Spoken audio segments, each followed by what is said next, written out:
In this video, we'll be introducing 4 new items and a new character mechanic: the magnet gun, jetpack, personal AED, respawn beacon, and quick parachute. The magnet gun is a brand new weapon. It equips to the pistol slot. It can pull players or vehicles to a designated location at the cost of a slower movement speed. It can also be used for crowd control. Pull an enemy into the air so your teammates can eliminate them. If you're caught by the magnet gun, you can escape by repeatedly tapping the break free button to avoid getting eliminated. When traveling in a vehicle at high speed, it can be difficult to maneuver over rough terrain. You can use the magnet gun to reposition your vehicle for better travel efficiency.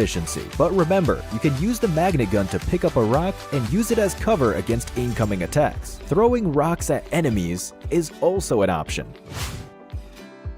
Next is the jetpack, which can be equipped from the item menu. Upon reaching a certain forward velocity, movement speed greatly increases. You can use this to get around the map more quickly and be better equipped to handle different situations in battle. Additionally, the jetpack comes with a rocket jet ability. Use it to briefly boost off the ground. It's great for helping you reach greater heights when facing off against enemies and buildings. What's more, it consumes energy rapidly in the air. Energy can only be replenished by returning to the ground. The jetpack also comes with a magnetize ability that can be used with the rocket jet ability, increasing its potential even further. However, you can't switch to the speed form when you're using the magnetize ability. Do keep in mind that the jetpack has a health bar, and it will be destroyed when its health is depleted. The personal AED is yet another new item. A personal AED icon will appear if you get knocked down while in possession of one. After using it, you will recover from the knocked down state. Each player may only carry one personal AED, but be aware that moving during self-rescue interrupts the process. Then we have the respawn beacon. It can be picked up on the map, and each player can only carry one of them at a time. However, there is no limit to the number of times you can pick one up. Additionally, respawn chances are shared between respawn beacons, respawn cards, and recall towers. Teammates who've already used up their respawn chances can no longer respawn. Use the respawn beacon when your teammates are eliminated, and their flight path will pass over where you used it. Also, if you use this item while multiple eliminated teammates have respawn chances, you can recall all of them at once. Last is quick parachute, a new character mechanic. The quick parachute button will appear at a certain altitude while in midair. Tap it to immediately deploy your parachute. Tap the button again to put it away. You can use the quick parachute to get around more easily when traversing cliffs or tall buildings. That's it for this video. I'm sure you're already coming up with a bunch of other ways to use these items. Try them out in the new version now. Winner, winner, chicken dinner.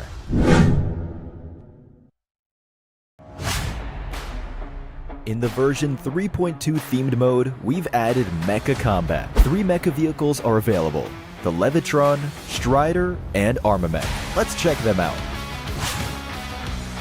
First is the 2-seater vehicle, Levitron. You can find it in the assembly base. The Levitron has 2 different forms: a speed form and magnetic form. You can switch between forms at any time. When moving about or entering the play zone, you can switch to the speed form for a faster top speed and higher hover height.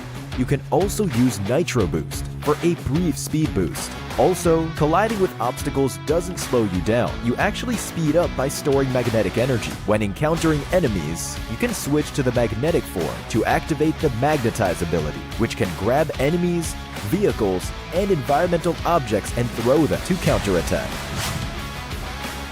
Next is the Steel Arc and Assembly Base's all-new Strider. It can seat 2 players and has an enhanced jump that you can use when the situation calls for it. Additionally, the Strider has a missile launcher that can target designated areas and mark enemies that have been hit. If you encounter a blockade that you can't get past, try bombarding it with missiles to break through the enemies. Do keep in mind that when firing missiles, the Strider can still move slowly but can't jump. The Strider carries 10 missiles that can be replenished at the assembly base's repair station.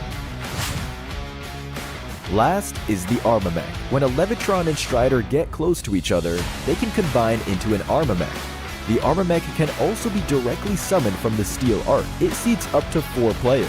After combining, the pilot of the Levitron becomes the pilot of the Armamech. The Armamech can also separate at any time. Furthermore, the Armamech has two weapons, the Levitron's magnetize ability and the Strider's missiles. You can switch between these weapons at any time. The combined mecha has improved combat capabilities.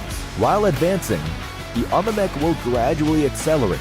It can also travel in the water. In addition, the Armamech has an enhanced jump with the support of the Levitron's jet propulsion, which lets it reach greater heights and further distances. Alongside better maneuverability, this ensures more accurate targeting and a marked increase in combat capability.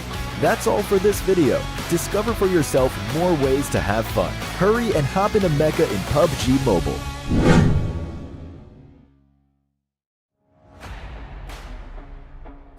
In this video, we'll be going over some tips and tricks for the stages in the new version's themed mode, for you to have a better grasp of the content and a more enjoyable gaming experience. First, we have the Steel Arc, an industrial-style military base.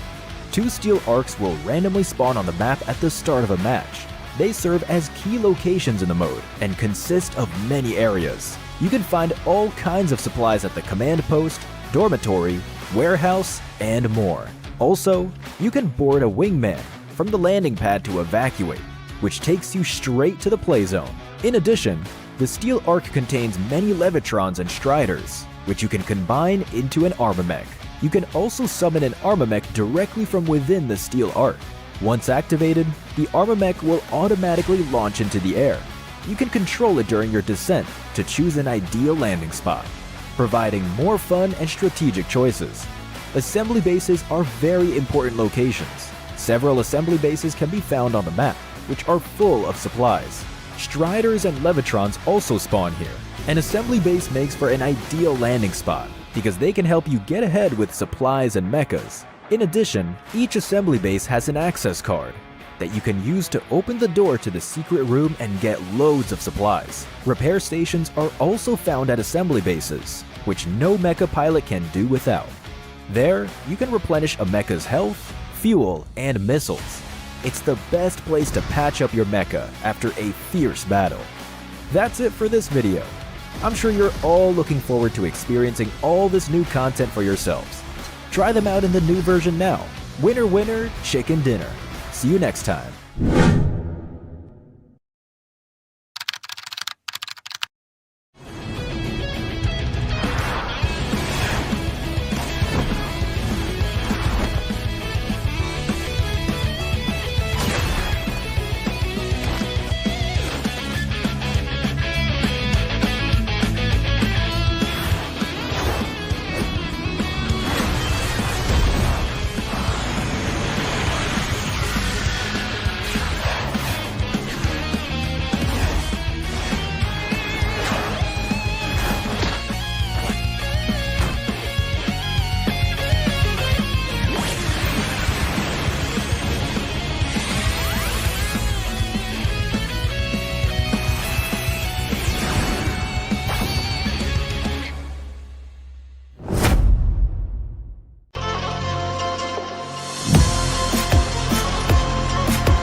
ดวงไม่ค่อยดีเลยว่ะช่วงเนี้ย PMSL รอบไฟนอลแล้วด้วยเปิดกล่องสุ่มไม่เคยได้ของดีๆ ปากดีปากกูจัดการให้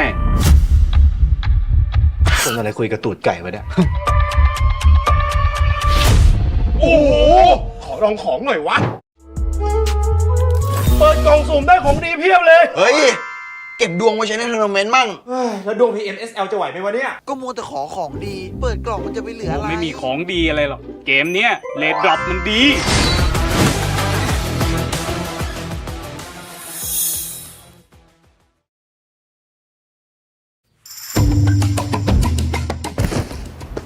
โอ้ยเจ็บเกินเลยอ่ะ ตรงจุด โอ้ย เฮ้ยขอตรงจุดกว่านี้หน่อยดิ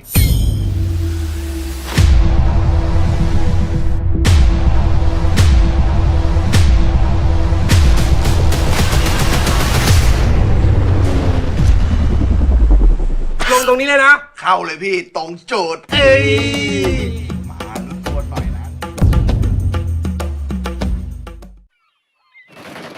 โอ้ใครอีกแล้ว เล่นอะไรเนี่ย เอาดีใครกันแน่ แบกมันทั้งชีวิตเลยเนี่ย สกิลปากนี่ที่หนึ่งเลยนะ เอาไหมสักยกไหม ก็ได้หมดอ่ะ มา ก็มาดิ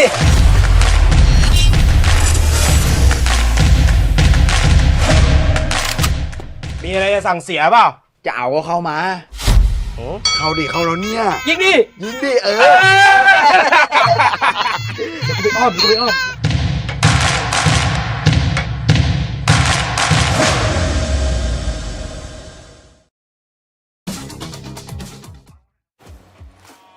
Ladies and gentlemen, welcome to 2024 PMSL SEA Summer Final Day 3 สวัสดีค่ะ ขอต้อนรับทุกท่านนะคะ เข้าสู่การแข่งขัน PMSL SEA Summer Final 2024 ค่ะ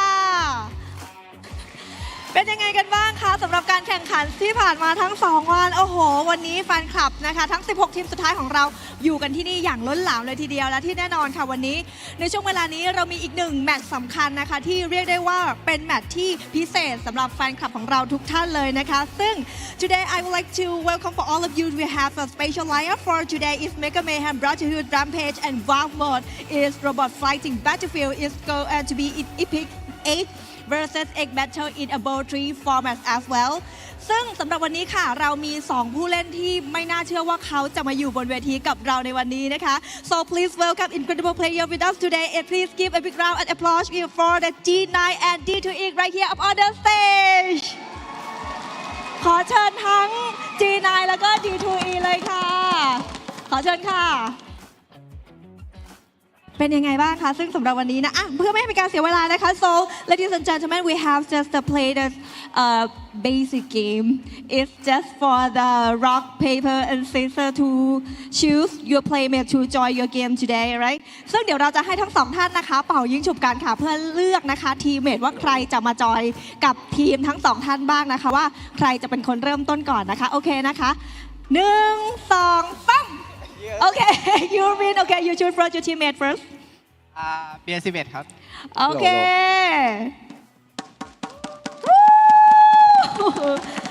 alright so your turn เอาเป็นโทนี่ครับ โทนี่เค Tony K please welcome and next เบสบินทอเลสครับ มาเลยค่ะ Okay which continues goes to เลือกเลยค่ะ อินโดนีเซียโรสแมรี่ครับ from the Indonesia โรสแมรี่แล้วใครอีกบูมยัมมี่ครับ บูม ยัมมี่ from Indonesia please welcome and continues this goes to มาเลเซียอาดิลุก please welcome to Malaysia อยู่ไหนคะ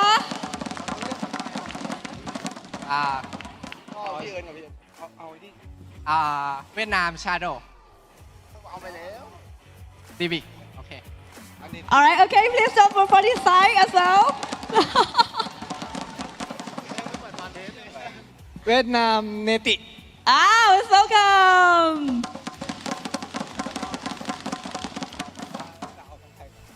and next we continue with มาเลเซียยูไฮ you hi from Malaysia the face of you hi is like what is going on โอเคทางนี้ค่ะเชิญเลย เทนดิ้งแวมไพร์นูซี่ครับ นูซี่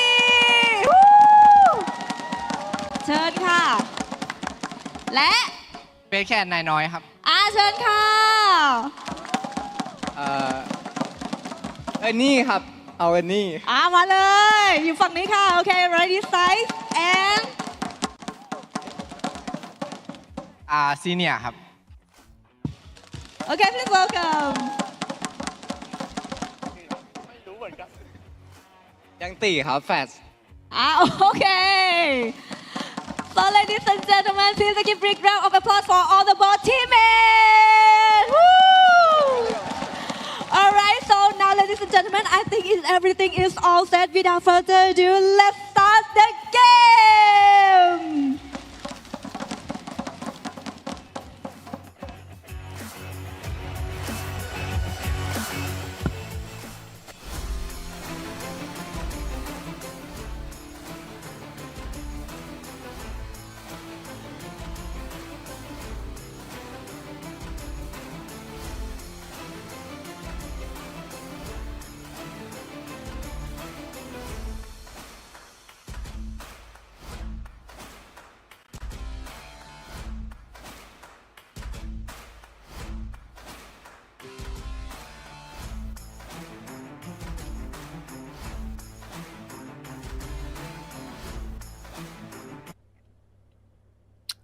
I want to say welcome to the grand finals. Not yet, ladies and gentlemen. This is the show match for the PUBG Mobile Super Southeast Asia Summer 2024. And we're watching a very interesting show match featuring the Mecha mode. So, Choo-Choo, well, I remember you talked about wanting to see like some of the legends playing on stage. Technically, you got it. Yep, that's kind of true. We do have G9 and D2E coming back. Not just that, almost the entirety of our queue, Athena almost there, including even Annie. We have Bear as well. And that's going to be fun. They divide into two parts. E and also G9. And then, well, unfortunately, we don't have the twins of the Tachibana twins, but they still are in this tournament. So I guess they want to focus on the grand finals last day coming from BTR Red Aliens, but the show match will be fun to watch. We do have Newsy playing the show match as well though. Oh yeah, so finally we get to see Newsy in the grand final still. So looking forward to see this show match because it's going to be a very interesting mode. Now if you've played it in your own mobile, then you probably have an idea, but if it's your first time actually looking at this mode, I can tell you it's super duper fun. And you probably did a bit of a preview during the advertisement segment where they show the mechanics, and that is how it will be played basically. Yep, we don't actually see the live action of it just yet, so this is going to be the very first time for us to actually witness its own action when it comes to the show match of the grand finals. It was a V8, if I'm not mistaken, their lineup just now, so I don't know what kind of map we'll be playing into. It will be it should be a special custom map made for this mode. So, well, besides just the mecha, there will be some contraptions and also some other unique weapons as well. And of course, it's going to be because you are 8v8. It's not like a usual TDF where it's 4v4. It's a bit more focused. This time, it's going to be 8v8 with a lot of mechas, expect a lot of explosions, and so it's going to be real fun. Especially the fact that we have all these legendary creatures playing on stage, bringing back some of the old memories at least. Yeah, but we will have different mode entirely. It's not going to be the same PUBG Mobile since we do have the mecha mode. But speaking of which, we're going to head into the show match very soon. We're waiting for the lobby to actually load up for that specific mode. But today is the last day of the grand finals, and today will be the last day which we get to know who will be advancing towards the World Championship later by today. Who will be in the top 5, because last time we saw of the top 5 race, it was a pretty close gap between a 5th down to even a 10th place, where there's only one spot for 5th place. We do know the top 4 already break all the 100 marks, so it's going to be a tight race here today. I expect it to be dramatic towards the end, so you don't want to miss out on any of the action, including the match obviously. And when it comes to the final moments, well, there'll be 6 games more. Of course, if we do end it right now. PUBGM Esports will be champion because they are number 1. But we got 6 more games to go, and let's watch it out. The points are super duper close, so anything can still happen. But it's crowning the champions. Of course, it's also about how many teams or which other team can also get into at least the top 5 for the slot to the next stage. That will be valuable as well. True. The top 5, the top 4 will go straight into the group stage of the Riyadh World Esports Championship, which is going to be the PMWC. And then there will be only 1 slot for the survival stage, which is going to be the 5th place up there. So it's going to be very limited amount of spot for the players and teams to just try to push as much as they can. But back to yesterday's conversation, can Alter Ego still make it, and as well as the Vampires? For them at this moment, probably. I mean, if they can come up super duper big and they need to hope that the teams on top don't really perform, them maybe. But I guess realistically, the teams up there, they are up there for a reason, right? So realistically, they might be happy if they are able to secure at least top 5 or top 4 slot into PMWC. Yeah, but speaking of which, we should be waiting. I think the lobby should be up very soon. We're still waiting for it to happen, which is not happening yet. I don't know what is going on. But while waiting, we definitely want to kind of, I don't know what to predict. If you get to choose, I think I personally feel like just now D2E was actually on the right side with Tony K on this lineup, and G9 was actually on the left side that with Bear on his lineup as a first starter for their team, right? So who do you go for when it comes to this twin legacy and also legendary players lineup? Well, of course, it's not regular mode, right? So it's kind of hard to predict. But if I were to be picking one, I'll probably be G9. Yeah, just because between G9 and D2E, I'm a bigger fan of G9. Okay, but I'm already with D2 because of his lineup. I think he took Rosemary as well as Sony K. Now that's gonna be fun. We always put in our imagination, what will it be if the future, that is, if we don't have language barrier anymore in PUBG Mobile, if Tony K and Rosemary happen to be in the same lineup. We get to see a bit of glimpse of that. So maybe that's gonna be the case. I think that he picked Rosemary just now, if I'm not mistaken. Correct me if I'm wrong. Well, based on my gold memory, as always, I don't know.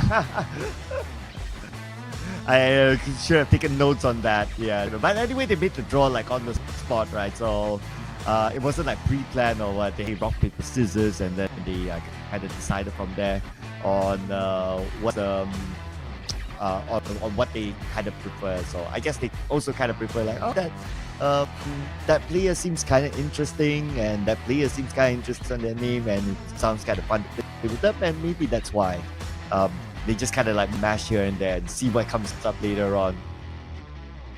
We're still waiting for the lobby to load. We're gonna have to wait if we're gonna see the game anytime soon and what kind of a map it will actually bring to us, because we haven't know the mecha mode map just yet. But you know, this is a show match. Don't take it too hard, guys. It's just for fun. Oh yeah, absolutely. I remember back when we used to have like this show match where you have all the teams, like you play a regular PUBG Mobile round with all the teams that's playing for that day, and nobody wants to win the show match. Nobody wants to win the rubber chicken, because there's this show match just that all the teams want to avoid. And I also remember that there were many times that, let's say if you're making it to like top 2 in that show match, right? And then you purposely want to win. You're like, okay, I would just need myself or something and let the rubber chicken go to D, because there's always this talk back in the day of like, okay, if you win the rubber chicken, it's called the team that wins the show match, you don't do well the entire day. But, because right now everything's all mixed up, it's not that regular format, so I think it's we taken to that extent, but they'll just play it for fun then. Yeah, but speaking of which, you do have like regular players of the main team, including Alter Ego. I mean, Rosemary, that maybe this is what he needed to. Maybe the rubber chicken will actually make it happen for the team, because without the rubber chicken, things didn't go well for them. Maybe with the rubber chicken, something will happen for the next few maps. Yeah, who knows? Then if if that's still going to be the case, then it's going to be kind of scary for maybe the teams that we'll keep an eye on that, because it's a good mix, at least aside from the retires, of course. For all the other players, it's almost okay. There's no mix. There's no mix. Like, even though we are Tony K and Newsy on different teams, if I recall correctly, that is. But if that's going to be that, at least it's like well balanced between both sides in terms of like all the teams. So if let's say that one team gets that rubber chicken dinner, then maybe the fact like multiple teams at the same time, or maybe just individual. I don't know. This is all just like what do we call this? A superstition, of course. Take it too seriously. Yeah, it's just a rubber chicken, guys. I don't know if there's even a chicken available when it comes to the mecha stage here. I don't know how you actually win it. Is there even a chicken exist? But yeah, and speaking of which, we're still waiting for the lobby to actually happen. And if you guys happen to be looking at me in my static picture, that means I'm so sorry. I have to apologize publicly now, because this might happen a multiple times here today because of me. Okay, it's not about production's been great, they've been amazing, but from my end, I am super not well here today. I was supposed to go to emergency, but I didn't go to emergency for the hospital. So if I cannot withstand the pain right now, I will just put a static pic, but you guys still gonna hear me like a sort of a radio talk. I don't know, it's like a podcast, but so far it's gonna be okay. I'll try to just withstand it for as much as I can for the entire day. Yeah, and we may have a signal here, so I'm sure everyone's anticipating to watch match as well as just like all of us, because yeah, we did see like the advertisement and you probably game for yourself, but at the end of the day, it's also keen to see how these pro players who are very highly mechanical, skilled players, to how they work out this kind of game. And yeah, it's all fun and games at the end of the day. And of course, it's also to a certain extent a good warm-up for all these teams or all these players to really show just flexing their fingers, you know. Normally before they start a regular match, they themselves would do their own regular warm-ups, and they can also take this as an opportunity to really warm up. But it's like we're going to have a graphic here, and this is again the teams that will be playing. There you go. Thank you so much for reminding us. D2E, like I mentioned before, it's gonna be Tony K, Rosemary. This is gonna be a fun bunch of Tony K, Rosemary, and Adit seems to be in the same lineup. Even with Newsy, this is probably gonna be our dream team for next PMSL. Oh yeah, okay, Newsy, Tony K. So they're in the same lineup, so break them up. Interesting. So very high fragging here. Okay, Newsy, K, Rosemary, and Adit Luke. So at least in the modern era, the top fraggers. And if I were to look on the other side, I would say Yuhai and Yami, top fraggers for within the lab. But of course, they have a very strong mix as well. You got a strong mix in Gene in the lineup as well. So if I were to like relook this again, now we have a good clear of who's on which side. At this moment, it does look like D2 has a lot more firepower in them. Yep, I did mention that before. Yeah, so it's all down to teamwork, because we have a lot of top fraggers up here. So it's all down how they can actually strategically try to align each row for all the players that have high firepower. Yeah, okay, we got the smile. Alright, Ernie on screen, ladies and gentlemen, in case you have not for a while. Obviously, this is how it looks like right now. Still looking pretty sharp, and of course, he has a lot of interesting. He has an life right now, being under the limelight of showbiz and all that. So glad to see him back here, able to spend some time being on the PUBG Mobile page. And well, he probably has been playing casually or playing scrims. I don't know. But in this mode, hopefully he's prepped up for it. But anyway, his lineup is pretty stacked, so maybe his teammates can really do something to really help the team. Yeah, but speaking of the team, they even take seriously when it comes to show match, because this is actually a good start for the teams that are actually competing for the grand finals here today. This is going to be a good show match for them, because it will be the warm-up that they needed before the game even starting off in Sanhok later on. So the teams that's playing here, they want to take advantage of the show match as much as possible. But speaking of which, well, it's 8v8. No mecha, no nothing, I guess. It's gonna be just the usual 8v8, but there's gonna be a different map entirely. Yeah, so this is a custom map, custom mode just for this game, ladies and gentlemen. So let's see who will score the first one. So Young T scoring the first blood. But then again, quick counter from yet now they're back on 2v2 in terms of score. Also objective is 25 points and the team will be crowned the champion. Ernie coming into a side of G9. Now they have to realign. It's gonna be new lineup, just form a team with no communications due to, I mean, maybe they have different side of communication when it comes to gameplay, but it's gonna be also the legacy players, the legendary players coming back with the firepower, still strong though. And speaking of G9, D2, even Ernie, they can just have back their old days like it was nothing yet. Now I'm wondering with the level of firepower that they have, do they even bother to get the mecha? Hopefully they do so that you see exactly how it is played here by all these amazing players. Oh, we do have the mecha now, and that gives extra protection, that gives different kind of weapons as well, and of course movement speed on the battleground. So having the mecha definitely gives an edge when you're on it. Peanut butter. D2E. Young. Back to Rosemary. Unfortunately, it's going to be UI. UI taking the flank side so great. My G9 still taking the front line fearlessly going in this fight. He has not been playing for the past 4 years or 3 years. It's been amazing. Looking how the side of D2E team seems to be over the lead, over the top when it comes to the numbers. 18-10. Close enough to finish off their first round. It's just going to be 7 more points to go. And we saw the mecha usage once. Now the mecha is in the middle of the battleground. Even games with the mecha oh so difficult. Look at this. The firepower, long range, medium range. They're just trading blows with each other. Getting to the mecha itself is such a big chore. And we have close to the objective of 25 with the blue side here doing very well. Yep, Team D2E taking the lead. 3 more points to go. They're gonna be done. Who will be the last one? Last one, Team D2E is just overwhelmingly so good at their firepower. Here comes the Mecha Bots coming in with a missile. Oh boy, this is not great. Oh, Rosemary, Newsy, and that's gonna be victory for the first round in the best of T between the teams of D2E versus G9, your legendary players.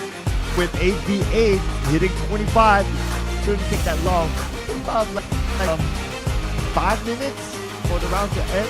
So in case you guys want to have fun as well, you can check out inside the game, and it is available right now. And you can, it comes with a very different mechanic. So it's not only about just straightforward shooting. You have all these different weapons, including the mecha, for you guys to try out. Oh, yeah, to try it out in the game as well, and let us know maybe in the comment section what you feel about the game, because we'd also like to hear what you guys think about this game mode. Maybe in the game itself forever, and you can have all these fun with your friends. It's a party mode game.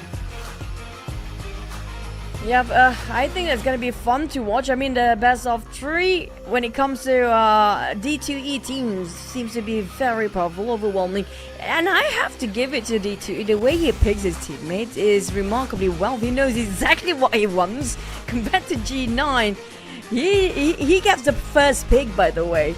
And if you guys don't know, that's gonna be Bear.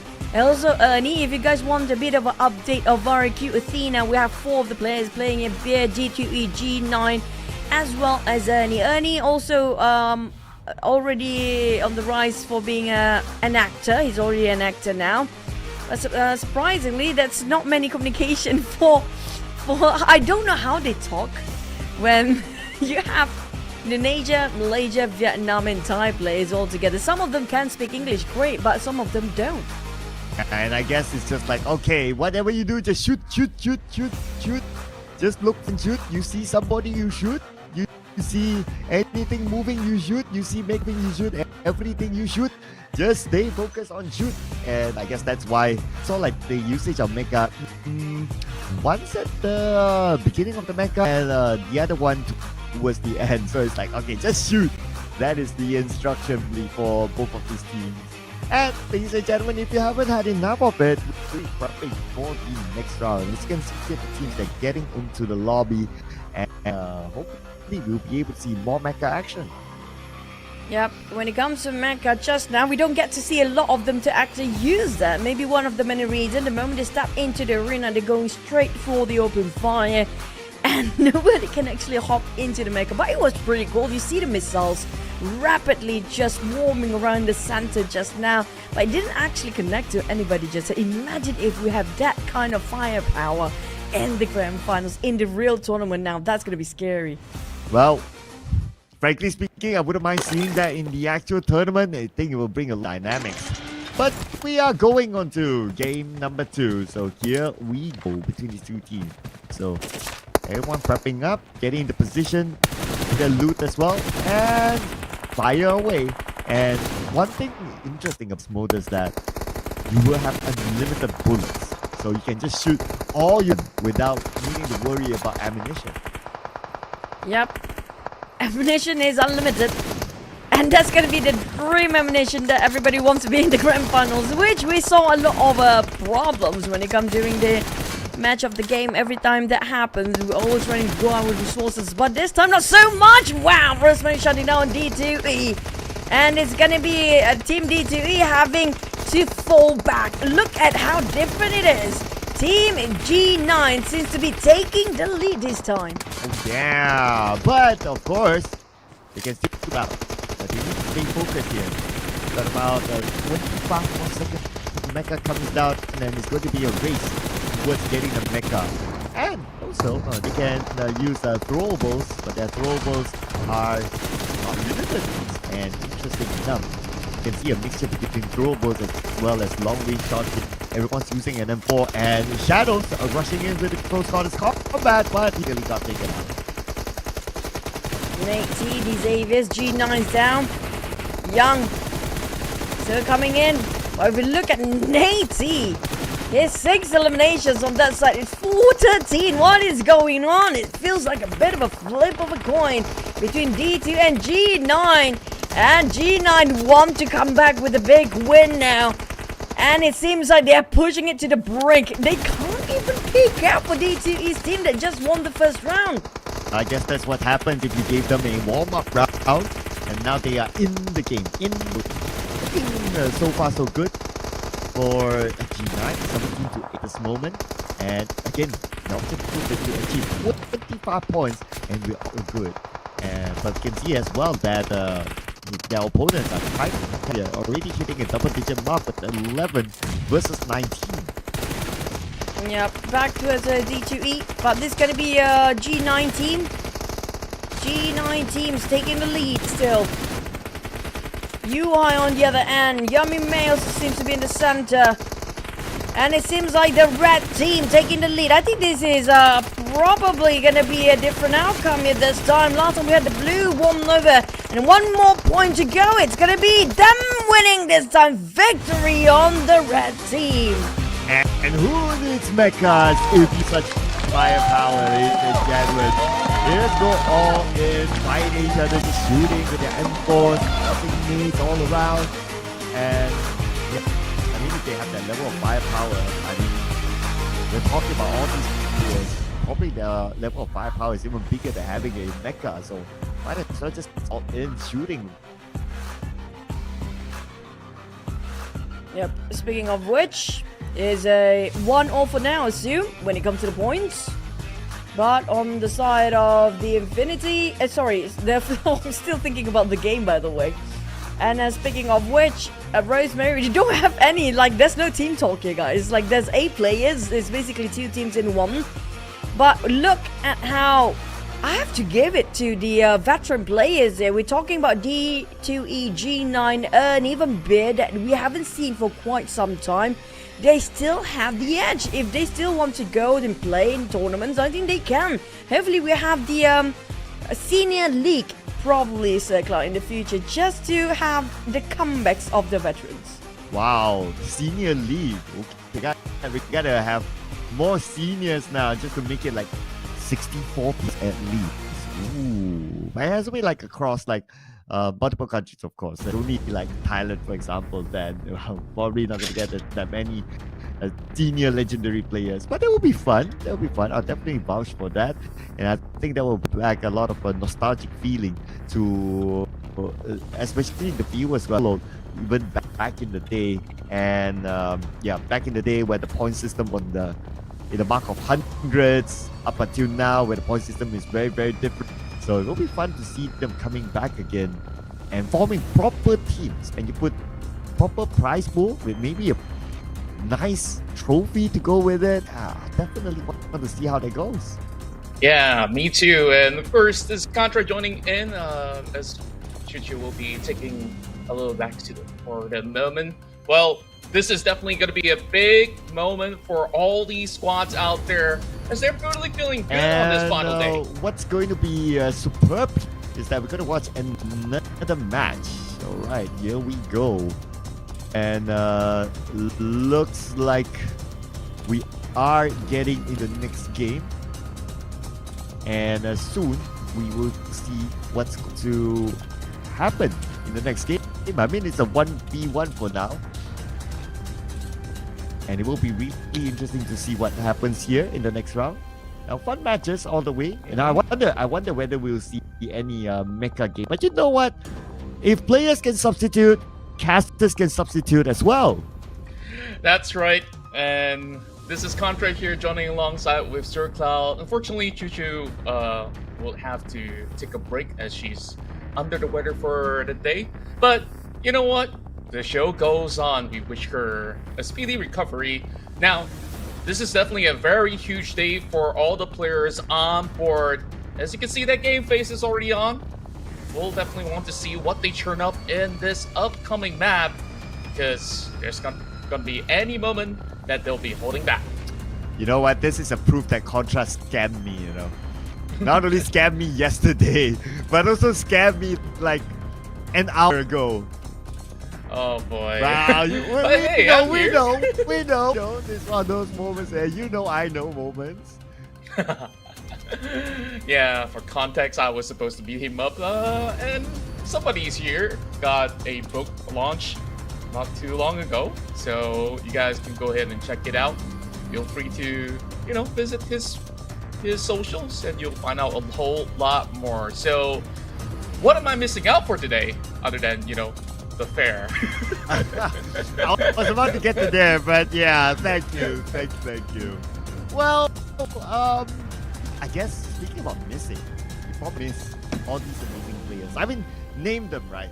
Ernie, D2E, G9. Just putting their names up there is like, brings back a lot of nostalgia feeling. And they will continue on their reunion here in number 3. Yeah, it's really great that we have these players back. It really throws me back to the days of PMCO, especially in this mode. And so we're going to have a whole lot of good time. Already shots being fired onto Yuhai's legs. At least it's not too heavy after all. He managed to survive, but take a look at this strategy. They're going for the left flank as nades are flying all across the corner. Still, no takes down yet coming from Team Yuhai for the moment. Yes, but it's 4-3 now. Looks like both teams really want to win this. Game 1, it was the blue side. Game number 2, it was the red side. So this is pretty much a decided game for both of them. And we will based on like the points collected so far, like both really want in onto it. And we're looking at long-range exchanges coming through. Nate finding one alongside with Rosemary's help. What an angle that they've gotten right there, and Shadow's going to look for a whole lot more as Peanut Butter tries to push through, looks for D of ESG, almost clean him down, but he's not going to find it yet. Oh, 8-7 now, ladies and gentlemen, it's going to be super duper close, but we have about 10 more seconds before we see a summoning platform start, and there will be probably one of the bigger changes between the two teams. Who will gain that mecha might have the upper hand? And Taking a look right now, Team G9 leading the fray with 3 frags and still adding more points to the tally. They got to find ways to push through, but things are looking really tough for G9 side as they are definitely being held all the way back. D2E, they got to strategize once again because they cannot afford to push out like that. Well, I'm all in Team G9. I booked them first, so yeah, but thank you, Ernie. And the loser actually has to bite. So yeah, right now I'm leading 19-20. Yay! Looking really good so far for the side of Team G9. C1 is really holding down the line there on the right flank. Meanwhile, we see even all these mortars being shot into place, and it's going to be a great shove, holding themselves back. But AT so far looking for a stellar win for the rest of Team G9. You know what, Contra, to an extent, I mean, if you're like casual player the game and you're playing this mode, great to like use the mecha and whatever things there are in the game. But if you have a level of firepower as these guys have, they don't need mechas. They probably can shoot better than the mechas themselves. Yeah, I would say so. You just take a look at how well Rosemary as well as Nate T could just rely on, you know, the classic M4s and such in order to secure all these long-range shots. It really didn't feel like, hey, I need to utilize all these brand new equipments to get myself all powered up. It just shows you how tough these players are when they compete in the Super League. Oh yeah, it's like a, well, I wouldn't even call it a preview anymore because you're on the last day and not be everyone. Alright, so ladies and gentlemen, now back please onto give a big round of applause for the welcome RRQ player to come over here for an interview. ขอเสียงปรบมือต้อนรับ RRQ หน่อยค่ะ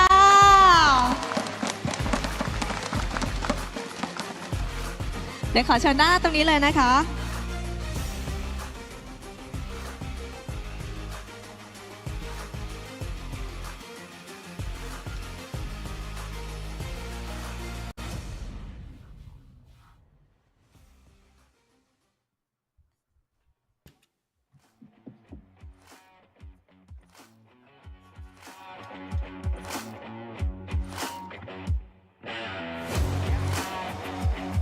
เดี๋ยวเชิญมาทุกท่านเลยก็ได้นะคะ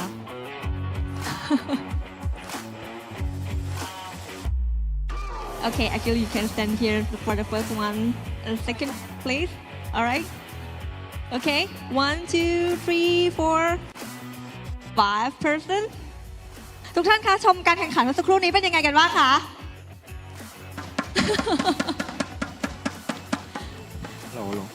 Okay. For the fast, the quick interview right here. So actually, the first one you can for the answer my question for. The firstly, I would like to know that how do you feel about the competing for today, that show match and the getting back to the stage after the long time. ก็วันนี้รู้สึกยังไงบ้างครับกับการได้กลับมาเล่นในโชว์แมตช์วันนี้แล้วก็การได้กลับมาอยู่บนเวทีครั้งหลังจากที่ไม่ได้ขึ้นเวทีมานานมากๆแล้วก็รู้สึกสนุกครับมันไม่ได้เล่นนานแต่ว่ากลับมาเล่นมันก็ฟิลเดิมแล้วก็บรรยากาศการแข่งขันก็ความรู้สึกก็เหมือนตอนที่เรายังแข่งอยู่ตอนนั้นก็ฟิลก็จะประมาณนั้น We are happy about it. It's really fun and all the feeling that we have been past in few years are back to us. We are really happy about this.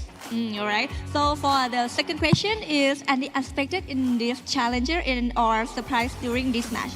ก็ระหว่างเล่นโชว์แมตช์เมื่อกี้เราเจอความท้าทายหรือว่าเราเจอเรื่องเซอร์ไพรส์อะไรบ้างไหมครับระหว่างเกมก็เซอร์ไพรส์เป็นหุ่นยนต์มีคนขี่ครับ Maybe it's about the robot, all of them writing the robot to us. Alright. Okay, as we go to the question, can you share any behind the scene that show match right here is or the surprise in during this match and this moment for the fun story from today this event? พูดถึงหลังบ้านนะครับว่าตอนมาถึงเราได้มีบรรยากาศสนุกกับเพื่อนๆหรือว่าเราได้ทำอะไรกันขำๆปั่นๆกันบ้างหรือเปล่ากลับมาเจอกันก็รู้สึกสนุกอยู่แล้วครับไม่ต้องอะไรกันแล้ว We are really happy that all of us are here together เอาละค่ะคำถามถัดไปนะคะ Is there any player that you look up to or that you feel is really too strong for this match today มีนักกีฬาคนไหนหรือว่าเพลเยอร์คนไหนที่เราคิดว่าเขาเก่งมากๆในโชว์แมตช์ครั้งนี้ไหมครับที่เขาเฉิดฉายมากที่เล่นเมื่อกี้ใช่ไหมครับๆใช่ครับ โรสแมรี่ครับ of course Rosemary For sure. Okay, for the last question, and share some word to all the youth support and all your team today. มีอะไรอยากจะพูดถึงเหล่าแฟนๆที่มาชม แล้วก็เหล่าทีมต่างๆที่เข้าร่วมการแข่งขันในครั้งนี้ไหมครับให้กำลังใจให้กำลังใจทุกทีมนะครับตอนนี้ก็ทีมไหนที่กำลังแข่งก็พยายามครับผม All of the team that playing today try your best we are supporting you Alright, so thank you very much for all of you. Please give a big round of applause. Alright, so ladies and gentlemen, back to our caster and players on all the game.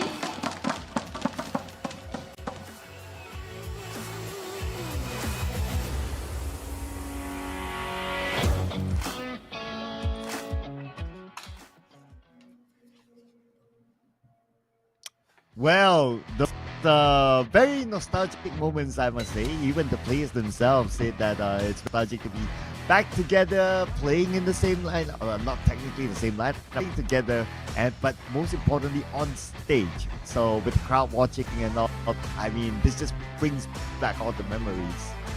Indeed, and I definitely do love to see them back in action. I hope that, they come out of retirement and just join us back here in the PMSL one day.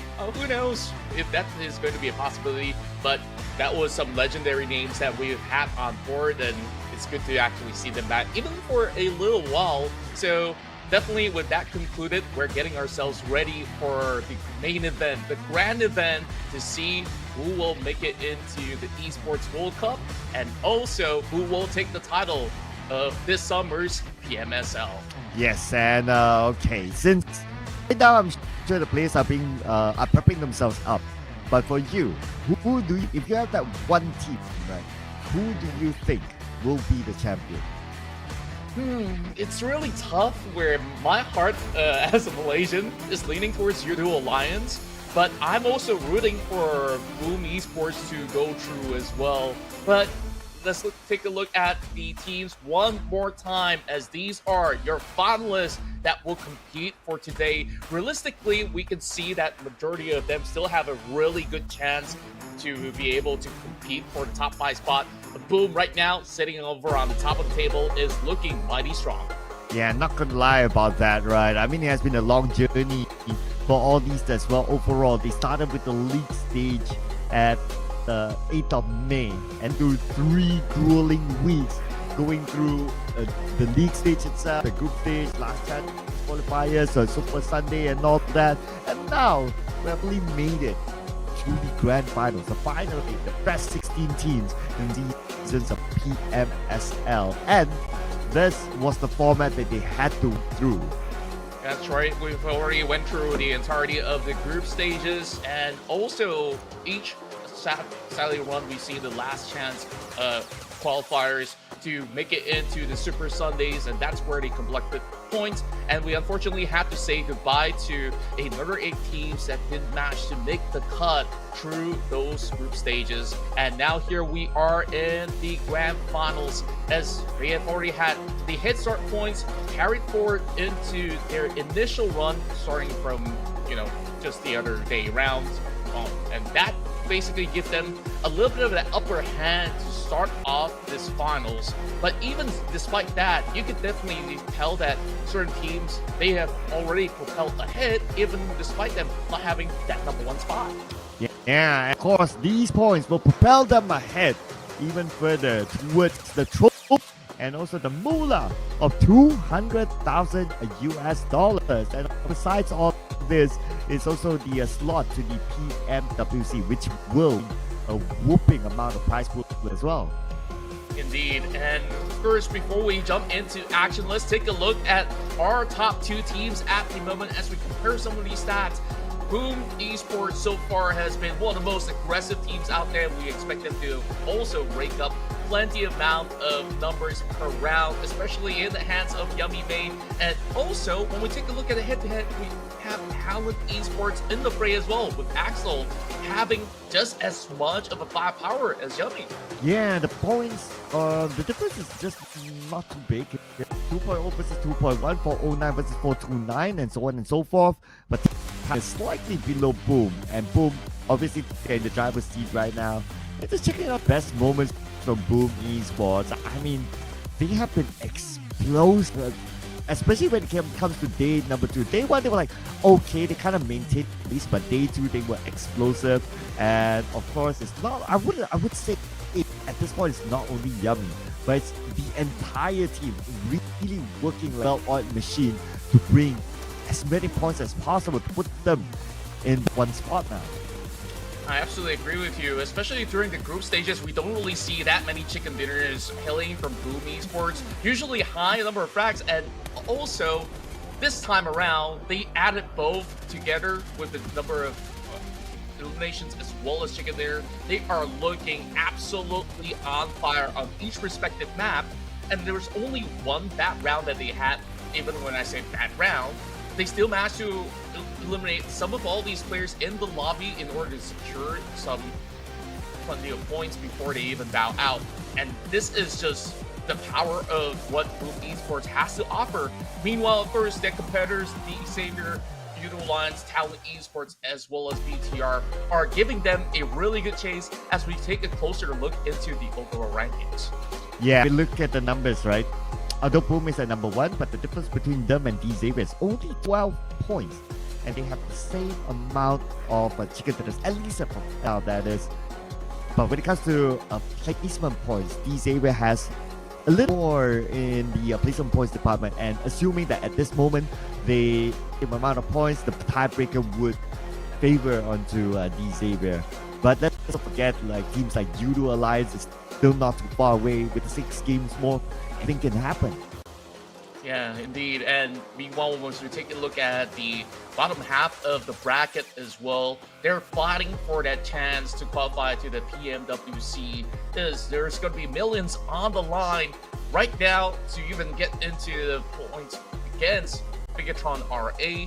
This is still going to be a little bit of a chase as the teams such as Vampire Esports, Team Flash, or even FaZe does stand a solid chance. Meanwhile, we want to see a little bit more of a rhythm coming from PIGMY Esports, PEA, NKT, Semline, as well as XERXIA. PEA started really strong, but I think just the other day on day 2 of the PMSL, they couldn't really continue on with that same form of momentum. So let's see what they built this time around. Yes, and this time around, well, nothing's going to change here. In terms of sequence, we're going to start off with Sanhop, followed by 3 Erangles. But do take note, ladies and gentlemen, after second Erangle, we'll be taking an extended break just to give our players time for Richmond. And then we'll end the day with 2 Miramas. And in case you are finding your timing a little bit weird, well, you might want to tune yourself to the time zone that you're watching this. These times are based on GMT +7. So let's say you're in +8 or +9, you add 1 or 2 hours, depending on which time zone that you're taking in. But I'm pretty sure by now, I mean, we've run this for like almost a month now. Everyone should be attuned to the timing, so you know when to be on a break and when to come back to make sure that you don't miss out on any of the action. That's right, folks, as we are going to be getting our first map here inside of Santa. So there's a little bit of expectation that these teams who are running at the top of the table here is just going to be running at certain teams in order to break as much points as possible. As we've seen in the group stages so far, this is going to be action-packed, really fast-paced, and I really wonder if we're going to see the current top 5 to be able to celebrate with chicken dinner, because that will make things a lot more competitive for the ones that aren't Boom. But for Boom, if they do get another win here, it really solidifies their chances to lift the title. Yes, and if they do, it's 2 back for Boom Esports. It is going to be insane. And you gotta think, right? We will have 3 editions of the PMSL this season. Technically, if they win this one, and that is 2 for so far, technically no one can overtake them for 2024. Like, they will be undisputed if they were to lift this trophy.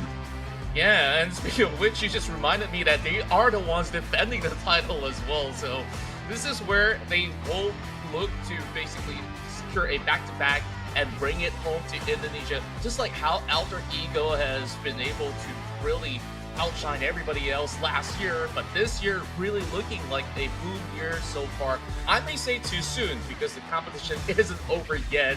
Of course, speaking of which, Alter Ego isn't doing too shabby after all. They're at 78. What are their chances here to make it into the top 4 or even make it into the top 5? Yeah, well, based on my rough intuition, right, I think for them to challenge for the title, it's going to be really, really hard right now. I mean, there's a reason why the teams are up there and they are still up there. But I think for teams like Alter Ego and also Imperial Esports, another powerhouse, at this point, they'll be looking forward to if can secure the slot to PMWC. That's right, as we are back into our stage that's being set perfectly for our last 6 matches of the entire tournament. It's been quite a ride for you, Sir Cloud, as well as for Choo Choo. It's been weeks, and can you just imagine what the players have gone through so far? It all boils down to this very moment. Right, and we see the team cheers here. I also want to put out like this superstition that among the players during last season. So if you remember that last season, so during the grand finals, the opening of the team that won the previous edition is supposed to place to be on the pedestal. So last season, the Eagle did not place the trophy on the pedestal. They got someone else, like some of the staff, to actually place it. And there was a reason for that, because they have a superstition that you do not touch the trophy before you actually am able to touch it, if you know, right? Before you actually win it. But this season, what I noticed is that during the opening ceremony, PUBG Esports, they actually put the trophy on the pedestal. I don't know. I'm just putting it out there. Right? These are superstitions that I heard the team. Just say. That's pretty interesting to know, because maybe with a brand new year, they have also changed a brand new model, and they're definitely hoping to bring it back. And they do understand that, you know, even if you put it back with your own hands, it has belonged to you. That legacy will still be there, and for you to keep it, you must be confident enough to be able to hold it back by the end of the run. And I feel like Boom, they're definitely looking forward to do so. Yeah, I know, right? And even though outplayed by the rules last season, but they came up second. So I mean, maybe they kind of wiped like some of the superstitions here. And that's why Boom is like, yeah, like what you said, super confident. And just to add on to the situation of Boom, right? They did not start this season with maximum amount of league points. Last season they did, and they went on to become champions. But this time it was Alter Ego, and Boom had to come in from behind. So you got to give it to their mental fortitude as well. The fact that they did not start up there, but they are still able to catch up. And here we are at the start of day 3. They are currently leading. Yeah, and you know them very well, especially for their coach that has been able to instill such a strong mentality on all of these players. And not only that, you take a look at all the other teams as well. The Savior, Udo Alliance, Talons to be the major dark horses throughout the course of the tournament when we first began, has now risen to the top 4 and also looking to that title challenge as well. I'm hoping to actually see some upsets happen in between the way. Well, of course, I'm not taking anything away from the current leaders of the pack, where while the race is still on, anything could still happen here, as we can hear cheers from across the hallways, as teams are definitely eager to bring home some massive wins. I get you, Contra. I know for us as viewers and casters, we love a little bit more. You know, if it's like, okay, maybe like the last 2 games or the last game, like before we decided on the champion, like there is no way the points can be overtaken, then it's a little bit anticlimactic. But we'd like to keep the suspense up, right? We'd like to keep the suspense up. Maybe like a team like from the middle, whoever it is, right? Name it, right? Alter Ego or maybe Vampire, they came with 5 chicken dinners just to catch up to that number 1, and they made the final game really, really dramatic, and it could be one of the biggest comebacks that we've ever seen before in the history of PUBG Mobile. I think it'll be a pretty good story. Yeah, I definitely think so as well. As we take a look at the current high highest damage dealers throughout the finals at the moment. It's been Linux as well as Axel's duo that has been able to really put up those huge margins, and you see both of them currently they offering a lot of points back to the team to make it into the top 4. Of course, you have familiar faces coming from Puma as well as the Savior. As we go into that notion where you were mentioning about, very dramatic finishes, I think we've seen it in a couple of finals before, where one of these days there's just back-to-back chicken little wins that have been able to cause quite a stir in the standings. Right now, if we follow suit into what the standings are telling us, it's realistically the Savior as well as Yudo Alliance to be challenging that title alongside with TALON, but I want to see it to be a little bit more competitive. We're looking at teams like BTR as well as RQ who are looking to break into that triple-digit margin. One good win or even two will basically match them up into the top 4 as well. So let's not count them out at all. Well, look at the rest of them who are also trying to put in some pressure into qualifying for the PMWC. I think all eyes are not only on Boom right now to lead, but also to see whether if BTR can hang on to the top 5. Yeah, so if I were to put out a little bit more storyline to the thing on which team, or I would say which region might be the champion, or who I would personally like to see becoming a champion.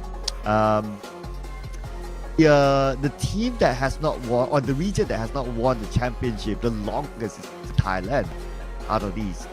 But Indonesia, obviously, last season and the last is because of Boom and also Alter Ego.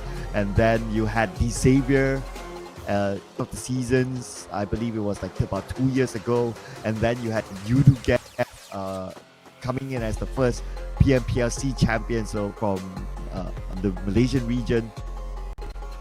And then if you rewind it further, it is Thailand during the PMCO region, and that was way back, and the format is a lot different than the current season. So I guess if there were a region that will be making that comeback here and put up a good storyline, maybe a team from the Thai region would be pretty interesting.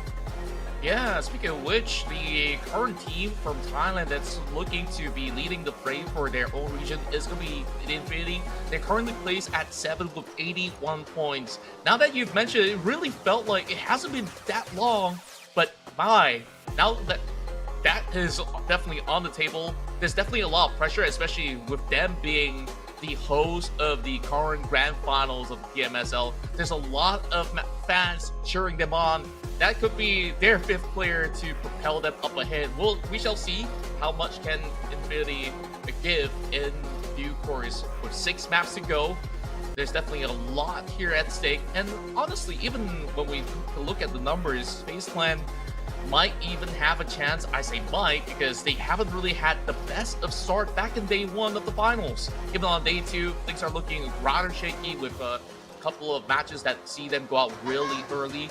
But they are looking to be able to recuperate as we are looking to begin our first match of the day. And ladies and gentlemen, Contra is secretly a Infinity fan. And you know why? Make sure you close eye when we switch to the caster cam, ladies and gentlemen. And tell me in the comment section what we're going to see is going to be game number 1 of day number 3 grand finals. Here we go.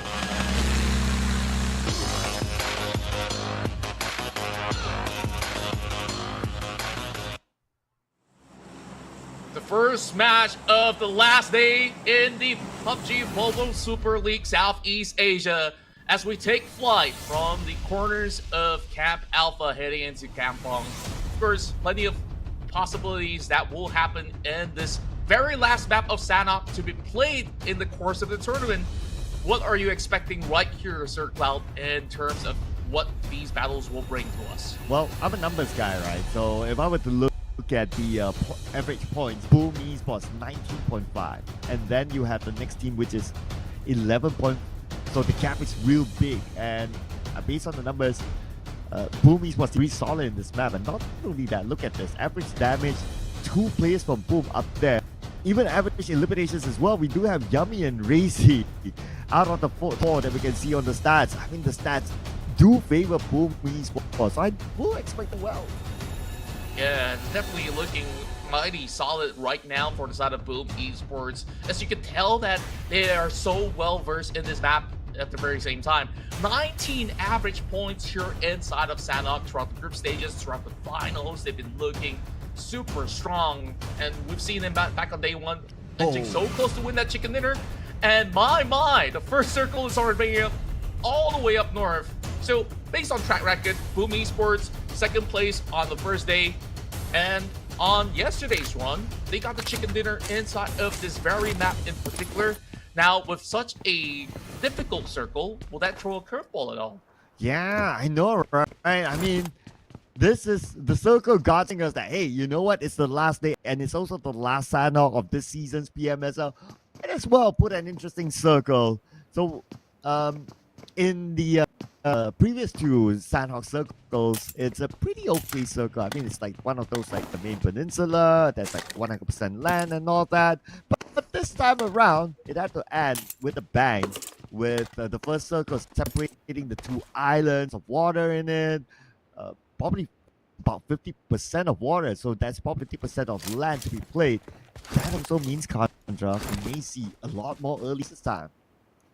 Yeah, that's what I'm really hoping for as well. Now, we have a glimpse of Team Flash on our camera for a moment. I think that area of play will be vital for them to hold. Just across the bridge, around the corners of the Oasis, I call it. That's going to be a really tough place for other teams to crack, so long as Team Flash remains to be in place. Meanwhile, inside of Camp Alpha Island, it's going to be sieged by Alter Ego entirely, as we have the first fight breaking through. Team Flash is already losing out Batman, but PIGMY Esports, they are also suffering heavy casualties. Only Billbot left standing. My oh my, both teams have the chance to be in the top 5. But if an elimination happens to them, then it's going to be big. But unfortunately for Team Flash to win out, there was a little bit of a trade between them and PIGMY, but they could not secure the points. So, pretty decent win there for PIGMY in the first fight of this round. I don't think that they were prepared enough with all the resources, especially when you start off around these areas here. Team Flash didn't really have, the best of equipment. They do have standard stocks to begin with level 1 gears, as well as a Vector and an M4 to work with. But usually when you're dropping around that area, you're kind of segregated, which is why PIGMY Esports, they just ran through. And despite that, I'm surprised that PIGMY Esports have managed to survive with all 4 players intact. Oh yeah, trade of bodies, but nobody went out, so it's a worthwhile trade for PIGMY Esports. And let's not forget about PIGMY's position as well. Okay, right now, with 2 points collected, they're at 69s. And if we were to look at like between them and BTR, which is the bare minimum, move on to the next stage, they are only about 27 points away from BTR. So 27 points with 4 games to go. I mean, all of a sudden it sounds pretty realistic for them. It definitely is realistic for now. And you wouldn't know whether if BTR is going to drop a game or 2 in between, because the pressure, even towards veterans like BTR, is starting to mount, especially when you're here borderline chasing against the top and also being chased at the same time. They're definitely not in a comfortable spot, but same goes to Team Flash right now. Quarantine needing to give a little more of a passage to the rest of Infinity, looking to take over. And like you assume in the early game, that a lot of teams will be moving in very early on.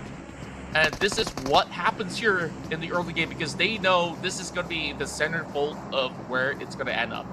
Ooh, and Team Flash, despite them having only 2 players, humongous split between the 2 of them. One on Peninsula, one in Hatton. I mean, it will put them at a very big disadvantage, especially in this kind of scenario where Infinity obviously have a full squad, and all they need to do is with that one single player, which is Conti, on the other side.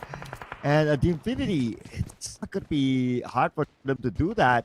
And with that one knockdown, that would definitely Team Flash with only 1 player. And that adds another tally onto the side of the Infinity as the crowd cheers them on. And yeah, back towards what you mentioned there. Very peculiar move coming in from the side of Team Flash with such a split, which we would have expected them to maybe hold with all the members intact. One has split up into Hatin, which sees them play a little bit more passively, it really is going to be hurting them in terms of what they can gain in that area of play. Meanwhile, as we move into Paradise Resort, is XERXIA versus Boom. All eyes on Boom right now as they try to clear up the entirety of the sector. But over on the south side, you can see that XERXIA is definitely looking for an entry into the hotel lobby. Shots now being fired over the side of Pondbit, not really dropping him at all. But XERXIA, this is a full squad sent towards that corner. I hope that they're not funneled through because Boom has already gotten themselves stocked up with a lot of grenades. Yeah, and Xavier moved away from this area. Obviously, this is the regular spot, so everything has been looted. Definitely these two teams will not like to get much out of that area by now. But not only inside Paradise Resort, all the way off, we have Vampire Esports and Alter Ego. Wow, two big teams here. And so happened that Vampire Esports and Alter Ego, they're just next to each other in the overall with a difference of 4 points. So if there's any opportunity to eliminate each other, they'll definitely... Yeah, and speaking of which, Rosemary is also on the watch. So any wrong move coming from Vampire Esports is going to be quite lethal. As we take a look at the updated circle, we have BTR moving into the alpha side. Very interesting maneuver as they're hoping to journey across Hatin and perhaps turn a bit much later on. Stone now trades off against Octa, pinning one member down to the side of Alter Ego. Now this is going to be a sticky situation for the Infinity side. And go. Oh, long range spray by Stone. Pressure to Hans for you. Knocked down on the side of Alter Ego, but still not out yet. Rosemary. I really love Rosemary's position. Look at this. Clear shot onto Shrus, but of course with this kind of long range shot, we expect a little bit more recall. He's trying to take it and not able to get it off. It's okay, at least he gave a warning shot to the other members of Vampire Esports not to advance. True enough, but that's not going to be stopping them at all. Vampire Esports look to claim what seemed to be for free, but that's going to be taxes to be paid in the form of damages soaked from Rosemary. But the more he hangs over on the top side of the hill, spamming through all these bullets, he's gonna run out of resources eventually. And Alter Ego, I think that they will just leave that one member behind. Without Octa, this is definitely gonna be a little bit more tricky to maneuver around. But Alter Ego's got a really good spot over on the top side of the hill. Meanwhile, BTR holding down throughout the course of the river, now meets against Sam9. As they launch the attack, it's going to be Satar that will be flushed out, and Sam9 takes out the aliens. Wow, Contra. I think you just cursed them.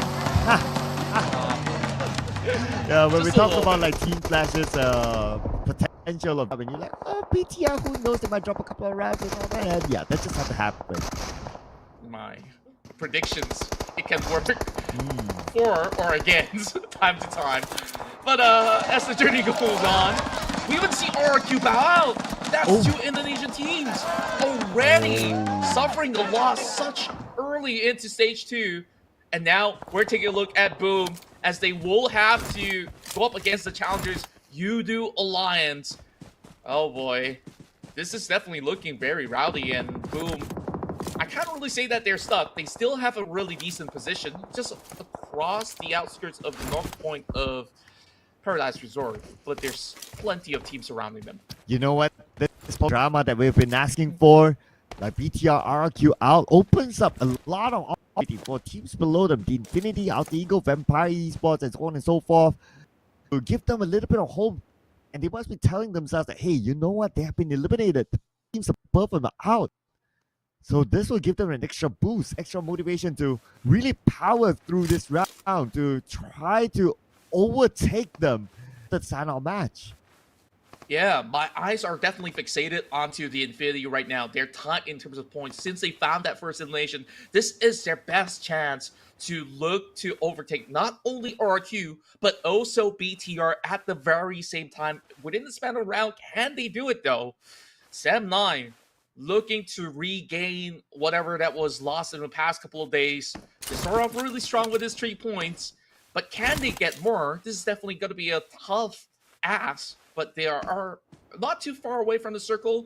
they eventually will have to deal with FaZe Clan as well as some ongoing engagement coming from the back of boot camp. That's going to be TALON taking things a little step slower. Well, as for the circle, towards the main peninsula, so Team Flash, they were hoping for like, okay, we have that split once we get the circle, and unfortunately they lost Conti the process. Now only goes to left and leave Cotton where the circle is not at. But Alter Ego will face the Russian by 7. Humility crushing down the hopes of Kenny to infiltrate. It's pretty Rosemary taking charge, and that's going to look for more as well. He takes down Rosemary, but not going to be out just yet. Big nades coming in from the side of Sam 9. And Alter Ego looking to strike right back. It's for Yuhai holding down the line against Alpha, but he's got no room to breathe, but he finds it though. Yuhai manages to suppress one member side of Alter Ego, but they are currently outnumbered.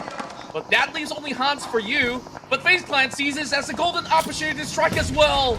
Oh boy, this is gonna look pretty tough for both Sam9 and Alter Ego. Oh man, just look at the crowd right now, having their eyes peeled. Who's gonna win this fight? Three in the same era. Hunt still went down the Mala for FaZe Clan, but TALON knocks out, took out the Torres. I mean, there's so many teams right now, so close to each other by FaZe Clan. They're not back, all in on the Yuhai. Yuhai, how much damage can he do as a one-man unit? FaZe Clan is looking to clean up here as more and more nades are tossed in from the side of Mormon. The rest of FaZe Clan knows that there is still another lurker within the site, but they are very disciplined into handling this situation. As you can see from your right side of the screen, majority of these teams have been able to pick up so many points.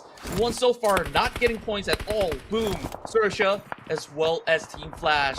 But the battles are really starting to kick up a storm right now. Milla now cooking another grenade, and that will easily flush Yuhai off of that position. 7-9, both positions, but 4 elimination points will add up to the tower. And it is Melon's good final blow, and look at excited for their home team, man. This is something that I truly like, looking at the crowd, you know, cheering for their home team, and just ending the show all together, man. Contra, I wish we'll be able to get that experience in the future. Yeah, I wish that we get ourselves that casting desk on stage once again. It's been quite a while since our English desk is over on the corner, as we are from our theater studios as well as our hubble boats from time to time. But we make do as long as we get ourselves a perfect coverage of what's happening here in the PMSL. Lions looking for a trade right now, knocking one player off the map. Not that we get to see quite plenty of. Speaking of Udo Lines, they are in a poised position, already in the circle, holding it down alongside with DX as well as NKT. Now, trouble definitely lies for those that are on the outskirts, especially now. XERXIA is gatekeeping the rest of TALON Esports. And Vampire Esports in the water. Looks like they are living to the acronym PMSL, PUBG Swimming League, trying to swim their way into the circle. But check out the southern side now. TALON to XERXIA, here we go. TALON having a great heel to hold out. Yours going to find that perfect angle. Yo! Can he get more? And it's just going to be Lobby that just steers his way across. But there's still more trouble lying ahead because FaZe Clan, they were also through the other corners of the shack. XERXIA, they left there with only one player taken out. But the rest of TALON, they're striking all the way back. Lobby could not go too far. Hiding behind a rock. How much longer can he hold out as Axel is dealing with the rest of them as well? Here we go, TALON. They must win this fight quick because the blue is just right them and it will put pressure onto them. And it looks like they managed to secure 5 elimination points, with just TALON. Trying to catch up to utilize DX as well as Boom. XERXIA have been eliminated as well. And unfortunately, they still go out without any play points at all in the grand finals. And it's really tough for XERXIA. I mean, we take a look at their group stage run. They had a great first week, and after that, it's been a downward spiral. Heading into the finals, they have not found any form of momentum. But when we take a look at PIGMY, they're all stuck on this broken UAZ, barely any cover in between Infinity, and also another squad standing in the way. Things are looking rather tough for the rest of PIGMY side to even find any room to trade back. But they're holding on to that position for the moment. Now, Team Flash Ghost has managed to cut across the bridge, immediately being spotted out by 30K.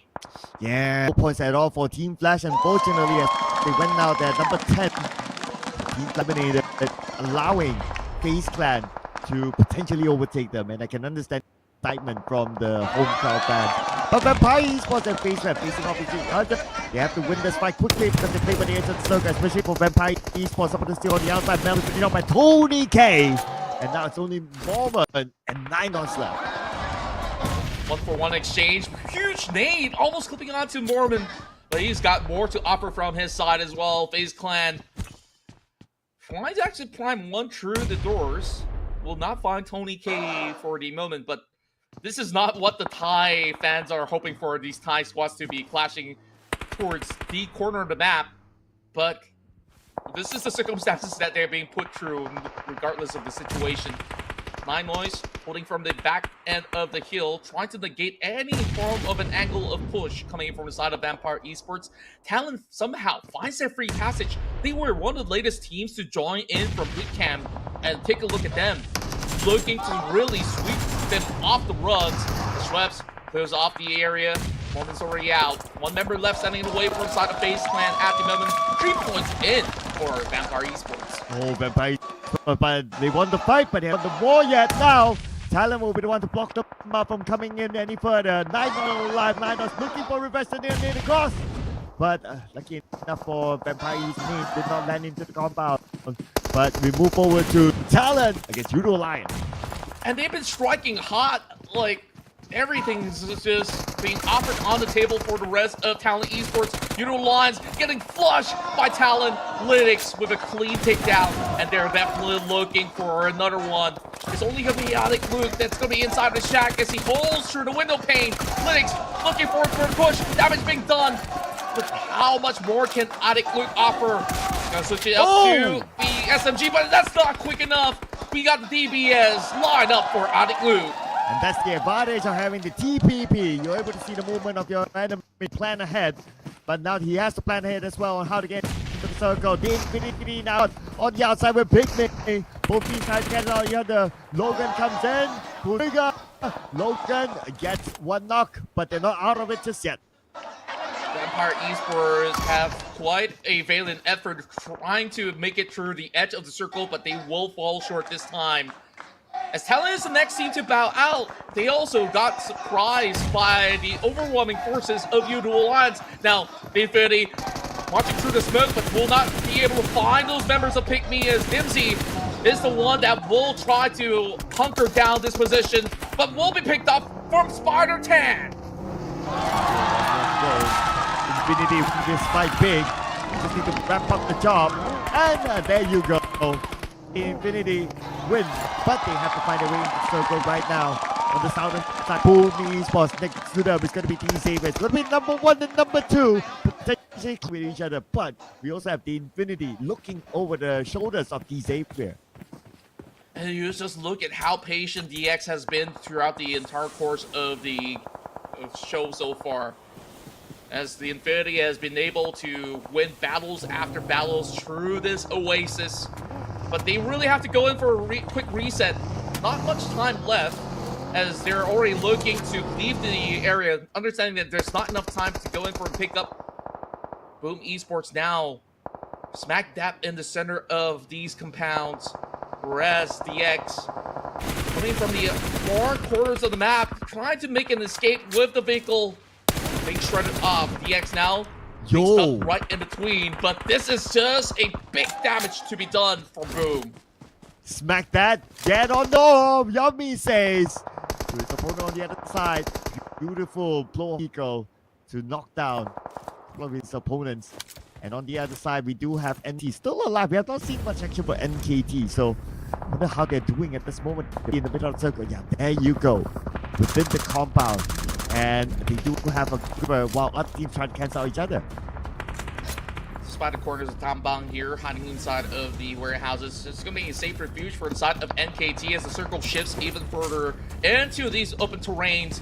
Boom Esports will have to cross into the roads or just force a position into the warehouse. Razy knows that 2 members of DX is stuck behind the corner. He's definitely looking to pick up these 2 points if he can. Yummy finds another one, takes down Spider Tan. As the rest of NKT, they are definitely in a tough predicament because they're being eyed by even the Infinity from the north. And play zone took out the Spider. Now NKT only left with Mr. Joe. And Triple F, Boom Esports coming in KT. The ball was stopped and KT was moving forward. But this Xavier, nice off back of the Boom Esports from cutting across. Big nades now being prepped from the side of NKT to stop them from moving into the warehouse. But look at the X, they're clearing stuff out in corner. Yummy is always on the watch. There's not much left to be done as the play zone will devour members on the side of NKT, and Razy will secure these 2 takedowns upon members of the X. Now, it's between the home crowd favorites, Infinity versus Boom, 3v3. And here we go. Both teams pretty much 50-50 between the 2 of them. The Infinity pretty much on that circle, but they managed to find their way in. Now it's going to be a bunch of fights. It's going to be TDM 3v3, ladies and gentlemen. Infinity and Boom Esports. Comes to you 3v. Boom Esports have a little bit of advantage, but nice spot by Tiger. A perfect lookout to secure one, and now they're on the upper hand. There's not much areas to play for Boom. They might have actually settled for second as Infinity scores the ticket there for Thailand. And this is Infinity, the whole team of Thailand to open up with the chicken dinner. And Roger, brought them the chicken dinner. I was just trying to tell the story of how the Infinity could still find a way into the top 4. I didn't expect them to really come up with such a showing in game 1, but you just love to see it. The crowd, the roars, and the emotions on stage. They've been looking forward for this moment. The Infinity are back to their winning ways. They've got one back in round 5 back in day 1. That was back in Miramar as far as I can recall. But the Infinity, they have such a stellar performance right here in Sanhok. And look at the amount of eliminations they got. And look right here, 10 eliminations for the Infinity. So that's going to be 20 points collected by the whole team. And the MVP this round is going to be Tiger X with 6 eliminations taken by him, 851 damage, 350 damage received, 30% team concentration, and the maximum survival time of 21 minutes 33 seconds. Let's also remember the Infinity, they didn't have the easy, they didn't have a full squad, but yet they're able to shut down the leader, Boom Esports. Yeah, and when you take a look at how clean Tiger X has played, they were taking charge of that north point, facing off against multiple teams before even getting into the quarters of Kambang. And it was Tiger X that was the one that spots out Yummy, and that really blows that position away for Boom Esports. But yet again, Boom, as we expected them to do well, they have done so yet again. Every match of Sanhok so far have seen them finishing top 2 or top 1, and that has remained to be the record. Let's take a look at the highlights before we continue with our story.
Though it looked like the circle favored Infinity, but they had to fight against PIGMY and a couple of other teams who scored this chicken dinner. Brought them 20 points in game number 1, followed by PMSL Esports 11 points and D at 10 points. So the number 1 and number 2 team, very, very close, only 1 point difference between the two of them, and followed by TALON, still a good show with the 10 points collected in this round.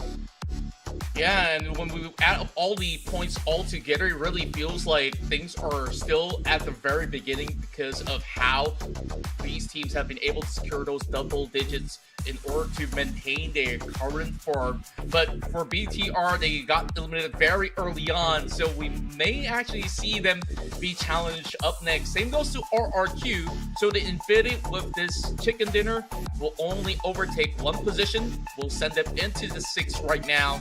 And we'll definitely keep a closer look as we take a look at the overall rankings at the moment. Boom will remain at the top of the table with those 10 points to be apart, and definitely DX is not going to be too far shy with that as well. And welcome the Infinity to the triple digit club, 101 points collected. They're in the top 5. Top 5 is going to be the bare minimum, ladies and gentlemen. Move page 2. So we got a couple of movers here. FaZe Clan moved up a little bit to number 10. XERXIA, still the only team to not gain any maximum points at all in the grand finals.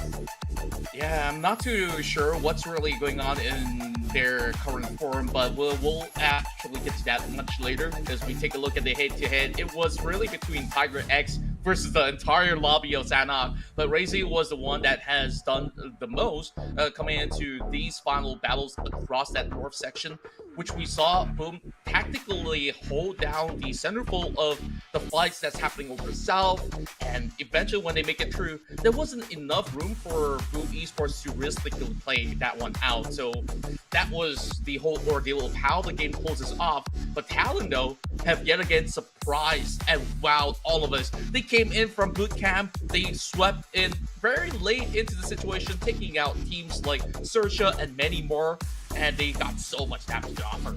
Yeah, no doubt they did a lot of work here. We saw a lot of action side of TALON, hence they came up with the most damage amongst all the other teams.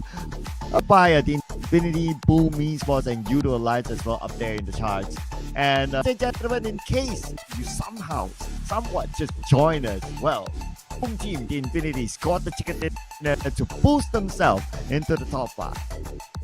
That's right, as this will definitely get the crowd all roaring for the moment. We'll take a look at what the next 5 maps will offer as we're going into our trusty old angle. It's going to be back-to-back matches, 3 maps in a row to be played out in the most favorite map of all the players as well as the fans out there. So we'll definitely want to see, can BTR bounce back strong as well, because now they got their position taken away, and the Infinity, this is their hopes into locking that PMWC entry or flight tickets, I might say.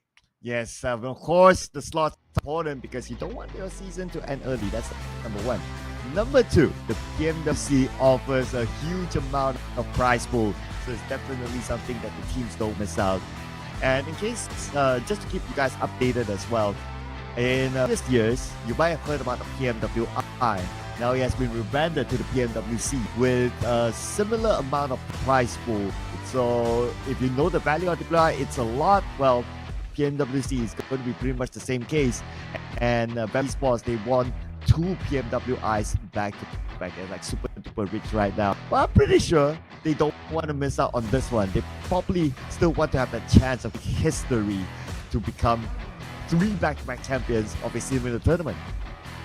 And now that you have pointed it out, indeed, they're not only looking at more than 7 figures to be earned when they do get their chances into the PMWC.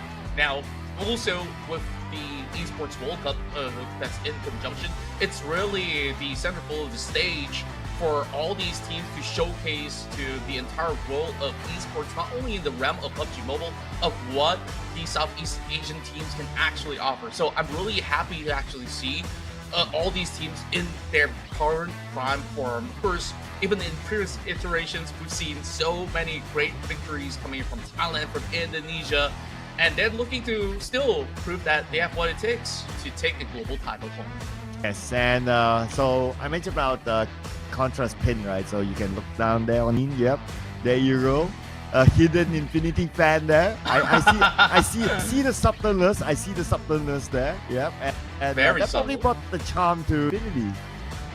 Probably. I do hope that I can collect different kinds of pins. They gotta send it my way, and make their own if they don't have one. So that's just a coincidence. I mean, I was put in here in the brink of like a few minutes just to first sub in for Chu for the moment. I hope that she's doing okay.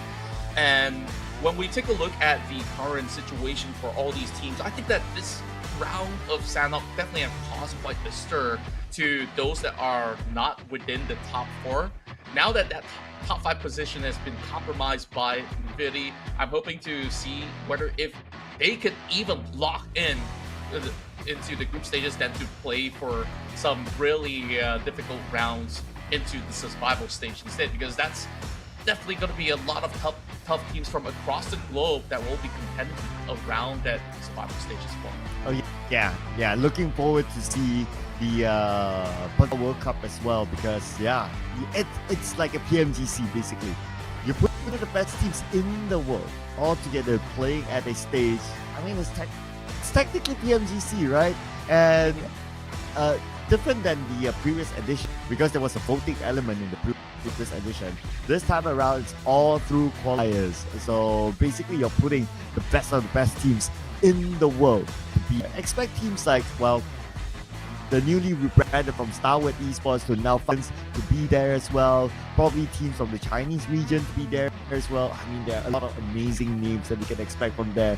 And that will happen somewhere around the end of June to the start of July. Of the official dates will be announced later. That's right. We'll keep you guys posted on that while we are preparing our way into our second match of the day. Now, ergo, I think a lot of teams have already played all these difficult scenarios, multiple endings into Sinashko military base, have seen even the toughest prevail, and we've not really seen too much that have been too much of an oddball that have caused too much of a stir for all these players out there. But looking at the constant right now, I think that Alter Ego, this has been one of their best maps so far. But in the finals, they have not really found that rhythm. Do you feel that Alter Ego would look towards this upcoming maps to be what would bring them back up for a chance to the PMWC? Ooh, I mean, okay, the slot to PMWC is still reachable for Alter Ego. They scored only points in the Sanhok match. But if you ask me, I'll probably give them... Okay, assuming that they still perform the way they are, I'll probably give them till maybe the match today, and maybe that's about it. But of course, that also depends what happens to the middle pack as well. But looking at like how the Infinity, the good momentum, and some of the other teams in the middle pack did fairly well too. If I'm Alter Ego, I'll be really scared at this moment. Like, they have to somehow channel that feeling to performance.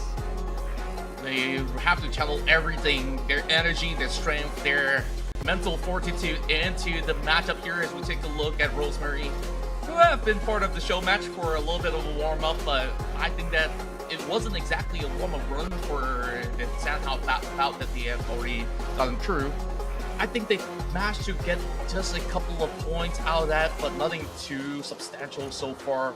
So in order for them to look for ways to still keep more representation of Indonesia into the PMWC, they definitely have to work hard for it. And so, of course, it's not going to be easy to be the champion, right? You really have to put in the work. And if you want to be the best, you got to beat the rest, as I always say. And these are the best of the best in this season's PMSL, now duking it out with each other. 20 more seconds before we will see what happens in following round, and this will be huge here, because game running by, like, time is not on their side. They have to make this happen right now. They want to lift this beautiful trophy. Without further ado, ladies and gentlemen, let's head on to it. This is XERXIA.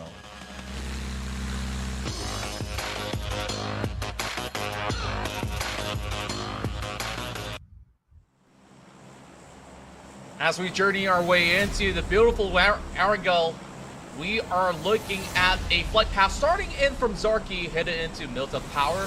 Now, that will leave certain areas to be unreachable for the first drop. Places like Fremont, Quarry, Mercury is going to be out of bounds. Meanwhile, there's still certain opportunities to move into Novo if teams would like to move into the military base island. So this should still be pretty decent of an ordeal, but I will expect a lot of teams to be fighting for those vehicles. Yeah, with this kind of like flight path, I would say so as well. If that happens, then again, we're going to expect some early individual clashes. Might see an early first blood as well. So far, teams who drop early, Vampire Esports, their regular alternative drop if Primos is not going to be a direct option for them. They should be fine up there in Zarki. I mean, normally teams don't really challenge Zarki because it's just way too in the corner.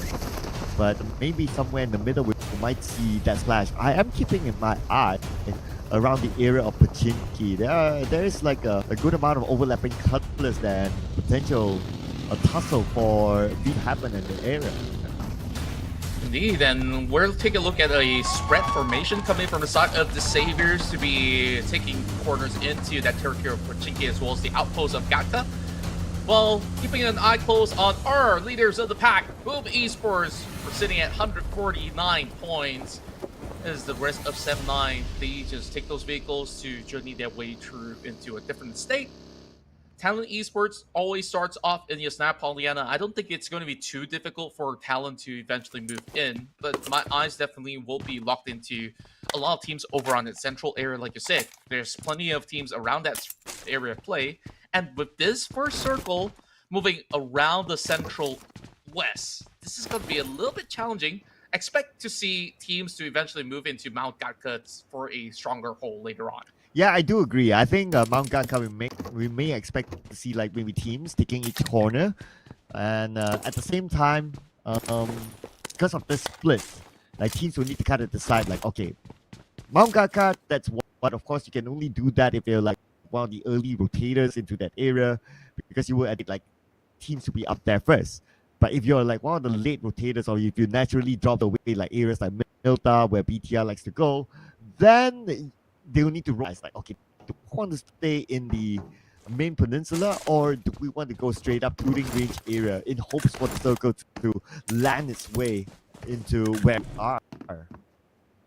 That's right, and for now, there's just plenty of time for the teams to really prepare for their bout later on around that region.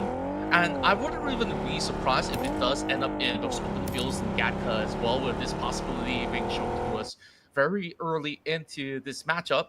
So all these rotations have to be set in perfect timing for teams to not be caught out.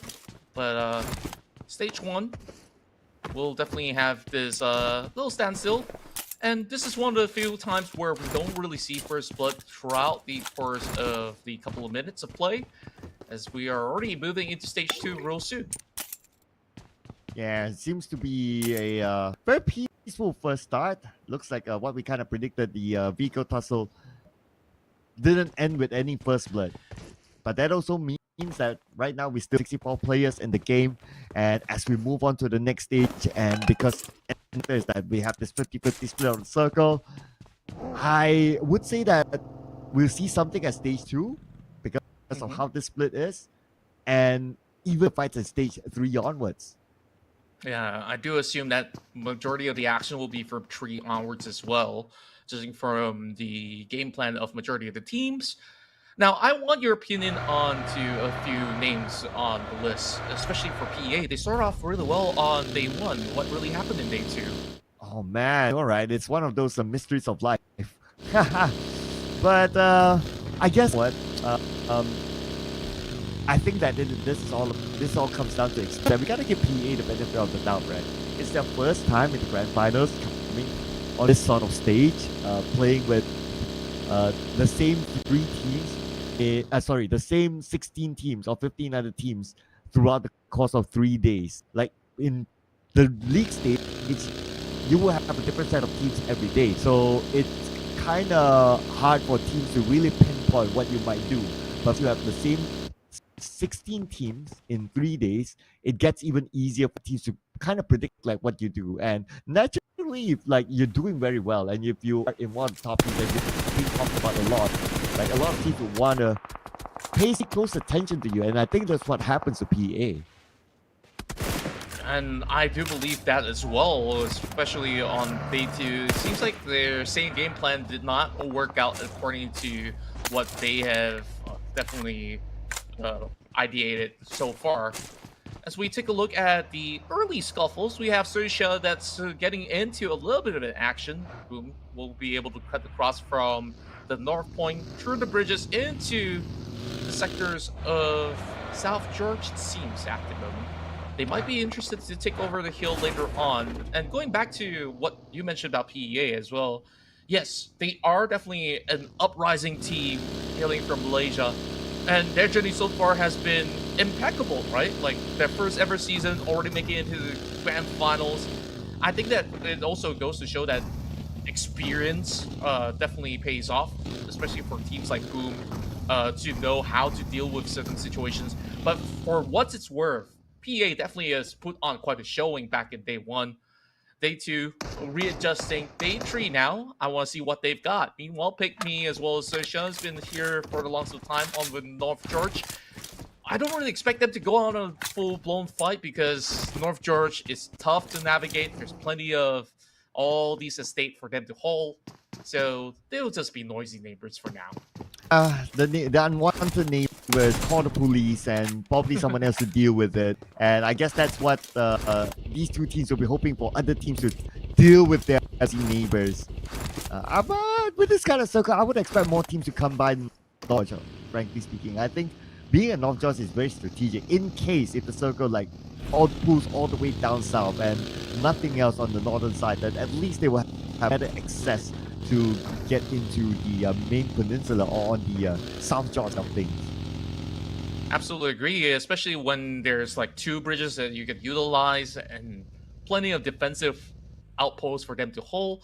Speaking of defending, it seems like NKT is being held into this area of play because Rosemary's here, the star of Alter Ego, looking to strike. Smoke's already being popped up coming from the GOT as NKT hoping to be able to at least maneuver off of this area as they've already had decent amount of loot. The rest of BTR, they're playing on the Gatka side, just below the mountains. But DX, they're across the corner, so they're taking precautions there. As we move back to the south side of George, we always see Vampire. We always see names coming from the Thai region to be holding onto this state, but not exactly fights breaking up between VPE, FaZe Clan, or even XERXIA. Wow. To say the least. Contra, you mentioned about Vampire. Look at the spread: 2 on North, 2 on South George. But looks like majority of some will be down south, and the Gatka Mountain. We talked about the Gatka Mountain. Interesting. No teams up there yet, but I noticed movement from PUBG Esports. They seem to be headed. So if they're able to be the first team to put themselves up on the Gatka Mountain, that will give a big advantage. True enough, but I think that for the moment, whoever goes up also receives a lot of attention throughout the course of the matchup so far. So it definitely will be very daunting, especially when they don't have enough resources. I see teams like DX to be able to hold onto the top of the mountain later on because they're on the foothill for the moment. Either Alliance, they are a lot more interested in taking the center field of Gatka instead, in hopes that if it closes deeper into the territory, they will have a better round of play. Yeah, and now teams migrating, hard migration for a lot of reasons, especially for who need to migrate from the side into the new India. This is the level is basically the especially that you mentioned earlier on the areas to allow the teams access to the south side. So far we don't see anything yet. Maybe teams really interested with gatekeeping because of how compact circle might be, and when you gatekeep other teams, another team could be overlooking you, and there could be a third party that might happen. So maybe that's why these teams focus on to getting into better positions rather than trying to gatekeep other teams and tunnel visioning through the bridge. It's just a calm before the storm. A lot of preparation, like you said. Sem9 trying to hold by the electric towers as Vampire Esports is going up close and personal. This is where Sem9 goes back on wheels, trying to give away this position. Vampire Esports understands how valuable this area is to play, because even despite it being out in the open, you can see a good crease as well as dip for them to hold out. Meanwhile, such a long range as they're able to even find some damage to be done towards the side of NES. Now things are starting to be a lot more interesting for the side of Sem9. Caught in between, there's one over on the hill side as well. So this is where they could not really leave the area until Vampire Esports is being challenged. Yeah, so far, speaking about challenges, interesting enough, we're heading on 3, but not even the first blood yet. I mean, it just shows that all these teams are super duper disciplined. Like nobody's really taking bigs so far, and I guess that's what happens when you're in the final day. Even though if on the end of the overall chart, you still want to give yourself some amount of hope in order for you to be able to gain something out of this last day. But Circle was Gatka Mountain definitely will be a huge spot, and expect more teams to go there now. And on top of that, there's also South George to be contested as well. Just across the bridge over onto North, it is still going to be viable in the play area. So expect a lot of all these Thai teams to be able to reap a lot of rewards, because we see Vampire Esports, FaZe Clan, and even XERXIA to be within that vicinity. Meanwhile, for teams like IQOO Alliance, this might be a little bit of a struggle to cut through for now. The Savior holding down the line. Sem9 tries to make it way across.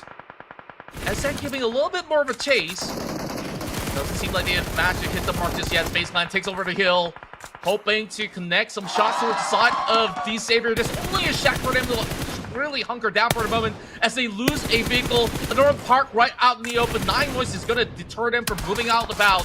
And Yuhai takes that opportunity, will knock down Nate T. All right, just a knock, ladies and gentlemen, just a knock, but not end just yet. So technically no first blood. And look at the compound that the Xavier managed to get into. Looks like they should be able to reset as a 4. They're 8 for now. Still no first blood as we enter the half of stage 3, moving on to stage 4. This is arguably one of the wait for first blood. It definitely has been a very long time. I do love the visuals set onto the main stage as well when we have stages closing in. And right now, Vampire Esports is hoping to challenge the rest of Sem9 that have entered their territory.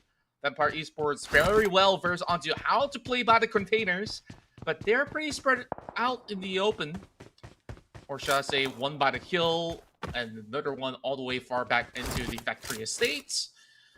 It's going to take a while before Vampire Esports full commit into this fight against the rest of Sem9, but taking a look at that position, they're not really looking for it for an early fight just yet. They can just hold still, wait for stage 4 to eventually bring more players in, and that's the perfect moment to strike, as a lot of these teams are now on that rotation. Infinity, who have won the first game, are now on their journey.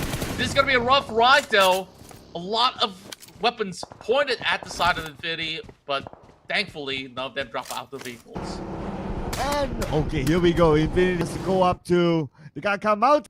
And Alter Ego's there. There's going to be the first big click and see here, ladies and gentlemen. Here we go. The Infinity was going to get it earlier on against Alter Ego. And it blows to each other. Dropping monitored by FaZe Clan. From the lower ground, got turned in, knocked down by Alter Ego. What a flush it has been.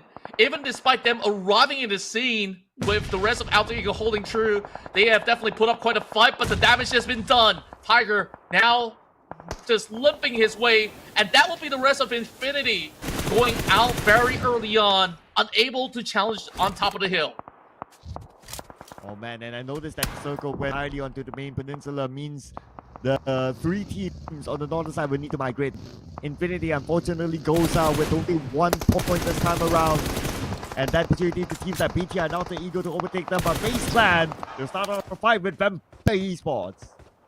They already found 2. Great picking coming from the side of Mela. He's got an eye out on Tony K as well. Fluketh just holding it into a deeper position. He might be the change that Vampire needs. If he does drop big grenades towards the side of the FaZe Clan, it might actually alter the course of this fight. Vampire Esports hoping to really pin out the rest of FaZe Clan as they're still in a very difficult predicament. Here comes the jump shots as they're hoping to clean up the rest of these vampires, as this will be a clean takedown. A Thai squad wiping another, and that's 4 points for FaZe Clan. And we can see a fan of FaZe Clan on the monitor, ladies and gentlemen, putting a lot of support for their favorite team. But for PEA, right now they're going up NKT, the two teams who came from the PMNC into PMSL, and NKT do triple up right now. PEA fighting back. What a rush coming in from the side of PEA, and now Spartan understand that there is one hiding right underneath. He's going for the jump shot, and he gets it! Go. Beautiful work coming in from the side of NKT as they're hoping to leave ruins because anyone who stays here will be in tatters. Kiddo locking down their target as he understands that there is an NKT member that has hopped right down under the god, just holding down by the outskirts. And this whole area of ruins is being surrounded. Kiddo now with the final first aid. He's out of utilities. Be able to secure that one elimination point for sure. Oh, hang on a second. Oh, Kiddo. Okay. Oh man, the smoke blinded him. That could have been a point to be picked. But Kiddo will be able to make it in time at least to secure that 1 point. Okay, we gotta move away right now, but we keep our eye on the elimination feed. The rest of Team Flash, they just arrived to the same corner where the rest of Vampires have been wiped out, and now FaZe Clan is preparing for another different battle as well. NKT still has one member on the corner of ruins somehow. But Mela ready to strike. The rest of Team Flash having Young to hold down the line. He only gets a couple of angles, but he can take down the two members, just flushing them out. FaZe Clan is on a streak. 2 teams crushed by the Thai Titans. 8 elimination points in the hands of FaZe Clan right now. They're picking up the hill. It's just that FaZe Clan, they'll be playing the rest of the round with 3 players, but Peel went down to 7-9. 7-9 taking a couple of points out of PIGMY. But looks like 7-9, wonder where they are, because there were a few occasions that I noticed that the vehicle was blown up. But let's see, the circle will be crucial right here. It should go up to the high ground. No, it goes down 50-50, and Aldo has the high ground circle. And they've won that previous battle, which means that they are definitely in that prime position to really dominate this entire area of play. But there is challenges coming from FaZe Clan later on. 7-9 being tagged. Meanwhile, from the side of DX, it's going to be a long journey. They're in between the 2 teams as they're dealing with 7-9 first and foremost. The rest of the Savior looking for a way out. They've already lost a few vehicles as well. It's not going to be as simple as what they will intend to be. And they're out of the circle. Only 10 more seconds on the clock, as I say, for them to find an angle to cut across to challenge Alpha Ego. Oh, Nate! Set up the UI! Oh my goodness, Contra, somehow that Nate did not land on the UI. It's a miracle! Man, I thought UI was a corner there. It looked like the direct hit. What a toss that was, right? From the top side of the kill with that area, it's really tough to actually land it. So I understand why Yoha did manage to survive. Some damage has been done though. Meanwhile, so many smokes here being popped open from the side of DX, hoping to just hold into position. RNJ spotted out by Venturas. Kenny also fighting a little bit more time. A lot of attention now towards the side of DX because they have no vehicles to work with. They have to run out in the open. Oh, commotion awaits for the Vietnamese aces as they're slowly being picked apart by all these high squads. There's XERXIA, there's FaZe Clan. Where else can they go? Oh man, there's nowhere to go, nowhere to hide for these Xavier right now. FaZe Clan and the elimination points in the pocket. They're definitely dominating this. And so, Uno Alliance in action as well against BTR. BTR just hiding by the smokes here. Uno Alliance definitely has a little bit more of an upper hand. Lapar, what can he do? He has no vision. He's got no clue. And all these nades are flying right in. The Malaysian side suppressing down the red aliens. BTR right out of the open as they are slowly getting picked apart at the same time. Luxy will have to find ways to halt the progress of Udo Alliance, and RQ is doing exactly that. They're popping a couple of nades, but they're also trying to defend for their own lives as well. Luxy now trying to hold out for them to go in for a reset. Zuxi will now be revived, and Udo Alliance, they're being cornered up. This is going to be real tough. As much as they put up a fight, this reset will see BTR re-aggressing. Well, early on we saw Xavier out in the open. They are out right now at number 9 with 2 elimination points. As Hanyu from Alter Ego takes out Ursi somewhere else. Nate sent across onto BTR. Zuxi will be able to evade. Lapa will be taking the off angle on the southern side. While Judo Alliance, High Guard is keeping an eye on the red area. Zuxi fires back, but not able to get a knockdown just yet. He's banking on the smoke to give him extra cover, while Luxy in its support position from behind, trying to find a good angle, trying to find a good vision as well to Judo Alliance. Well, a great tactical play it has been for the side of BTR. They've been holding into such an awkward angle for them to just pick up a fight against this Udo Alliance side, which is being forced to also back away because they understand there is RQ also within sight. This is going to be a tough nut to crack. Lapar still lurking as he's inching closer and closer. Nades are still available, but a lot of all these resources has been depleted. Leon only left with smokes.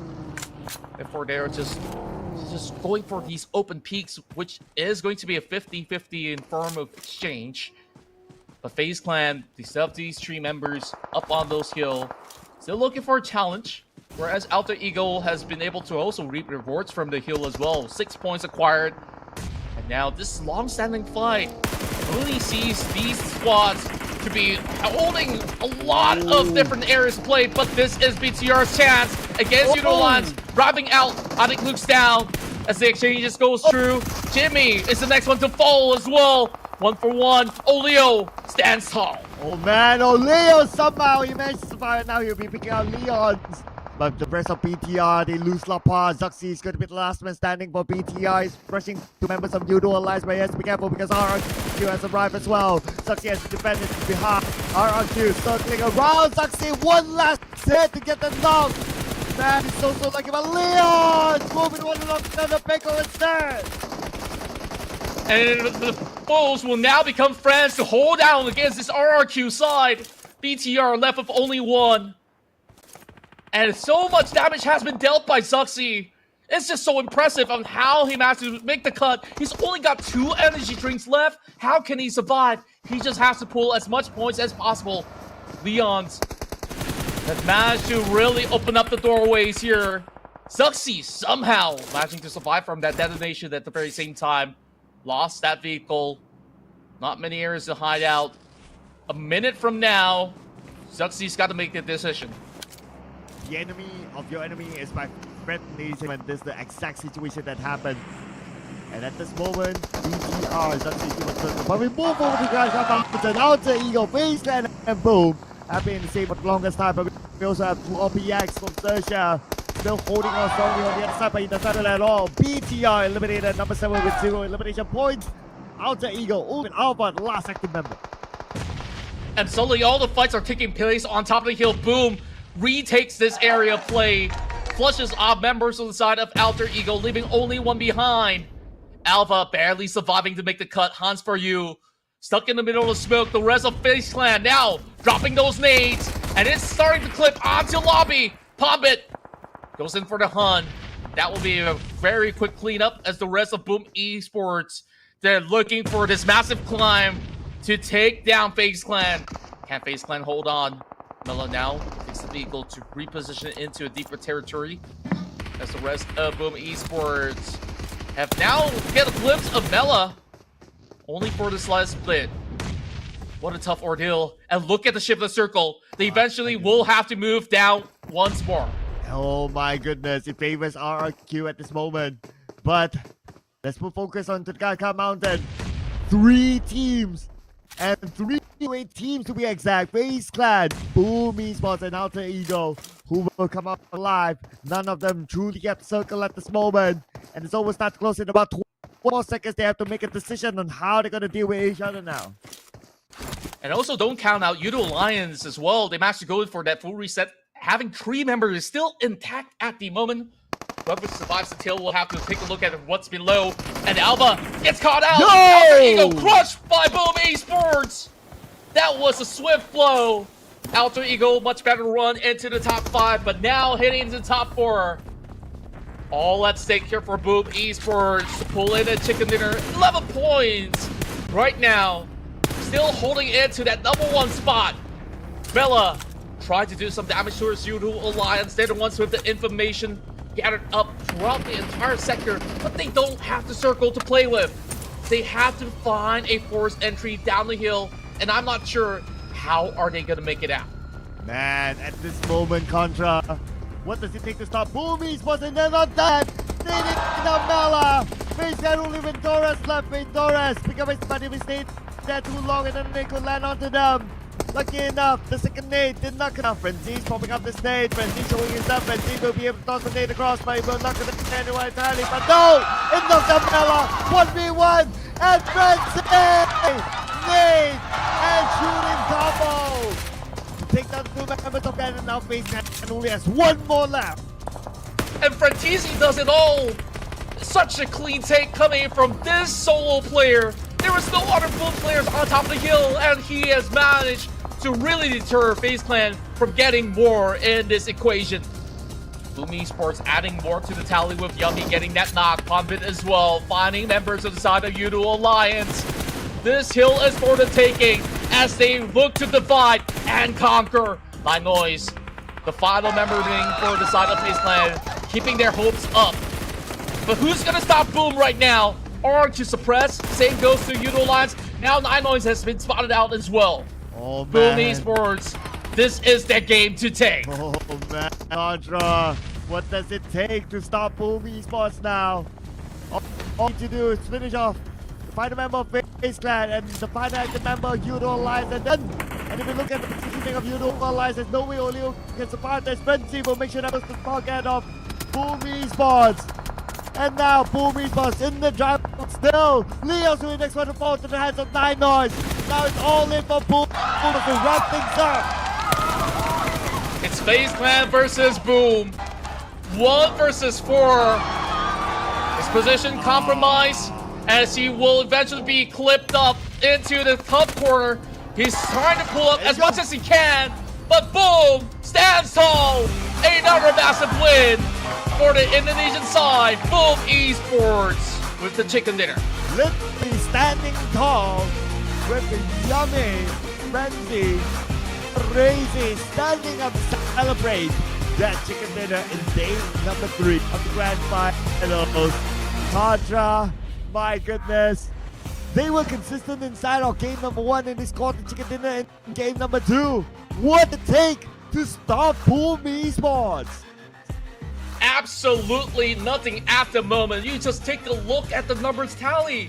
7 frags from Frenzy. You saw how brave he was pushing up FaZe Clan. You saw how Razy has been able to really stop teams from pushing them all across, and everybody has contributed into such a massive margin.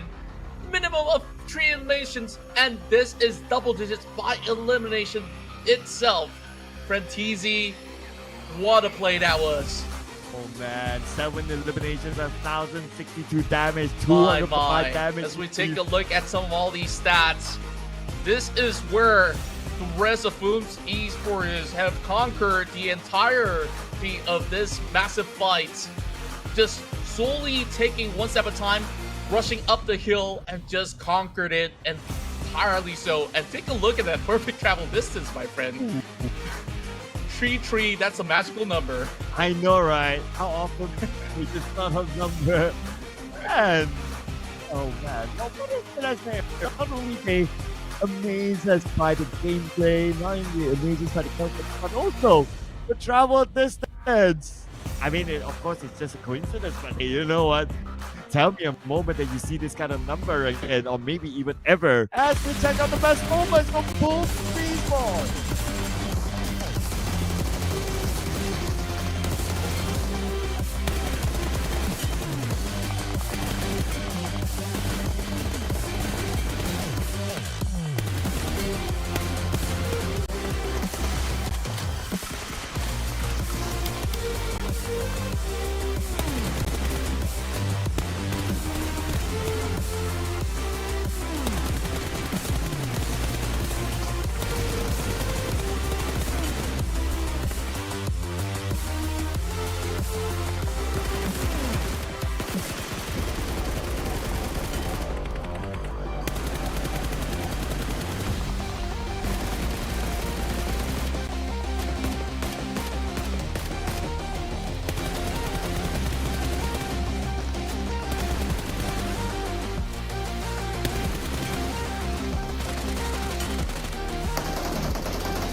What a round that was from Boom Esports with another gigantic win. This is a 28-pointer with the chicken dinner, and FaZe Clan has been able to also add up a massive 20 points. Utilize keeping up with the score caps of 10 points, hitting into this second map in general, and Alter Ego finally find a little bit more of a momentum to be able to gain 9 for themselves. Bruh. If we look at how they rotated, like they came from the in, it's not like they had the circle on top of them all the time. Even the circle ran away for the guy come mountain down to the open field, but they still managed to contender. There's almost nothing that can stop Boom Esports. It's just insane right now. And look at the gap, Contra! Look at the gap! Like a 39-point gap between Boom Esports and D-Safe. I'm not sure how the Saber is going to do it, or even Udo Alliance will find these kind of numbers. We're talking about with only 4 maps of play to chase up against Boom Esports. And this is definitely a tough ordeal for those who was hoping to take that trophy away from them. And this is why Boom, you know, they got that trophy pretty much up at the ready. And they just want to ensure that they claim it by rights of how they perform. My, it definitely was a very difficult game where we saw them coming from school, moving into ruins, and now, even despite this disadvantage, nothing can stop them. Contra, I just had to fact check. The time they won PMSL, they scored 179 points. So, are you telling me there's nothing stopping them from getting this trophy this season with the points collected already right now? This is insane. In fact, it's a proof that the Boom Esports, they have improved in terms of performance this compared to last. And with Frenzy showing up this season multiple times MVP and even put head-to-head with 9 Noise. Look at the stats, it's way ahead of Noise. It's just wow, and look at that ridiculous number. 3,244 damage to be done throughout the course of the battle. And we thought FaZe Clan was really controlling the tempo of the game. It was until Boom actually arrives to take down everybody else. So that itself was just a wild ride of a round inside of Erangel. But we got more rounds to play here in this map. I'm looking forward to it. Now, Udo Alliance have been very consistent with these top 4 finishes. I wonder if they will eventually be able to really be at least giving Boom the run for the money.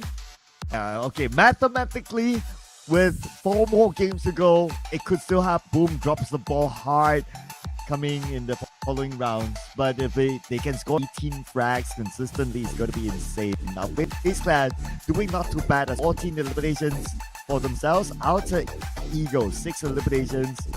It was okay if it wasn't Alter Ego, but because it's Alter Ego, I can understand that the expectations are a lot higher than 6 eliminations, and followed by a Udo Alliance coming in 4th this round with the most elimination gain. But here it is, ladies and gentlemen. First chicken dinner brought in by the home Infinity, and it is Boom Esports with the second chicken dinner. Tell me, what does it take to stop them in the comment section now? They're just on a roll. It doesn't seem like they're gonna drop off at any given point in this match. And even despite that, imagine even if they drop 2 games, they are still going to be within the lead. That is how dominant Boom Esports have been so far. But Wrangle heading into match 15, we're just gonna see if the rest of the teams can rise up to the same match tempo. Can they rise up to the same challenge and offer these numbers like how Boom Esports did? We'll have to wait to find out. But for now, these 2 games have been absolutely incredible. I can't wait to see what else is in store for us. Oh man, Contra, man, this is insane. I mean, a team that not only is consistent this season, but also improved from the previous season. Oh man, I mean, I know it's a bit too early to tell. If I were to put my money onto any team right now to be able to challenge for the PMGC title coming end of this year, I'll put my money on the Boom Esports looking at how they're performing now. Yeah, it just would always see them come up with massive results regardless of the situation. But when we take a look at the wide spectrum of what the world of PUBG Mobile Esports offers, there's also a lot of strong teams across the world, as you did mention, you know, TALON Esports now having a name rebranded as well. Like, we'll see if they could even challenge them. Yeah, it feels like they're, if not on par with all those Mongolian teams that we used to see in previous seasons. I mean, oh my goodness, Boom Esports, they're not only at peak performance, they have overdone themselves, if you ask me. I mean, we're only 2 games in and they already created like more than 30 points. There's almost no way to, there's almost like, I don't know, I hardly have any doubt at the moment, and I'll be really honest, I hardly have any doubt at the back of my head that Boom Esports will not be the championship. They are on course to be back-to-back champions. Indeed, and at the same time, they're also looking to beat the previous high score record, and now they're already locked into place with 4 more games to go. So they're definitely going to set up a brand new tally. Even if you're telling me if they're going to break into the 200-point margin, I will believe you as well. So it's really leaving all the other teams to be fighting for qualifications into PMWC instead. Oh man. What a margin. My. It's just ridiculous. The work rate coming from all these 4 players, like, you just don't know which one will strike harder in each respective rounds. Oof. Okay, so I also want to point out that, okay, Boom Esports, I did see Frenzy coming in as the MVP, and he has been MVP multiple times. He's no stranger MVP. Now, he actually joined Boom Esports during this season, and he transferred from Kagendra, which was a, or I think you can call them a tier 2 team because they have not played in PMPL Indonesia before. Okay, but before I end my story, Fluke is being subbed out for Nuzi, and it's the first time that we see Nuzi in the Grand Final. So, for me personally, I've always seen Kagendra that team that can really push through and can make through into the professional stage. But unfortunately, they were just 1 point behind in the PMNC Indonesia. If they scored that 1 point, they would have been in as a team. But because they did not, the team disbanded. Individual players respective into new teams, as we see here in the PMSL era. And Frenzy is actually one of them. So I must give it to the coaching staff of Boom Esports good eye to spot the talent like Frenzy, who came from Kagendra, technically a tier team, and now making superstars out of him. Just like how once upon a time they made superstars out of Yummy, who came from a tier 3 team. The coaching staff, the staff of Boom Esports is just one of a kind. But let's see if they can do it again in Irangul 3.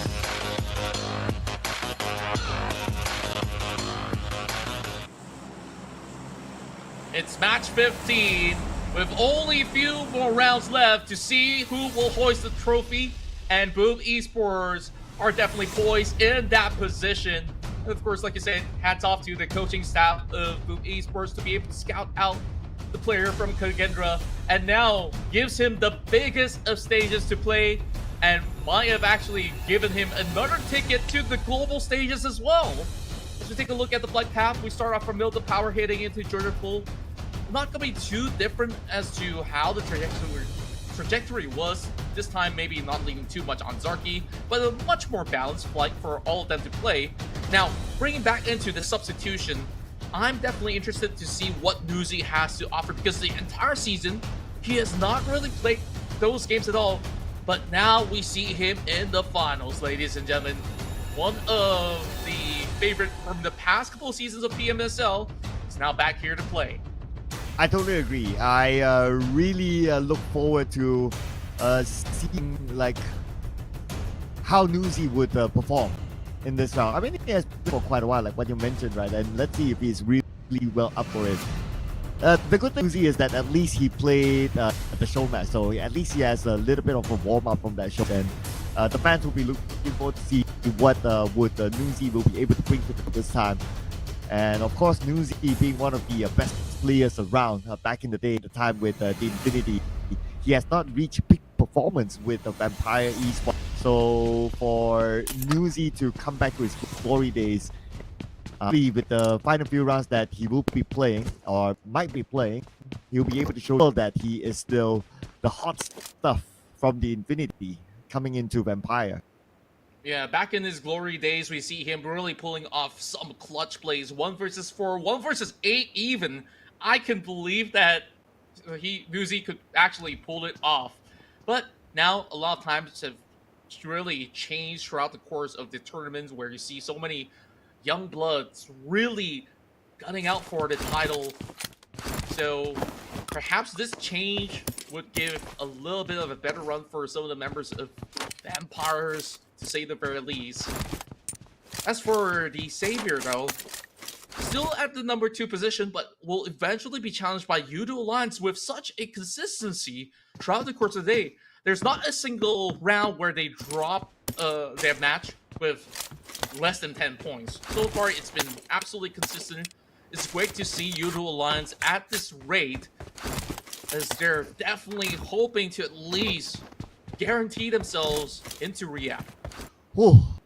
Well, I mean, we got 4 more games to go. I know, like, it sounds like we are over some of these teams, but okay, 4 more games to go. All right, 4 more games to go. Anything can happen. This is a game of 16 teams, so yeah, we'll put our fingers crossed as well to see maybe some form of drama as we go down the games. At this moment, okay, if we want to talk about, like, the current benchmark is 102 points for the Infinity, at least the bare minimum of top 5 to gain the ticket to the next round.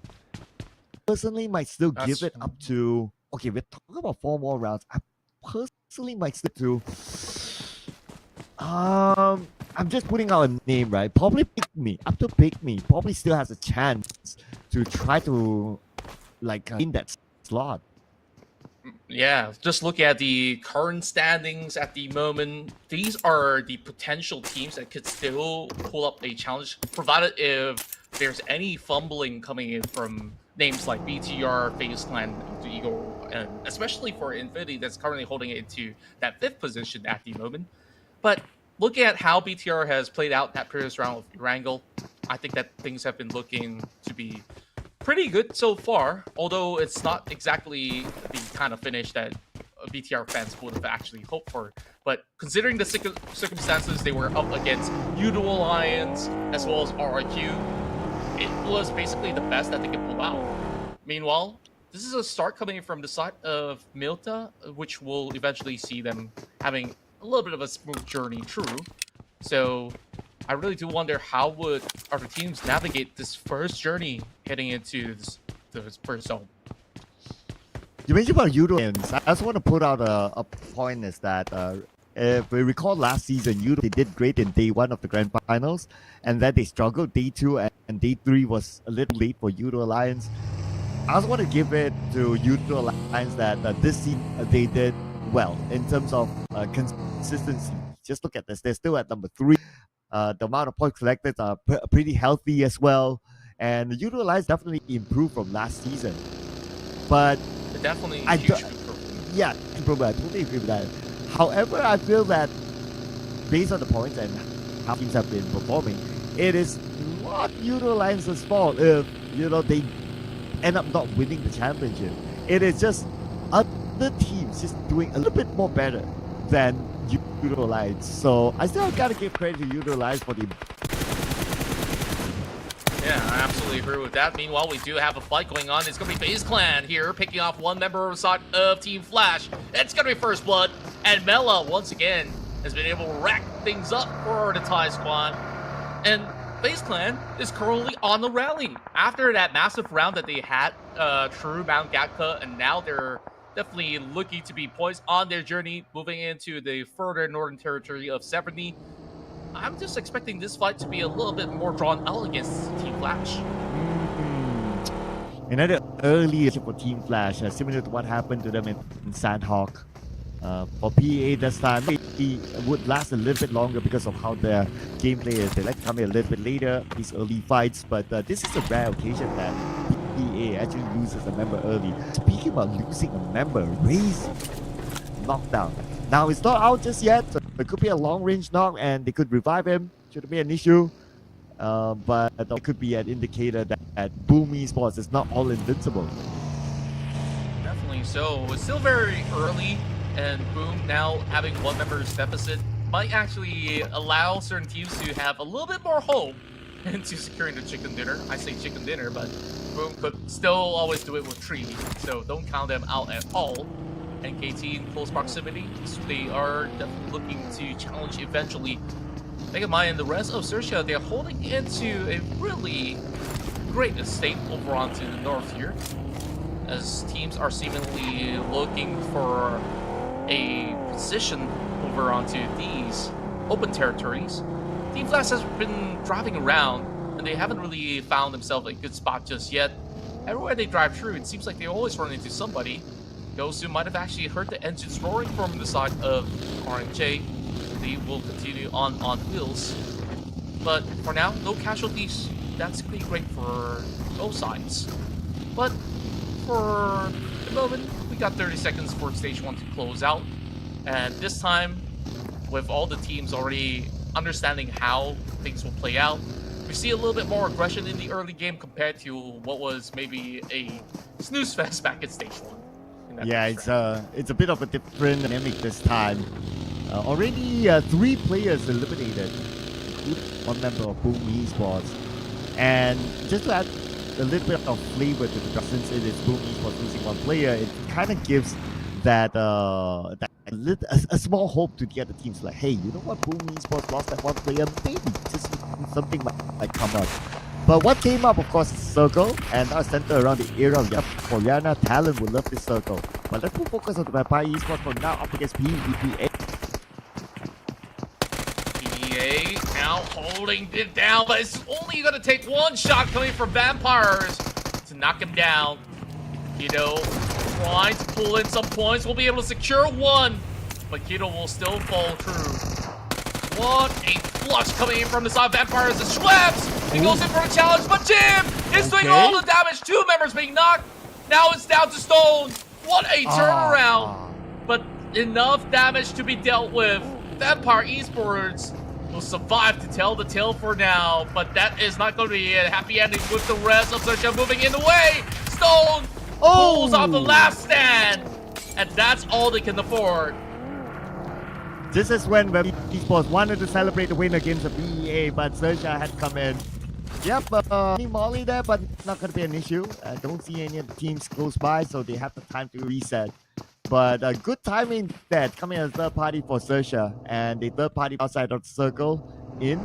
And yeah, I guess XERXIA really had a good art to decide exactly when to come in. Yeah, this is a much better start for XERXIA, as they managed to steal away a couple of points from the likes of Vampire at the same time. Now, TALON Esports is going to be absolutely happy about this scenario, with the circle now moving directly into Yasna Polyana, which is why you see majority of teams are around the North Point. FaZe Clan taking over the gas station, as they will be on the lookout for any teams coming into the vicinity. But he's going to find 1. Meanwhile, a lot of damage being sold from the side of Nate T, as RRQ tries to deter them from entering anywhere close into the city. Xavier, though, taking over the sniper's nest. They're going to take the center full of the attention, so we want to wish them luck with that, because there's just going to be a lot of teams that will be eyeing out onto this area. Yeah, the sniper tower. At least the circle is still huge enough. Like, for teams to really want with the sniper tower, is probably not the right time yet, because there's a possibility that circle fall away from it. So I guess Xavier, as long as they can themselves like just shoo away teams that potentially might come by to the sniper tower, they will for at least this stage for now.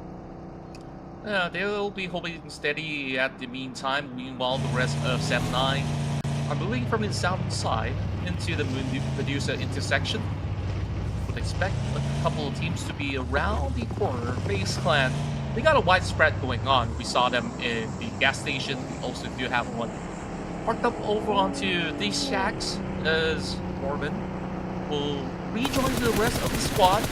Now being spotted out by RQ. What a sharp shot from Kenny! What on earth was that? And Liu quickly drives by just to secure it, but goes ahead into the Pekko's crosshair.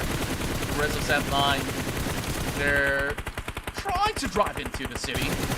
And you can see more and more of these teams are journeying their way into the outposts. This is not going to be an easy journey at all, as they will meet up with the rest of FaZe Clan. Okay, we go, but Sam has to be careful of their back though. A lot of teams from the inside of Yasnaya shooting onto the outside. FaZe Clan, they do have an upper hand. Yuhai is pretty low at this moment, about 10% of health left. But FaZe Clan, they cannot go up because of the presence of PIGMY. And it forces Yuhai to take a swim right now. Jabrensky over on the other back will be taking an eye out on him. Set 9, they just basically tried to full set it, but they don't have full intel on what's really going on by the lake. And they're just slowly shred to bits, leaving only Yuhai right now surviving. RQ joining in from the back, whereas FaZe Clan, they get themselves some safe refuge, but not for long, because PMSL Esports, they got the higher ground, and somehow Yuhai still survives. Someone managed to get away, but he's not too far away from the circle, so stage 4 might not favor this area. We need to wait and see what happens. But the amount of colors on the minimap itself, like we have 4 different colors here. PIGMY is going to move in on the clan. Probably they anticipated some sort of an advantage, but they have to keep them to RRQs on the other side as well, who could basically come in as a third party, just like how XERXIA did with Vampire Esports. Both members in the waters right now. It's Yuhai that will survive, not so much for Liu. It's just going to be a gridlock situation. Such a tense play from inside of FaZe Clan. They understood that wherever they step, there's going to be a few members overlooking. Meanwhile, Luxy finding one member on the side of the Infinity. Got Q-News already out. Hexus keeping an eye out for the rest of PMSL Esports. It really seemed pretty awkward for some of these guys out there, but at the very least, they're in the circle. Now that is, circle is getting close to soon. But for Yudo Alliance, who not in the circle, at least Neop, still tanking out the blue. But he has his other teammates within the circle, so he can follow up with them. But it's going to be XERXIA waiting at the top of the mountain. Leon's trying to get as much information as possible. Look at the elimination feed. FaZe Clan, Ventura knocked down, and execution happening on the side of PIGMY onto FaZe Clan. Beautiful Alliance taking a slower approach coming in from Mount Stalber. This could be a very strategic point of play, but they got to deal with the rest of XERXIA that you did mention early on. BTR as well as Boom are hugging by the foothill. They do have some real estate to cover for the meantime. And it looks to me it's 50-50. It could still go into some towns over onto the Yasnaya City, or it could just be in between these hillside, where we'll expect a lot of fights to be taking place by the terrains. Now, smokes that are being popped up from the side of FaZe Clan, holding a very defensive play. Pekko tries to crack this case open, as they will have Snake to be joining the fray as well. RQ are definitely jet set and ready to take them on. But PIGMY, they're also looking for an opportunity. Nine Noise is already down. And that is the Pekko falling through as well. A lot of grenades exchange. And there's just going to be instances with even XERXIA having some flight over the top side of the hill. Nine Noise being down. And the rest of RQ, they're just really holding down the line. And FaZe Clan, they got to find ways to get out of this equation. Here we go, RRQ. Trying to find another entry point past FaZe Clan, but it's going to be easy for them to know exactly where the members of FaZe Clan are at because of the smoke that's still active. Torres managed to be picked up, but look at the position of FaZe Clan. I mean, if they go front, it's going to be RRQ. To go to the back, it's going to be PIGMY. It's almost like the pick your poison sort of situation. The way it is, PIGMY has the better situation within the circle. All they do is just hold their line and wait for either FaZe Clan or RRQ to come up. But nice access across. And he knows his position. He's just by the corner. Hexus has scanned through the surroundings, and he's gonna go for a wraparound. Ventores, the only member standing for the side of FaZe Clan, try to go in for a pickoff, but it will be Billbot that secures it instead. Now, the fight continues on. RQ will have to deal with the rest of PIGMY Esports, one member being suppressed. But they're all pretty much hunkered down into that building. A very disciplined play, but it didn't seem like PIGMY has taken advantage of that situation yet. Yeah, they don't want the risk of coming out the circle and putting themselves in an uncomfortable position, so they rather wait in the high ground. I think it's an okay position for them to be in. But we move to the northern side. The Aero Starbuck, Judo Alliance, BTR, and Boom Esports in the same area with Olio only knocked down. Judo Alliance find it difficult to hike up to this hill. Certainly a little bit of a stiff climb. Jimmy will have to go for a different route instead. Tiger X spot out through the smoke. Sharp eyes coming in from Selfie. Gonna add their first point for BTR. A lot more to hunt out. NKT right beneath the hill as well. Meanwhile, it's been a commotion for the side of Judo Alliance. They've been here for the longest of time. With this shift going on, BTR definitely have a little bit of a spread going through, as they are taking notice of Boom that's holding on the upper estate. TALON still inside the city, but this will still move all the way up towards the open terrains of the wheat fields, as well as the hill of Stalford. Okay, so if you want to put a challenge to Boom Esports, this is the right moment. On the circle, 3 other teams around them. Let's see if they can survive this.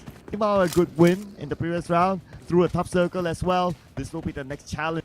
But this time around, they're going to be playing with 3 players. But oh, hang that thought for a second. 3 teams. Another challenger has arrived, so it's 4 teams around the area of Boom. This is definitely going to be a little bit of a rough run, but for now, Boom, they got a defensive hold. They got those estates to work with. Estate can just hold through the town. Jimmy now being tagged up. Zuxi will just clean things up. 2 points added to the table for the side of BTR. Meanwhile, Leo spotted out. There's just no safety net for the side of Judo Alliance. We've complimented them on how well they played for the past 2 rounds. But this time, they're just absolutely surrounded. Yeah, playing with 3 players at this moment. Let's see Judo Alliance how they're going to overcome this. And the good news is that they're playing on the east circle, but the bad news is that they're on the lower ground, so the terrain will not be advantageous to BTR. Slight elevation against Judo Alliance, but then again, because of the single shot, the spray by Satana. Finally, in this moment, managed to hit this mark. One more side of Judo Alliance, and it looks will be knocked down. And the final member of Judo Alliance, final 2 members of Judo Alliance on the other side instead. And Leon is there. Nice knock by Leon Corbett. And Boom, they try to clear off the final member. Yes, they will. But it's going to be BTR that shreds the majority of Judo Alliance. Yummy saving his teammates at the moment. Or should I say, just a little bit too late. Now Boom is only left with 2 members standing in the way. BTR is really taking firm control of what's really happening over on Stalbert. Meanwhile, in the city though, PIGMY have arrived, but into the hands of TALON Esports. It's only Dimsy left. What can Dimsy do? It's gonna be Misery that will find it, and TALON will close out that team fight with 5 massive points in the tally. Oh, 5 massive points, and Misery able to pick up his teammate, and they have the circle, so they still be okay. They have the time to reset, and there you go. Beautiful defense here, or offense here, made both by TALON Esports, knowing how Yasnaya works at the hand, the regular drop spot. As we shift back over to the northern side, so we have XERXIA here, Team Flash, BTR, and of course, Boom Esports still in the game. Still fighting as if they still have 4 members intact. They're trying to suppress BTR from moving anywhere further close towards their territory, while XERXIA is also circling from the right-hand side. It's now being popped. The rest of BTR, they get to restock from the bodies of Judo Alliance. The Infinity playing from the southern side as well. So look at that 1 pointer in. This is the best chance for BTR to reclaim that number 5 position. But Still going to see whether if the Infinity will add a little bit more points to the chart as well, as the rest of Team Flash is coming in from the far eastern corner of the map. Meanwhile, RRQ just sneaking their way through. No vehicles. Doesn't seem like it's a problem for now, but DX, they're still in the game, still looking for those chances, but majority of these players are all the way up north, so expect them not to take too much of those points for now. Time is not on any of these teams' side. 2 more seconds before the zone starts to close. All of them will need to move. We have 4 different teams here still in the game. Luxy spots out one from Team Flash right below, but not able to get down. Zuxi will be knocked, but Luxy's there together with them. The pickup should happen anytime soon. That's a ton knocked down by Gosu from the lower ground. Who needs a terrain advantage of a shot like Gosu? Big pickoffs there coming in from Team Flash, but Frentisi is continuously done damage, and this time finding Luxy as well. Talon so far doing such a great work holding down on what's left inside of Yasnaya City, while the rest of Team Flash, they see this as a golden opportunity to find a few pickoffs in the form of XERXIA as well as Boom. Now Boom has only one left. RNG takes out Frentisi. As they will take that steady climb downwards, the rest of Talon are moving into the zone. But it's such an open area play. They need smokes in order to survive. RNJ though, dropping another Molotov. Yummy has got a tough ordeal to move out of his way. Boom Esports is finally eliminated here in the third day of finals, as they will still find plenty of points to book out. I say plenty, it's actually 2, but it's been a long fight. Yeah, but the fact that it could that long, I would say it's commendable for Boom Esports. And for Disabled to overtake, Disabled only has 1 active player at this moment, so it's going to be impossible for any team to overtake them this round still. As for XERXIA, so far they're looking so good, being a team at 16, just showing that they will not go down without fight once they get back to the home flash comes to them on the underground stage. Team Flash on the lower ground against XERXIA, and at the same time, there's another team on the southern side that could be monitoring the situation, so they gotta be extra careful of any potential backstab.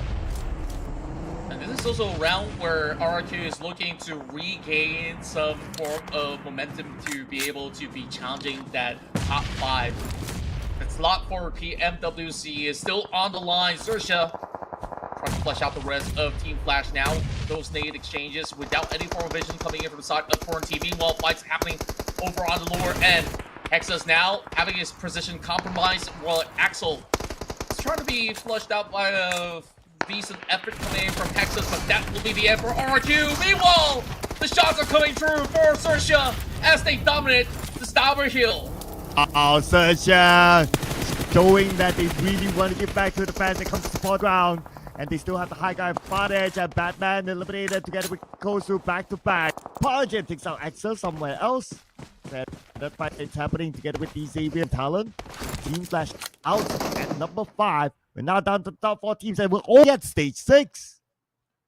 This is also an opportunity for DX to find a little something here. Only having 2 members though. The ones poised for this win has got to be the 3 other teams, Talon, Alter Ego, as well as XERXIA. This is definitely going to be an interesting way of playing the final round of this Angle 2.0, I would call it. Finding Rosemary will be a member of XERXIA. Megamind will be able to secure that. Whereas, moving into this 2-2 split, they have full information of whereabouts of all the other respective teams. Alter Ego still holding into a very deep territory, but they will need to find a circle, so this is going to be challenging for them. Ooh, look at this, another elimination instead of Alter Ego. Megamind will be taken out by Alpha. And Alpha countered by Alpha back. See, Alpha is out, leaving Alter Ego with 2 players left. Look at these 2 teams going at each other. But then again, the risk is bigger for XERXIA right now as one of the players are just by the blue. RNJ will force to move. He only has 2 birthdays, but he won't have time to use. He has to move forward. But Lobby are leaving. RNJ to be the last member on the outside active. And now RNJ tries to cut in, but he has to win the fight against Octa. Octa, last member standing as Hans was forced out of his position. Octa looking to zone away completely the course of XERXIA. now depleted with only 1 HP left. Can he pull through? And yes, they will. XERXIA eliminates Alter Ego. The Thai fans absolutely ecstatic about that. With only 1 member left, this is a good chance for TALON to seize the game in their hands. The nades now tossed a little short towards the side of the Savior, as they're just hoping for a defensive hole. They definitely don't have any areas to even go for a Jiggle Peek. What can they do about this DX? Well, I guess at this moment what they can do is for the circle to favor them, but the circle moves towards TALON. DX, look at how much open space they have between them and everyone else. As compared to XERXIA, they have the high ground. They can still navigate around to go down again to the circle, but for DX, I don't see a way out for them. It's just going to be a desperate attempt coming in from the side of XERXIA. These we see Urs as well as RJ in full form. This is how XERXIA usually plays out their matches. They can still contribute to a whole lot of damage to be done towards the side of TALON Esports to make the fight a little bit more evened up. Arjun now spots one out. Urs receiving a little bit of attack, but not close enough to bring him down just yet. RJ retaliating. Meanwhile, TALON is playing a very disciplined game. They try to hold as much of the territory as they can. Now DX walks into a trap set by TALON.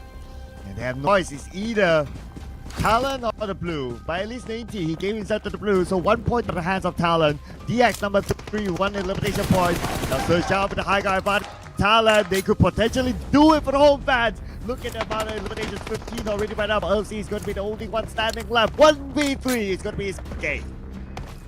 He's only got a rock to hold through. 3 members against the Thai side. Urs, let's show us some damage. Misery now on the first push. He goes in for a hop just to get a little bit glimpse, but not much to be done here. He can only do so much as he does knock one down, but the chicken dinner is to be claimed by TALON Esports of Indonesia. And TALON in pursuit or at the top 5, scoring this chicken dinner. Obviously, the stakes are higher than XERXIA, the country at number 16, with honestly not to play with. So TALON will be really happy to score their chicken dinner for themselves as they want to book their ticket into the PMWC. A step closer to Riyadh. And this is definitely an immense effort being shown from TALON, not only showing that they understand the city of Yasna Polyana the best, they have also taken ground control where whenever a team steps foot, you saw the results when PIGMY Esports tried to move into the pound. They absolutely got bested by the likes of TALON Esports. And majority of these teams that were hoping that the circle pulled all the way up north to the hillside, they got themselves stuck with not much to cover with, and TALON has got the bird's eye view. It is Yoru to be the man of the match. The latest signing of TALON came in from GPX as the MVP this round. 6 eliminations, 1,303 damage. Arguably, this is the highest single person damage in the finals. As not only TALON, we gotta give credit as well to XERXIA. Look at the amount of travel distance, 50,000 meters. So much work done by XERXIA, but they still to get themselves to a second place finish with a lot of elimination points. This is the best round they had in the grand finals. And welcome back Alter Ego into the top 4, followed by RQ, who came from the area of Yasnaya, fought a couple of teams, and still in the top 4.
And that was a big win coming from Talon Esports to seize 21 points as that ties the points up with XERXIA at the very same time. An immense effort coming from XERXIA to regain any form of momentum heading into the final day, whereas we see great maintenance coming from Alter Ego as well as RRQ to keep their dreams alive to play in the PMWC.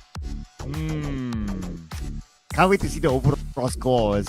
Expect the slot to PMWC to be rather dramatic coming in to the final few matches. Really got to go Talon. They have been performing fairly well today.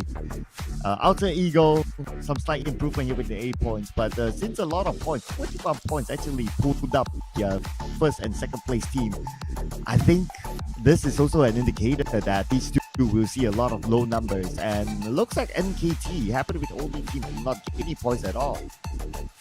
Yeah, meanwhile, with majority of these teams really going for all these engagements, but what was really fascinating was the fight around the compounds, where we see like Yasnaya to be one of the core focus with teams like RRQ, Yudo Alliance, well, not Yudo Alliance, I believe that to be 7-9, and also PIGMY to be around the state. They were the ones that comes with the short end of the stick at the end of this match. Except for RQ, they managed to reap a lot of those elimination points from that specific instance. But when we add all these numbers together, how would it actually favor certain teams out there? Because we see majority of all these numbers still favor the top 4, except that Boom, they fall short this time with only 2 points added up. They're at 180, not to be worried about, but for now, we don't really see much movement within the top 5, but Alter Ego pushes themselves closer into the triple-digit mark. So 36 points difference between Xavier and Boom. Still maintaining that gap, and I think we kind of expected this as well. We did talk about it that the Boom Esports wanted to them this round. The Xavier or Yudo Alliance or any other team below them be able to overtake them. But I also want to see like the top 5 teams, right? Because I think the points are closer there. The Infinity 104, BTR 3 points behind them, and have other teams that are relatively close by in terms of the overall points. So the top 5 is still one of the key objectives for some of the teams. But on the other hand, XERXIA, a very good round by them. But because of the gap between them and 7-9 is big, that's why even though they had a good round, but it's still not to overtake 7-9. Yeah, it really seems like it's going to be a tough ordeal for these teams who are around the 13 to 16 point margin.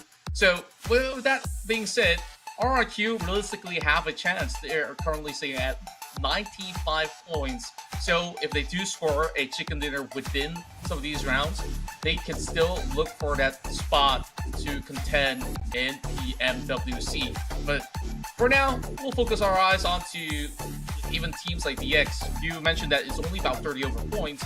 That will mean that one chicken dinner will put DX much closer in the race. Yeah, DX. I wouldn't count them up yet so far, because 3 more games. Let's say if you gather, like if you get good rounds, right? Like let's say you get 20 points per round, and assuming that the teams on top don't really do well, because that could potentially happen. You cannot count out all those possibilities. That maybe we might see a surprise. The main thing is that realistically, it's 3 more rounds to go. Whew, I don't know. I am still putting out there like 30 plus gap. It is pretty healthy for Boom Esports. Yeah, I gotta say so, but when we take a look at the approaching rounds, we're already going into the final Erangel map. So I think that DX, they've always fancied opportunities when it comes down to Miramar, but we'll hold you guys for now because it's been some exhilarating ride. So we'll take a short break, and when we do come back, we'll give you more action here in the grand finals of the PMSL Southeast Asia Summer 2024.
ดวงไม่ค่อยดีเลยว่ะช่วงเนี้ย PMSL รอบไฟนอลแล้วด้วย เปิดกล่องสุ่มไม่เคยได้ของดีๆ ปากดีปาก กูจัดการให้ คนอะไรคุยกับตูดไก่ไว้เนี่ย โอ้โห ขอลองของหน่อยวะ เปิดกล่องสุ่มได้ของดีเพียบเลย เฮ้ย เก็บดวงไว้ใช้ในทัวร์นาเมนต์มั่ง แล้วดวง PMSL จะไหวไหมวะเนี่ย ก็มัวแต่ขอของดี เปิดกล่องมันจะไปเหลืออะไร ไม่มีของดีอะไรหรอก เกมเนี้ยเลดดรอปมันดี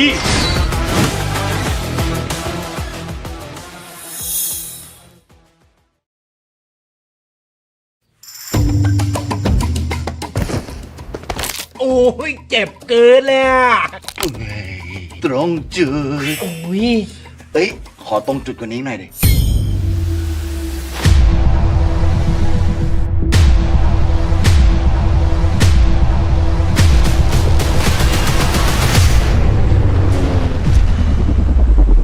ลงตรงนี้เลยนะ เข้าเลยพี่ ตรงจุด เอ้ย มาโคตรหน่อยนะ โอ้แพ้อีกแล้ว เล่นอะไรเนี่ย เอาดีใครกันแน่ แบกมาทั้งชีวิตเลยเนี่ย สกิลปากนี่ที่หนึ่งเลยนะ เอาไหมสักยกไหม ก็ได้หมดอ่ะ มา ก็มาดิ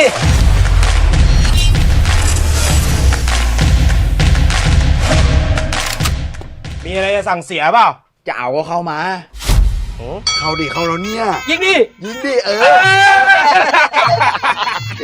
อ้อมไปอ้อม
Oke kok, sekarang kita bisa lihat dominasi Boom dan sekarang berada di posisi 1 juga. Kira-kira apa yang bakal dilakuin sama para coaching staff buat anak-anak antara mainnya lebih agresif atau mainnya lebih objektif lagi? Sebenarnya sih kayak kata Yami kemarin, kita sih fokus ke diri kita dan kita main game kita aja gitu. Kita prepare selama 2 tahun bahkan sekarang kan. Jadi kita nggak akan kayak change our play style. Kita akan continue playing the way we do and the result will speak for itself. Oke, terakhir, apakah bakal terjadi 4 kali PMSL, 4 kali juga tim Indo juara dan 2 tim doang yang berhasil mendapatkan back to back? Kita masih back to back sih. Dari 3 hari yang lalu aku juga udah story, aku udah Twitter, aku udah make a post.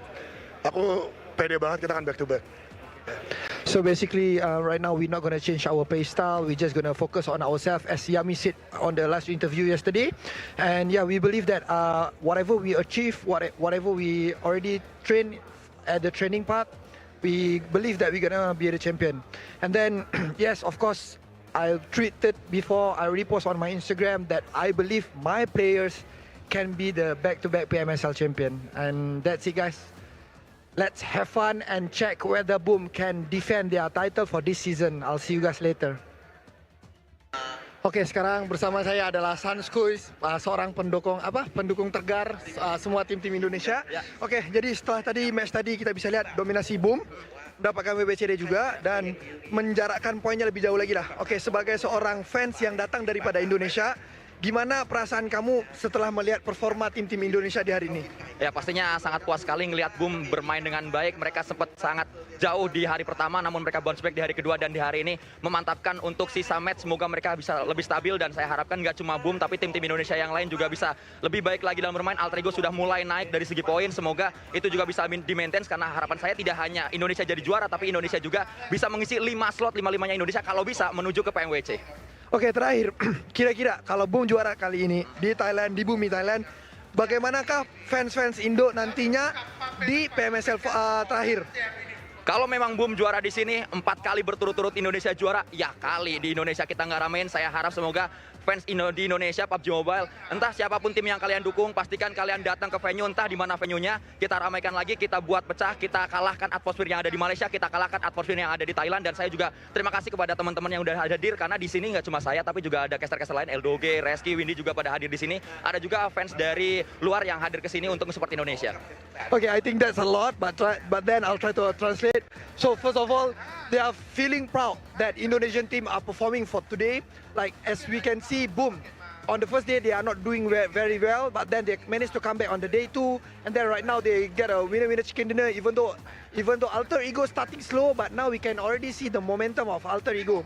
So as a caster, as a fans that coming out from Indonesia to Thailand, they are hoping that all the 5 teams from Indonesia can qualify to the PMWC straight for the top 5 spot.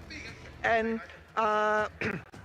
as for the next season, they hopefully that right now they become the champion 4 times PMSL. It's always the same team from Indonesia that become the back-to-back championship. And yes, they are looking forward in Indonesia, and they are and for the fans, please come to the venue, make a proud for Indonesian country. And yeah, I'll see you guys at the Indonesian Stadium next season. 3 games remaining.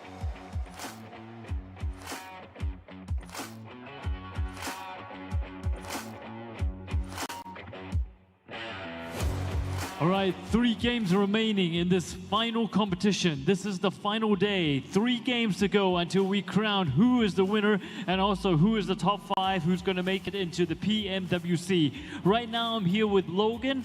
Logan is part of the Infinity Esports team from Thailand. So we have a few questions for Logan and also his team as well.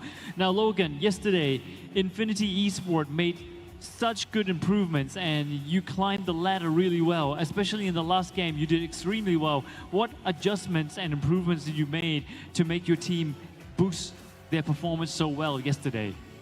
ก็หลังจากเมื่อวานนะครับที่ทีมเราปิดไก่ไปเกมสุดท้ายแล้วพอมาวันนี้ทีมเรามีผลงานการเล่นที่ดีขึ้นแบบก้าวกระโดดอยากรู้ว่าทีมเรามีการพัฒนาหรือปรับปรุงอะไรมาบ้างครับพวกผมก็พยายามเล่นด้วยความมั่นใจเหมือนเดิมครับพยายามไม่ใจเสียแล้วก็เล่นเรื่อยๆเหมือนเดิมครับไม่คาดหวังก็ไม่กดดันตัวเองครับ We try our best to stay in under our performance we try not to feel a lot of pressure about it, and we will try our best to win the competition. Okay, we have 3 games remaining. What can you do to make sure that you be crowned champion? Because this is the final 3 game and you're in the top 5. You have a high chance of being champion, but it's not easy. What improvements do you need to make sure that you become champion? ก็เหลือแค่3เกมนะครับก่อนที่ว่าแชมป์จะถูกตัดสินว่าจะเป็นใครแต่ว่าทีมเราก็ยังมีโอกาสที่จะขึ้นไปสู่ที่1อยู่แล้วก็ยังมีโอกาสที่จะติดท็อป5อยู่ทีมเรามีแผนหรือว่าเราจะมีการพัฒนาปรับปรุงยังไงในอีก3เกมที่ต่อมาครับก็สำหรับพวกผม3เกมท้ายพวกผมก็เล่นเต็มที่เหมือนเดิมครับแล้วก็ไม่ได้ปรับเปลี่ยนอะไรครับแต่ว่าจะเล่นให้เหมือนเดิมแล้วก็มั่นใจเหมือนเดิมครับเต็มที่ครับ We will try our best. We not gonna change anything else because we already under our best performance. So we just try our best and play without pressure. Is your goal to be champion or be in the top 5 so that you can advance into the PMWC? เป้าหมายของเราคือการเป็นแชมเปี้ยนหรือว่าการแค่ติดท็อป 5 ก็พอครับสำหรับผมตอนนี้น่าจะไม่ได้มองถึงแชมป์ครับแต่น่าจะมองว่าทำให้ดีที่สุดมากกว่าครับ For me personally, I think we will just try our best. We don't really aim for champions. Just focus on ourselves. And I heard that there's a lot of fans here to come to cheer for you, especially this is Thailand, your home turf. Anything you'd like to say to all the fans here?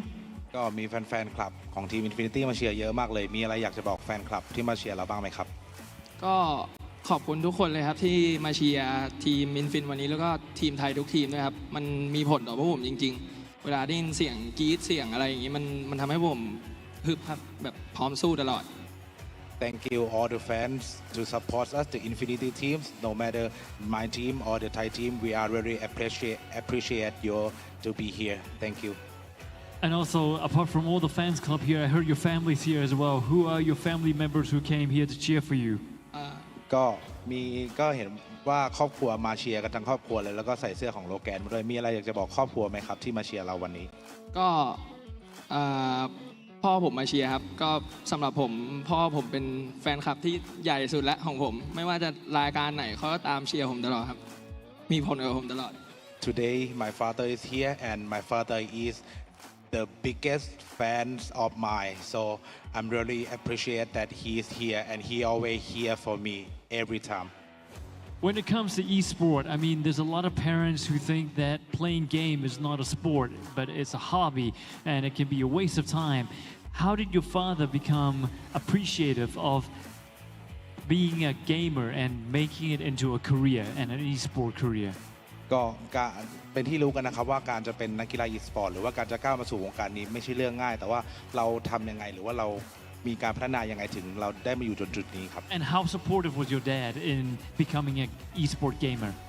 แล้วก็เราต้องอยากจะแนะนำคนอื่นยังไงเพื่อจะต้องการที่จะมาเป็นนักกีฬา e-sport เหมือนเราครับก็ตอนเด็กๆจริงๆพ่อผมสนับสนุนผมมาตลอดครับแต่ว่าพ่อผมจะพูดกับผมตลอดว่าเล่นเกมได้แข่งเกมได้แต่ว่าต้องเอาการเรียนด้วยครับแต่ว่าตอนแรกก็มีแม่ที่ยังไม่สนับสนุนแต่พ่อผมสนับสนุนผมมาตลอดครับถึงตอนนั้นผมจะยังไม่ได้ดียังไม่ได้ดูแลตัวเองได้แต่พ่อก็สนับสนุนเชื่อผมตลอดจนผมทำได้ When I was young, my father always supporting me no matter what I want to do, but he keep always telling me that you can play game, you can be in the competition, but don't forget that you need to study also.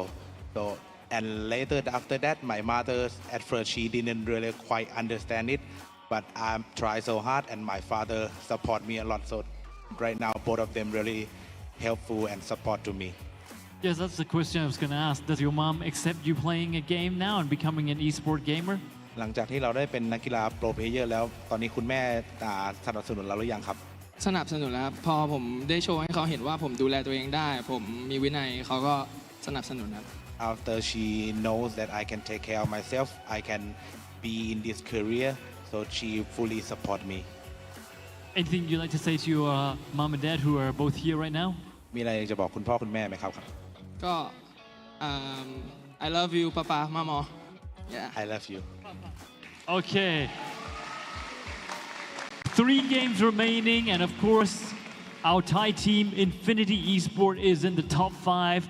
They probably want to become champion, but it's not easy because right now Boom has taken the lead. But anything can happen in the final 3 games, which is why these 3 games are so important. And now I would like to send it back to our casters because Game 4 is ready to kick off and going. So, ladies and gentlemen, good luck to every team, and let's start Game 4.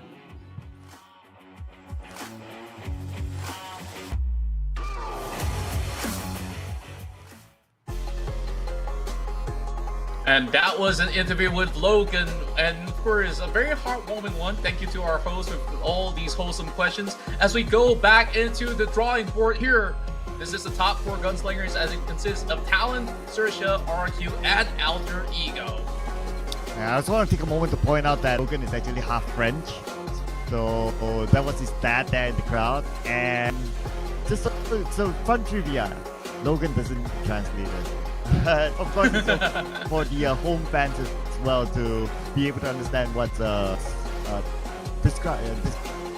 described by Logan in his speech. But great speech by Logan, gotta give it up to him. He's a great guy, by the way. And other than those numbers, here are top 4 gunslingers. So Yoru, look at the gap between everyone else. 1,353.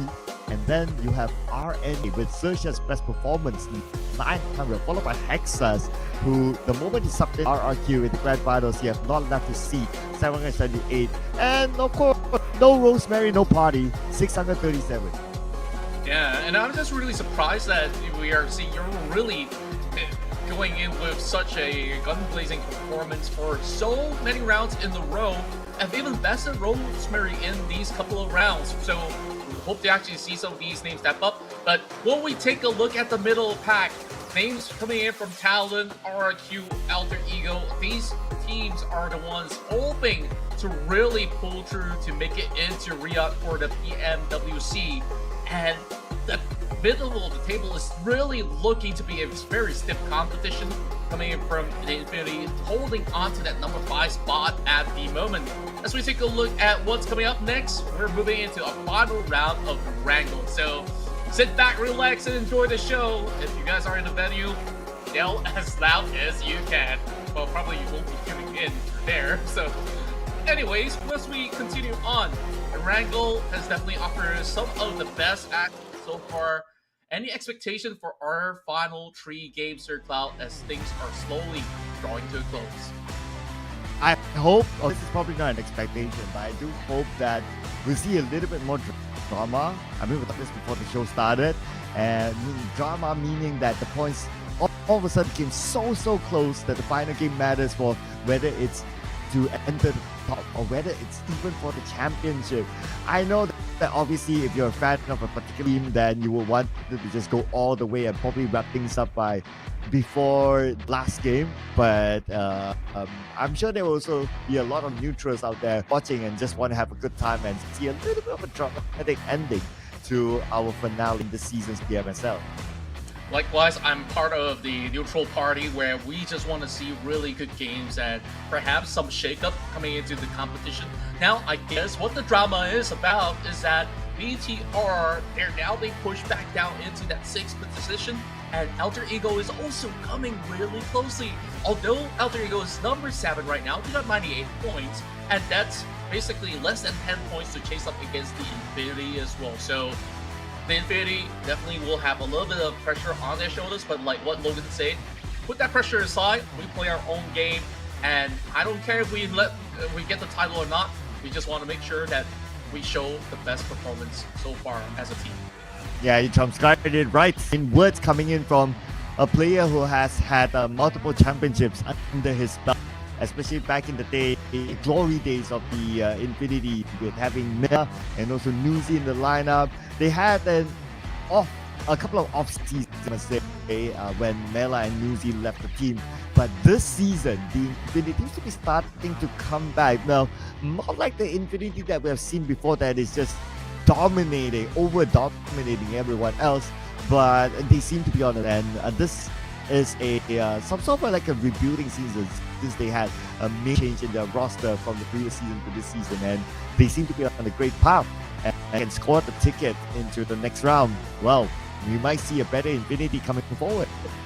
They definitely are on the right trajectory, moving forward every step of the way, especially when we saw how groups see a little bit of shakiness coming from the Infinity, but they still pull through, and here they are, ready to rock and roll. And I also do love the interview we had from Jang's fans and also the big boss of Boom Esports, because they are definitely looking to secure the back-to-back win.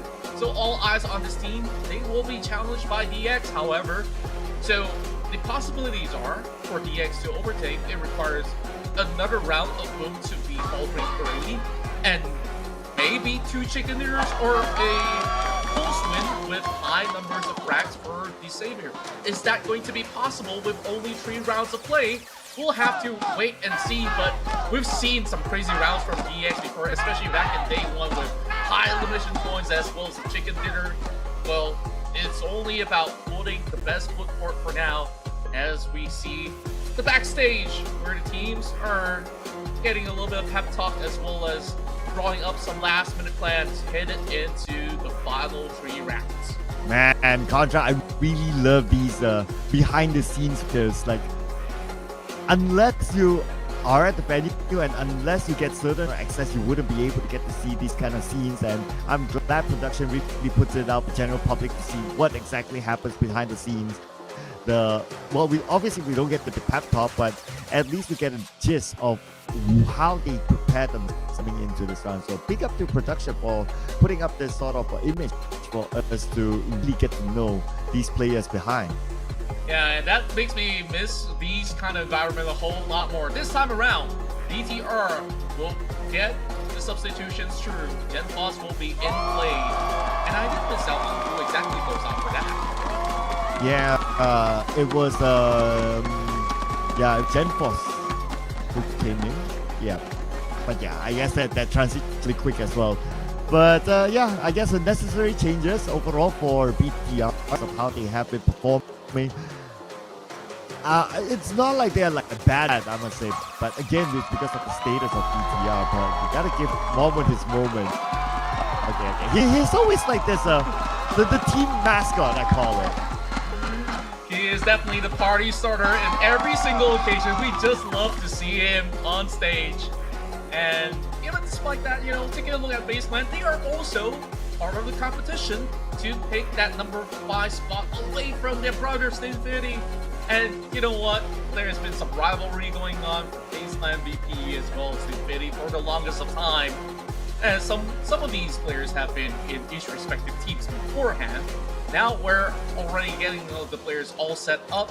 Now, I guess like to really turn up the narrative onto this one, Infinity, BIGETRON, Alter Ego, FaZe Clan, RRQ even, they are definitely on that very tight race, just hanging by that rope, and in 40 seconds or less, we'll see which one will secure a better standing.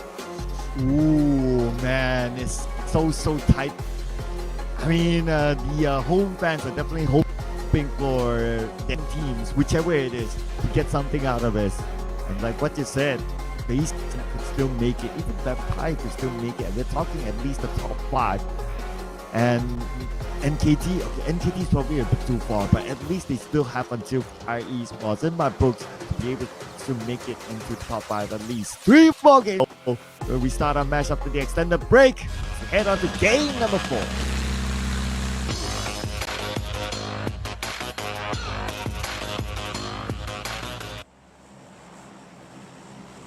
Here we are, the last round of Erangel of the entire PUBG Mobile Super League Southeast Asia, as this time we'll take the path from Severity heading into Sanaska military base.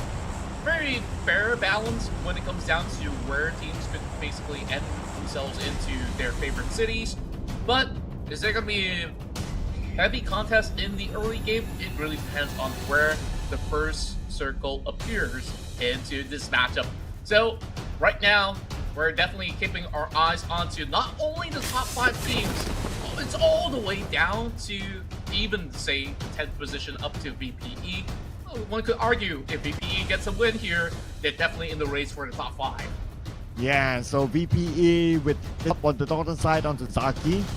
just like how they normally would, with depending on the flight path. And they're going to have a clear start at least, because normally around that area you will get many teams challenging them. But that is the start. Doesn't matter how you start, how you end for Vampire Esports. For another top contender, Infinity dropping straight into mid base, hoping for the circle to favor them. Of course, if they do get a mid circle, it's going to be a big advantage for teams who like to drop there. And they have the entire mid base on the side. But Contra! My favorite circle! Ask and you shall receive. The moment that you mentioned about that possibility, the Infinity, they will get a little bit of a head start right there, though we are currently not receiving the entire grand scheme of the picture right now, but don't worry, we get this sorted out in moments time. However, when we take a look at the current position so far for the Infinity, 104 points, and BIGETRON Aliens, they are just 3 points shy to get up close and personal to tie things up. I wonder what will happen in this game. Yeah, it's so tight there. There's so many possibilities, right? I'm also thinking of like the possibility of maybe climbing into the top 4. I know there's a slight gap there, the top 4 onwards, but because we have 3 more games to go, TALON Alliance, they cannot be complacent. Assuming that their goal right now is like, okay, as long as maintaining the top 4 would be cool, but they cannot be complacent the fact that the Infinity, they somehow have a boost or a buff because of already playing in the home ground, that they are performing very well today itself, and there is still a potential that they might overtake TALON and Alliance with the amount of points, the amount of games available. Yeah, and on top of that, when we take a look at how proud Logan's dad really looked, the family support, everybody's really having their backs as well. You can definitely see that the Infinity, they are feeling the vibes, feeling the energy, feeling the right mood, not only to perform, but really to show up that they have been one of the best so far hailing from Thailand. So definitely all eyes are on them to maintain that lead. And first, apologies for a little bit of the feet delay, but don't worry, we'll get you sorted once again once we do receive a little bit more of an insight as to what's really going on with our 4th match of the evening. Yeah, I was kind of excited to see the circle, but it seems like we may be heading for a restart, so hopefully a different circle, I don't know, but of course it's all about RNG, right? We might see the circle again. If we do, not gonna complain about it. And plus, it is the last day of the PMSL this season, so if we do get all these insane goals, that'll be fun. But if I were to like summarize my thoughts for the day, it's actually pretty exciting. There's no like, okay, this one clear circle that is easy for all the teams. Like all the circles are pretty tough. Sandhawk between the 2 islands, and then you got the first Erangel, which was a Gaka Mountain finish, and then you got the second Erangel, which was a Stauber-ish circle, Yasnaya Stauber-ish circle that has some level of water because of the lake. So I think circles today have been pretty exciting.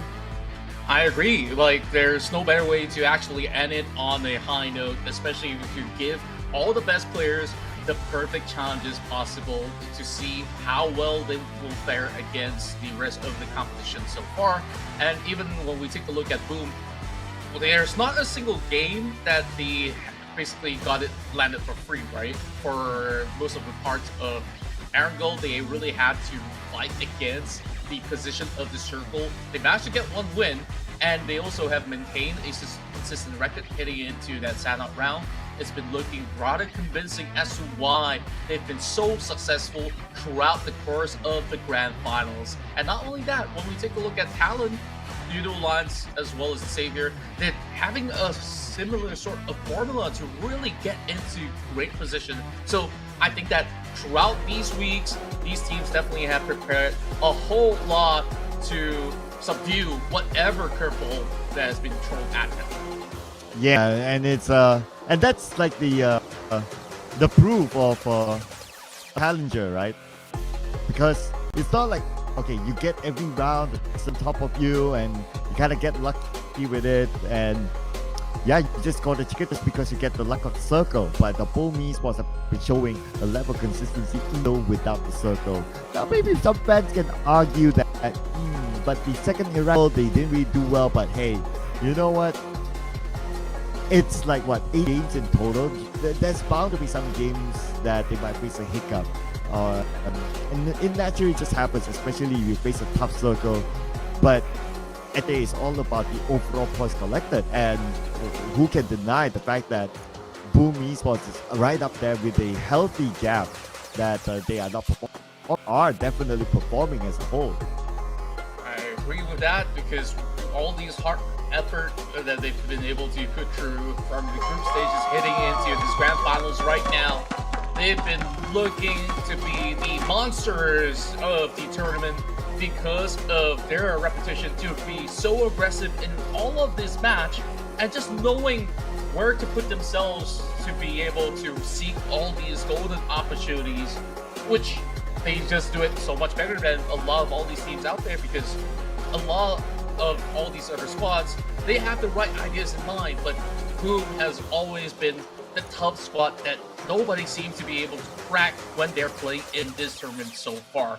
But today, I think that it's been a really good form for teams like FaZe Clan, the Infinity, some brilliances coming in from RRQ, I may say as well. Though we want to see a little bit more effort if they were to make their way to get themselves the ticket to Riyadh.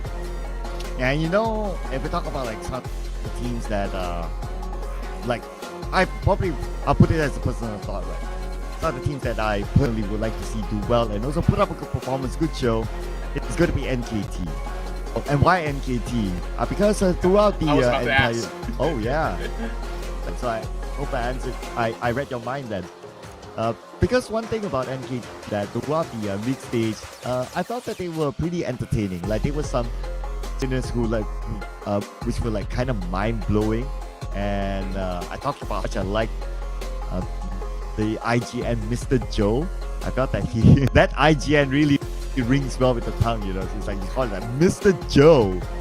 It's like, I don't know. It just gives a very cool feeling to. I don't know what you think about it. Well, I definitely believe in Mr. Joe on what kind of vibes that he brings to the table. We see some nice clutches from him from time to time. Mr. Joe definitely is going to be in the house, ladies and gentlemen. But same goes to all the other rest of these players out there. And for those of you guys who, you know, might have just tuned in directly to the grand finals, what happened to some of these teams out there that you've been cheering, like Todak, Team Secret, Warp Team? Fortunately, got eliminated through the group stages.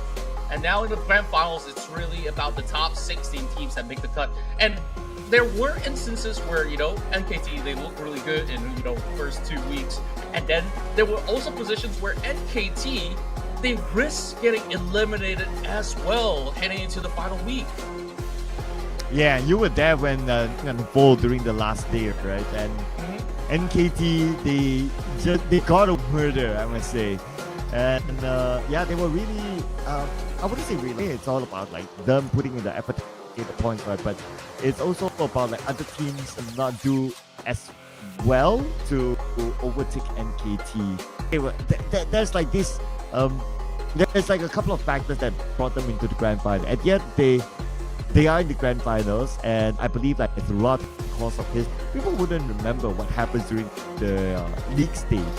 People will remember what happened in grand finals, and as long as they make their way through, I think NKT, the home fans proud.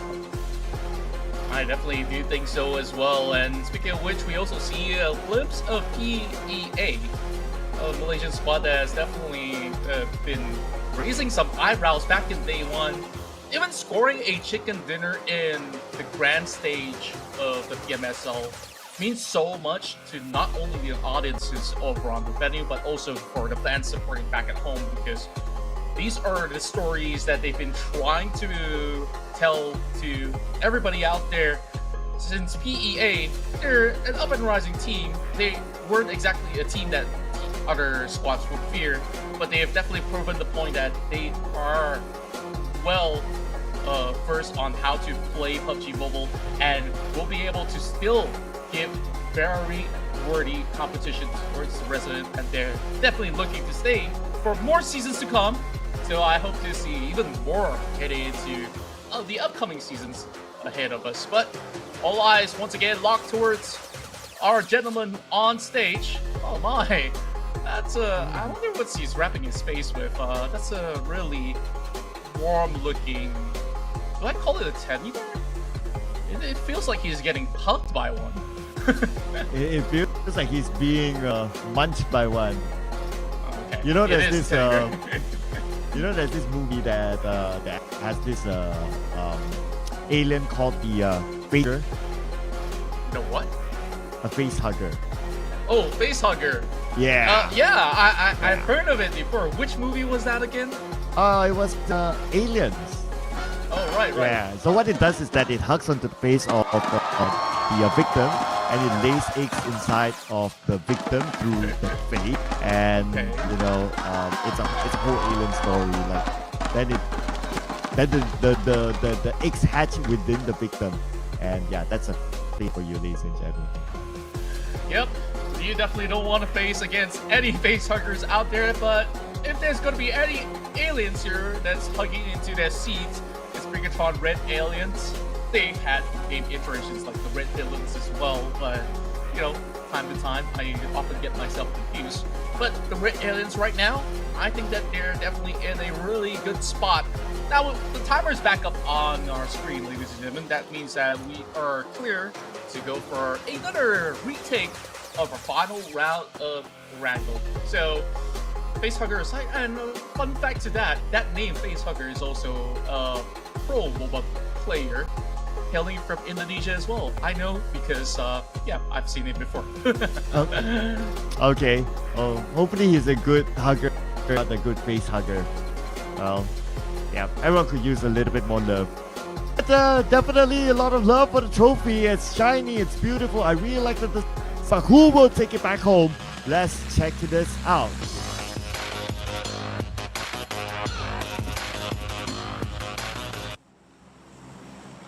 We schedule another flight for our final matchup of Wrangle, as we will now take a different course this time, moving from the corners of Liptovka, headed into South George. Now, we may or may not get that island ending that we so desire, but it's okay. This is going to be the last dance, heading into the classic map, as we will see epic battles take place. There's only 3 rounds of play here in the grand finals, and it all begins right here on the halfway line. And looking at the flight path, looks like we're going to get another Zaki drop for Vampire Esports, since it's closed up. And by dropping directly into PMSL, it's going to take them quite a bit. Definitely style that Vampire Esports is used to. So another good spread up north as well because of the presence of Vampire. Hoping for a meet of course, because if you think about it this time, now PIGMY towards shooting range to 20, so that's kind of like their new drop, so they left me the space for it. And for the Infinity, they are not heading towards Novo again, or Novo base. They drop around the area of South Jobo Pool, just to get that kind of circle. So yeah, no meet-and-base circle, ladies and gentlemen. We're gonna have a Kakas ending, very, very likely. There is still the possibility of Pachinki, School, or even Rozov, depending on how it shifts as well. But there's so many teams now fighting for those vehicles, and I'm afraid that we might actually see some pandemonium in the early game. But thankfully for NKT, Mr. Joe is definitely going to be safe for now. And look at that. We now see Team Flash also claiming a territory of Yasna Polyana for themselves. So we might see a fight, we might not see a fight with them against TALON Esports, as we have seen beforehand. And I may have spoke too soon about NKT, as BTR will claim first blood in the hands of Zuxi.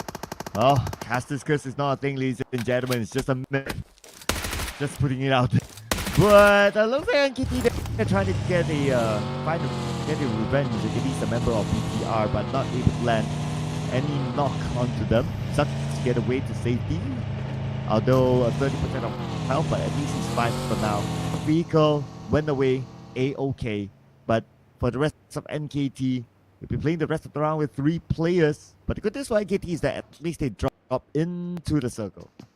Yeah, it's not too far off as they're on the corners of farm, which is why BTR is definitely looking for a little bit of that challenge.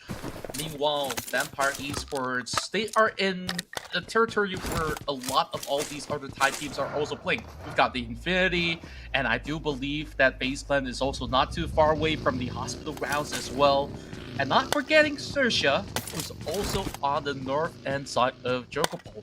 So, XERXIA, off of that win, we want to see what more damage can they do, especially with the rest of the Thai squads surrounding the area. And for the benefit of XERXIA being one of the home team, at least, I guess at this point, realistic for them to even get into the top 5 is a far-fetched. But at least if they don't end number 16, I guess, yeah, they don't. You know, it's I think back to the home fans, right? Like they still put up a fight. It's a storyline of them putting up a fight, not giving up, even though they know that they are very, very far off from even qualifying PMWC, and they still put on a good show, and they don't put themselves at number 16 today. I think it's a good return to the home fans. It definitely is, especially as a tribute to those who come in to support from all across the country. As we are now having all the players, the best players of Southeast Asia under one roof.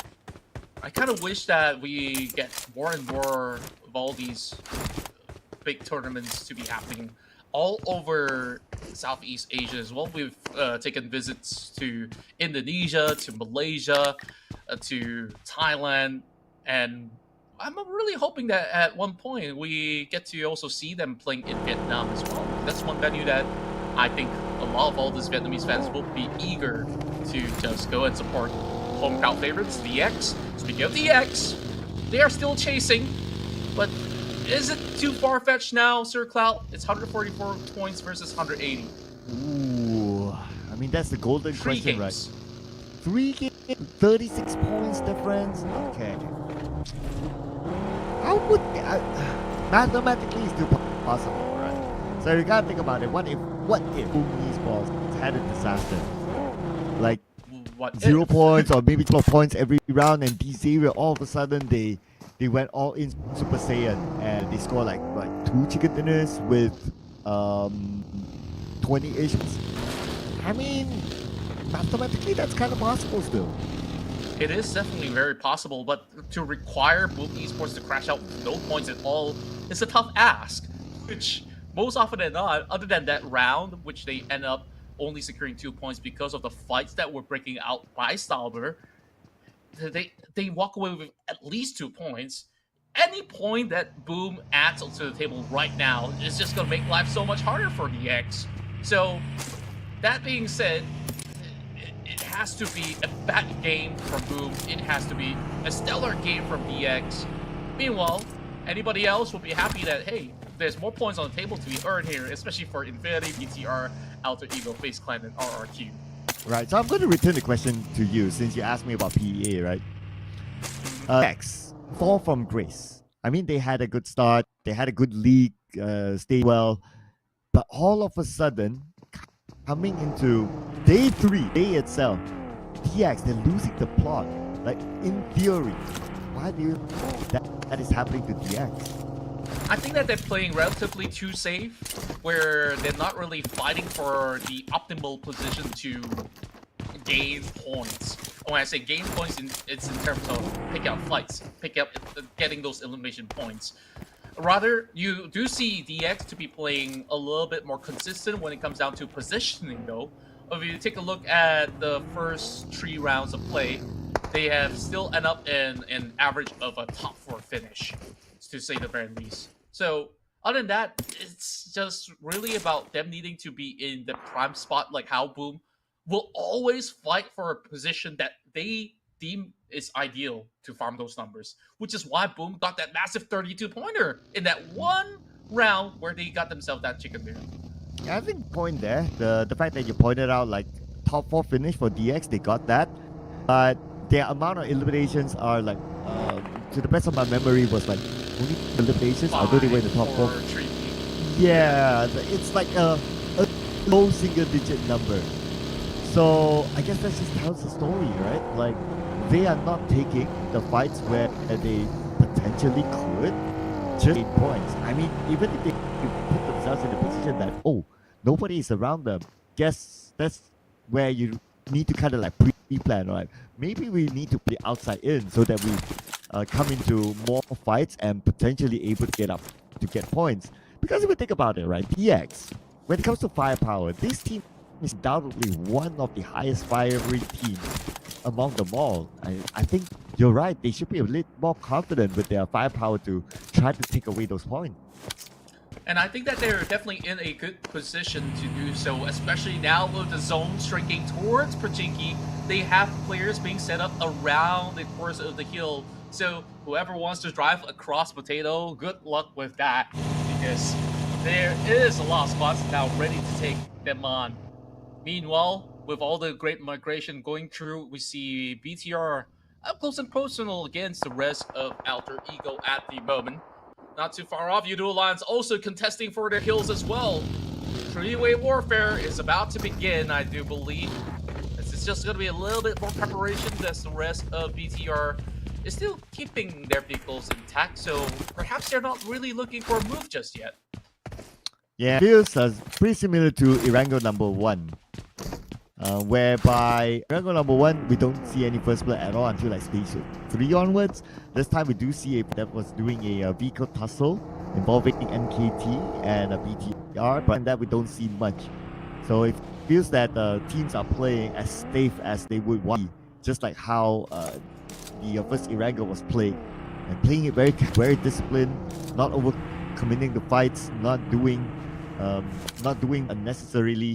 And this is where we are in the current position where we have so many still alive and in stage 2. But that also would mean when it comes to 3, all havoc will break loose. I agree. That's what we all look forward to when that happens. Now some taps have been sent across towards the members of Team Flash. Just a little bit of signal warning. Meanwhile, the rest of XERXIA is going to wrap around from the Gatka region to slowly get into Pachinki's side. They're taking things really carefully as they understand that teams, they love to play across the hill, and that's going to be FaZe Clan that will claim it for themselves. And just to go back into that as well, when you did mention the pickoff coming from BTR, they add one more point in. They're just inching closer and closer to the Infinity now, only needing about another 3 points to eventually get their way across to reclaim that number 5 position where they start off the day with. Batman now holding down the hillside as the rest of BTR and also other teams are looking to challenge eventually. Meanwhile, into school, we're seeing members of the side of PEA holding it from the north. I'm surprised the north point is a little bit more cleared up than the rest of it. Yeah.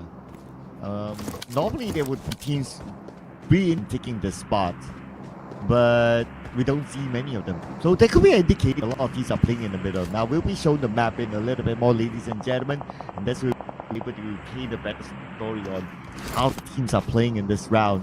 And there you go. So just skimming through, a lot of teams played in the middle, and even though the circle shifted towards the northern side, we still get a lot of teams within circles still. Indeed. Meanwhile, Boom has already secured that great real estate in between Pochinki as well as Rosa. So that's going to be a firm hold over to the northwestern side for the team that's hoping to defend their title.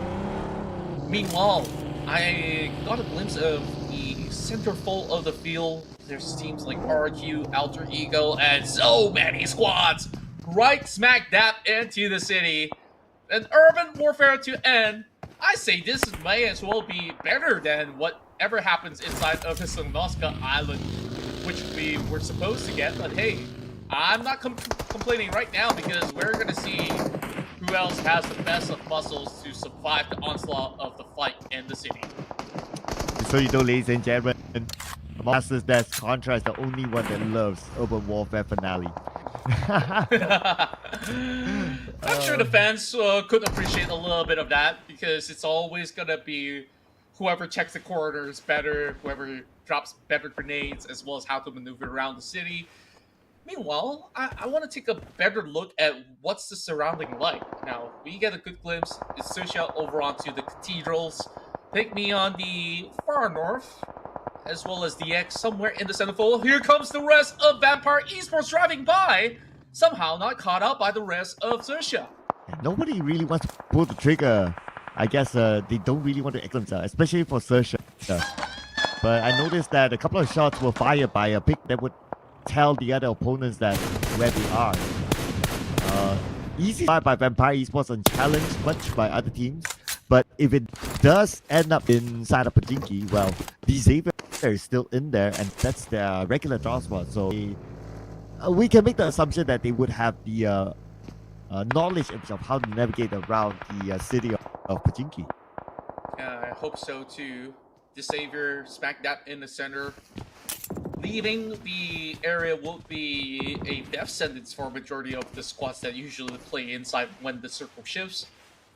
But for teams that are very well versed of the nooks and crannies of where to hide, where to fight, they definitely fancy it. Meanwhile, Line's looking for that pickoff against what I do believe to be Mr. Joe on the ground. NKT got into a rough run-in, now sandwiched in between a couple of teams. Sam9 as well as Alliance, seems like the Malayan Tigers are looking to strike. And it will be Kenny S that will be really circling them like a hawk right now. Big Nate's tossed in blue zone, zoning off of the side of NKT at the moment. There's really not many places for them to hide. Nowhere to hide, nowhere to run. I mean, the moment they step out of the shack, they're going to be in the open. And Alliance being one of those teams who could potentially still challenge for the number one. We want to try to pick up as many points as possible out of the hands of NKT. But NKT, they are 1 point away to the blue zone. 2 more players for NKT still alive, still tanking it out. But Judo Alliance, they have to shift the focus as well to other teams that they pass by, especially 7-9. It's not too far away from them. Smart play coming from Sam9 though. Overlooking the hill, trying to scout out the dangers of what Pochinki has to offer. But Leo is also on the lookout for depth. Whereas Infinity tries to defend this area play against the rest of SEA, driving by. Nate's now being tossed. Logan falters to the ground. No support coming in from the rest of Infinity. They will have to ditch him. Unfortunate for the side of Infinity. They're hoping to get catches, but instead they're the ones who got caught. Ouch for the Infinity. I mean, they cannot afford to drop the ball. BTS just right behind them by 3 points. Mr. Joe taken out by depth, leaving NK only 1 player left, and still spending time at the 3. TALON took out Snake RRQ. And on screen right now, the Infinity, the home team, playing for the outside circle, the migration in, hoping to not bump into any other team. But looking at the minimap, I mean, it's hard to go away from other teams since we're at stage 4 now, with 6 teams still available. It's so crowded up inside of the city right now with another shift of the stage. I do believe that it does end up within the territories of the city, as well as on the far south side, which is where the teams are holding out to, towards all the hills, potato hills, if you would like to call it. Sam9 now visited by the rest of Infinity, arriving to the scene, looking for a fight, but then vehicles are depleted, unable to take down them, and that makes them pay for their lives. My, not really working out so far for the Infinity. They try to fight back though, but not only 7-9, they need to be worried about a good amount of teams around as well. Oh, and Gatune finish off a U-high from 7-9, and this opens up the floodgate for not only BR, but Alter Ego, FaZe Clan, RRQ. The points are so close for the Infinity. And this is where they really have to face the music. They only can play for the final 2 rounds of Miramar, but the battle continues on. FaZe Clan now being struck down, and XERXIA on a hot streak. They're even trying to lead the rest of FaZe Clan. 2 members down, nobody to save 9 Noise or Mela. And look at who's on top of the hill. It is Vampire Esports. It is the Thai teams fighting one another to see who is the supreme Thai at the end of this journey. Man, a mixed feeling for the Thai supporters, looking at the favorite teams canceling out each other. And now XERXIA, they're in a tough position. Vampire Esports with a high advantage will take the RNJ. And now Vampire Esports, the back with elimination points, looking for more, found their third, and now looking for the next target. FaZe Clan as well as a good amount of players from have been eliminated. At least we do hear some of these teams do have a crowd favorite, and that is going to be the members of VPE securing those 3-pointers out there. Crowd erupts in joy. Still 7-9, trying to strike through the smoke, does find one. Yuhai tries to clear it out, but the Pekko still so elusive, still hiding in there. They don't know what's left of it, and he comes in, striking it down. Yuhai with a drop shot. He saves the day for 7-9. This is the best performance so far with 8. Beautiful drop there by Yuhai. As they move back over to PUBG Esports, and this time around against Team Flash without circle at all. PUBG Esports, they do have vehicles, still active, and looks to leave this, but Team Flash is not going to let them go that easy. He gets out of the vehicle. He's sprayed Breezy. Not able to get knocked out just yet, but it's going to be Yummy. Easy from DEA fighting against the Team Flash. Batman navigating around the smoke, not able to get a good vision of what's happening within there. And now Batman will need to face the blue as well. PUBG Esports, Bobby will be taken out. Team Flash fighting back.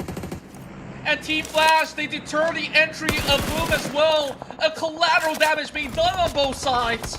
Boom, only left with one member. They secured 2 points, but at what cost? TALON Esports now striking onto Frantisi, and that nade seals the deal. Floodgates once again opened up for the savior in the city of Pochinki. Ooh, and 7-9 just went out, but they got 8 elimination points in their hand. Now, with the talk about like Boom Esports and the possibility that might happen in the coming 3 games, including this one, they have been eliminated with only 2 points this round. These 8 people got TALON with 5 eliminations already. Anything can happen. Somehow, a whole lot of damage still being struck by the side of the god. Final member remaining for NKT will not last to tell the tale. TALON Esports still on that hot streak. We've seen this team perform. We've seen the damage they can do. And they do it yet again. Is now Jim trying to survive. Can he heal up in time? He cannot afford to enter the city at all. And there's still a few bandages? Only bandages? I don't think he makes the cut. PA, they settle for 8. Yeah, we can see his health going down faster than heal up. So it's just a matter of time right now. If it's not 8 and then 7, not much different in terms of placement points. So PA, here it is, officially bowed, taking back 1 elimination point with them together. A top 8 finish, to say the very least. Meanwhile, Yoru is the next one to fall off. So that also leaves 6 teams. This is the fastest round that we have in the grand finals, it feels. Oh, yeah. What on earth is going on here in Pochinki? Yeah, from a chill start, all of a sudden, you have a lot of moments where you blink and say, but you ask for it. This could be a Pochinki finale. And guess who know? The Xavier, Boom Esports, closest contender for the title. All they really have to do is get rid of PIGMY Esports, then the entire city is for them to claim. But the final circle might end up in these open territory, which will give them a little bit of trouble. Meanwhile, Utilize now being flushed by Rosemary, who will look to strike. Not having a chance here, Utilize trying to survive as long as they can with Leon. Just holding down the line. Whoa! Getting that knock, looking to secure the number as well. Play by Leon. What a solo play by Leon! Beautifully done indeed. But now his next mission is trying to away from the blue. He does have a vehicle though, but his position was compromised. Gave away the idea to Vampire Esports that somebody's going to be there. Now easy. You did point out that they do have PIGMY. They need to clear them off to have Pochinki all for themselves. It's going to be Tony K that will be able to eliminate Alter Ego. We thought that with this chance, they'd be able to overtake Infinity. BTR, they only got 2 points so far. This is going to be a good chance to create a gap between them as well as Alter Ego, and also seize the opportunity against Infinity at the same time. Vampire Esports 7 points of elimination. They're definitely looking for the chase through the top 10s, moving up the ranks. This is where they're still trying to sniff out where exactly is Leon. That name! It hits! It's Tony K! It's the one and only Tony K. And look at the assignment for the crowd. Knowing that Tony K, with that one name, eliminated U2 Alliance. And that gives one step into claiming this chicken dinner. But dedicated competition, look at this. All our top 4 teams, all of them still a full squad. This is not the kind of Pachinki fight-off that I have expected. That majority of these fights are actually taking place outskirts instead of within the city itself. And up till now, the Saber is still standing there with 0 points to be accrued. So they need to eventually get out of there and start looking for more, or else these chances are slowly dipping down. The car goes down to the hands of Stone as Tony seals the deal.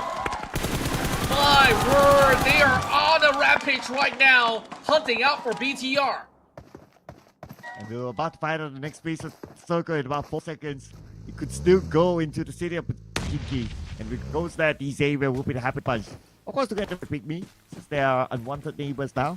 But for Vampire, just look at the spread. They have 2 players on the left side of the road, 2 players on the road. Wherever the circle shifts, they have at least somebody there as a marker. And with such great information gathering as well, this could either go really well or really bad for the side of Vampire Esports. Same could be said about BTR as they are holding it out onto the sniper's nest.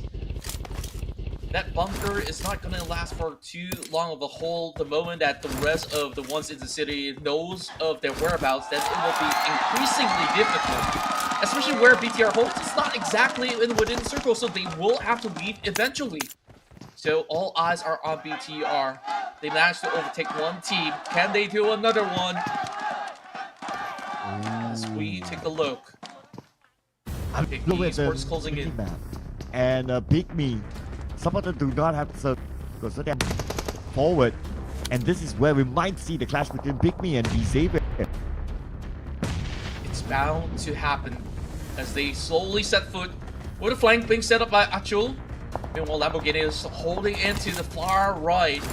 They have not spotted Lambo just yet. Billbot climbs over the top side of the hill. Good disciplined play to make sure that he's not being tracked at all. Footsteps definitely heard by Nate from this moment on. But they're definitely using a lot of resources of all these nades, trying to clear off all these angles and to face check.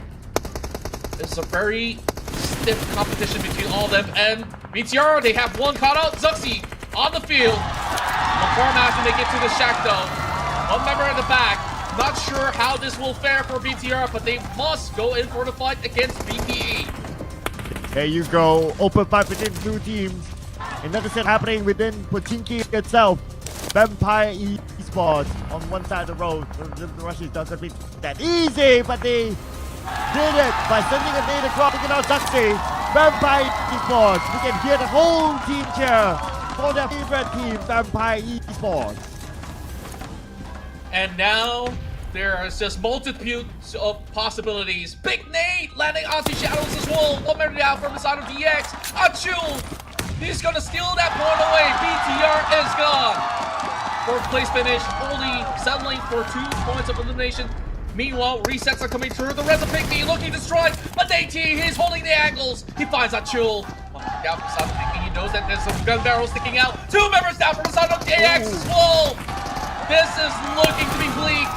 2 members left from the side of DX now, hoping to push through. Dimsy tries to clear up Nate from the top. He's got that Nate.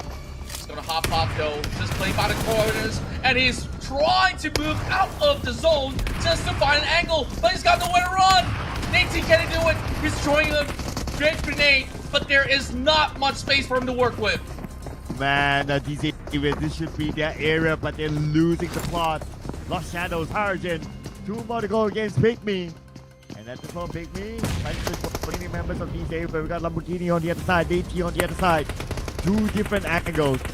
Same time, the blue will close in about 15 more seconds here to be prepared to move into the circle. One thing of PIGMY. And with the circle shifting towards BPE's favor, it's all about settling the scores inside the city. PIGMY, they got them all surrounded. Nate as well as Lambo, they just got to play off of whatever contact that they do get. You hear them running across. Nate now inside the building, but there's no clear angle for Billbot. He's going for the chase. Now he has to pick up the fight. Going across the corners and jump shots. Oh, they find him. PIGMY, they suppress the X. My goodness, PIGMY winning fight against Xavier. Now only Lamborghini left, the last remaining member. Not the smoke, but PIGMY knows exactly where he is, but they not need to deal with Lamborghini. They need to deal with Vampire Esports. As a squad now coming in technically as a third party. Such a huge margin now acquired by the side of Vampire Esports. The floodgates, once again, like I said, open up wide as the Thai fans cheer them on, hoping for a massive win with 73%. This is looking rather good. And it's PIGMY that annihilates the X. 0 points of elimination? Are you kidding me? What? They're all that 0? Oh no. I'm sorry we didn't talk about it, but summarizing it a little bit more as now we're focused on the final fight here. Vampire Esports want to rep against PIGMY and Vampire Esports. Get something to the whole fast cheer. A wonderful day for the Thai audience. Yet another win for Thailand. We've had Infinity really rating strong. And then now you see Vampire Esports and XERXIA, they picked one for themselves as well. And not only that, Vampire Esports with such a huge number to be racked up in this round, I think they are definitely in the race to book that ticket to Riyadh. Don't count Vampire Esports out yet, just ladies and gentlemen. Check out the amount of eliminations that they have collected. They collected 15 eliminations, 25 whooping points in this round. If you gotta think about it, they had a really hard circle. They dropped in Zarki, had to make a long rotation. The circle kept going away from them, but nothing stops Vampire Esports. Absolutely nothing will hinder them from claiming this beautiful win. And it's all due to the heroics of Tony K. How many times you see him leading the pack, leading the forefront of the attack, and always walk out unscathed and secure this 6 elimination points with massive damage to be done.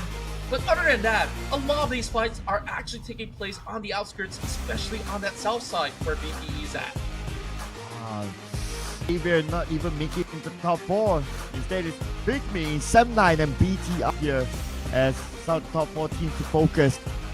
This Xavier getting the circle for us, it should be a good advantage for them since it was in Pachinki, but they didn't take good advantage of that, going out without any elimination points at all. Well, let's rematch moment here with Vampire Esports to Chicken Dinner.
And here we have it. Vampires on top of this matchup with 25 points being racked up with their chicken dinner to be secured. This is definitely one of their best performance in the tournament so far. PIGMY Esports have bested DX in order to secure a top 2 finish with 12 points. Meanwhile, 7-9, despite them going out early, they got that 8 elimination points to secure a top 3. Meanwhile, this has been an impressive round from BTR to be able to also stash away for 6. Oh man, look at this contra. Xavier only scored 5 points from their 3rd place finish, pushing them to number 8 in terms of rankings. Ah man, I thought that could have been an opportunity they could have took, because for Boomies they collected 2 points. But anyway, other than that, Q and the Infinity went out without any points this round, and this will also Infinity in their pursuit for the top 5. I would say the same goes to even FaZe Clan, where they're hoping to still keep things a little bit more competitive as well. As we take a look at the update, it will be BTR that will not only overtake the Infinity, Vampire Esports with that chicken dinner. They're only 1 point ahead of Infinity as well. The race is on. And look at these teams. They're just neck and neck. Meanwhile, no shifts whatsoever from the top 4. That's what we do expect. Yeah, 33-point gap still between Boomies Esports and Xavier. Still a very healthy gap between the two of them.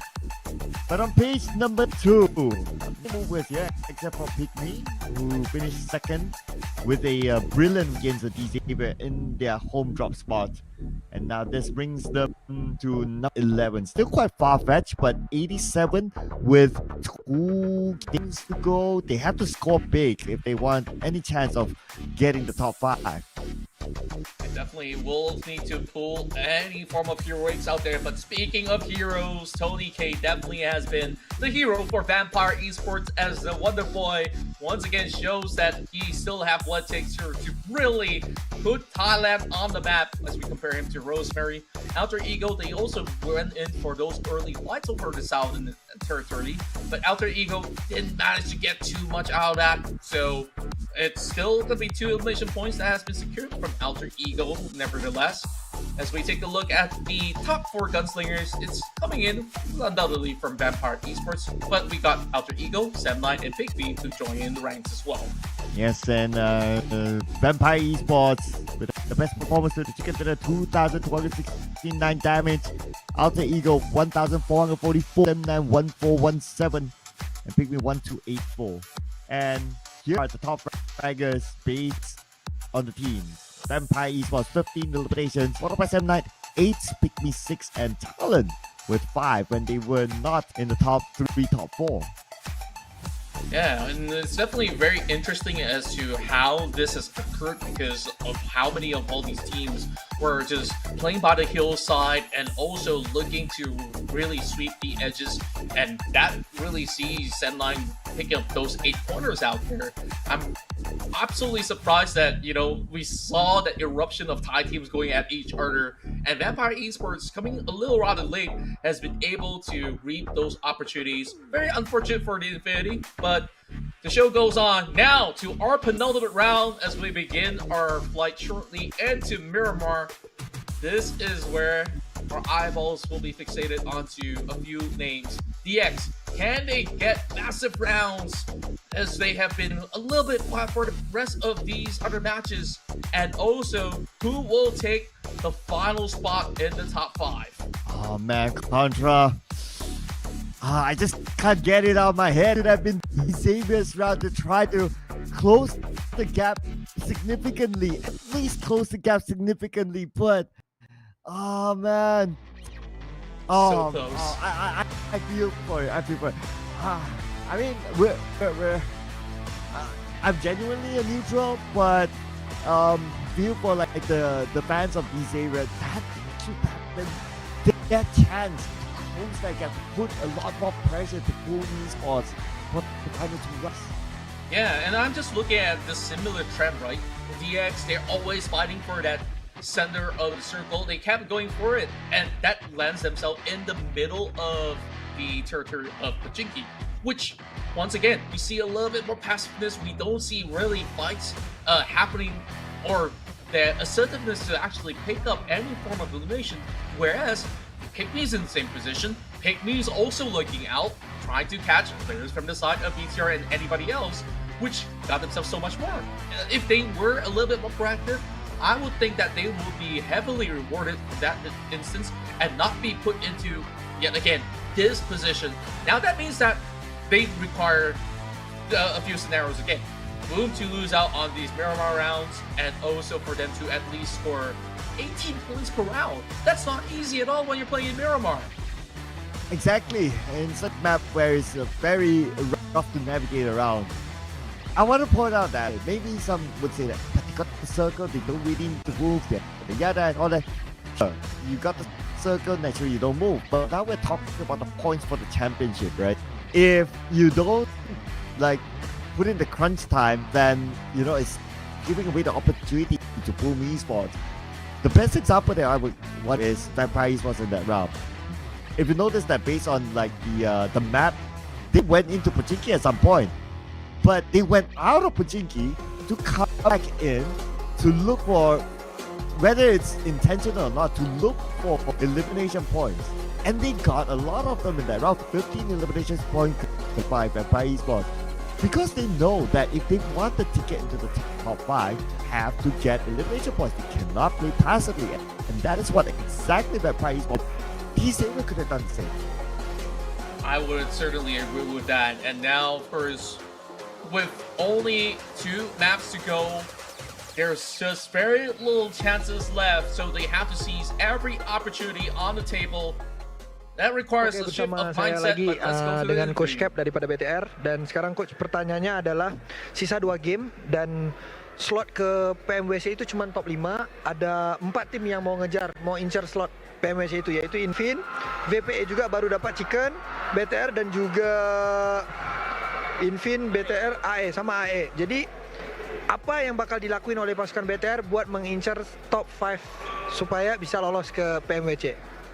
Just play. Inilah saatnya chemistry dan mentality yang main. Jadi ya biar anak-anak main aja tinggal. Okay, from the coaching staff, we're not gonna do anything much. We're not gonna change anything much. It's because for right now, it's only determined by the player itself, where we're gonna see how their mental is, how their strategy is, how their confidence is. So we're just gonna let them play. That's all.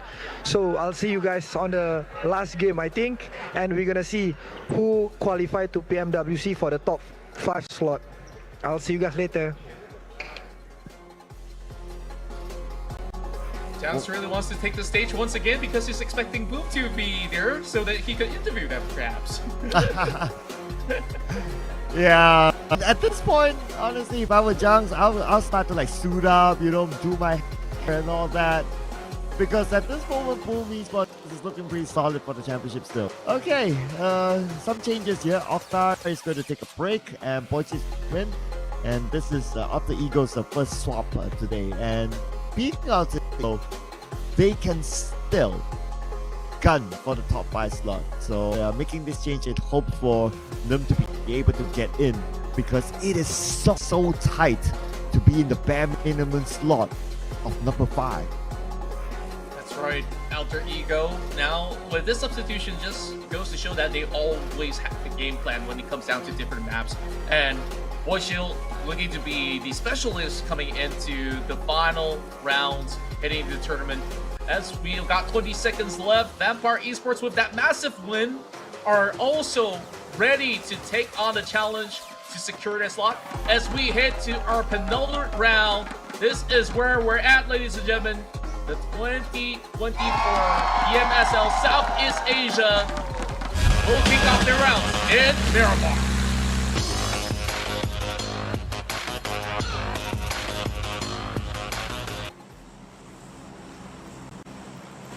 Match 17 out of 18. 2 games to go. And just looking at the normal average points, the stats favors towards Boom Esports. The closest contender, XERXIA, is not in the top 8 in terms of average points. In fact, they're number 10. I mean, I'm a numbers guy, Contra, and the numbers look good for XERXIA to catch the number 1.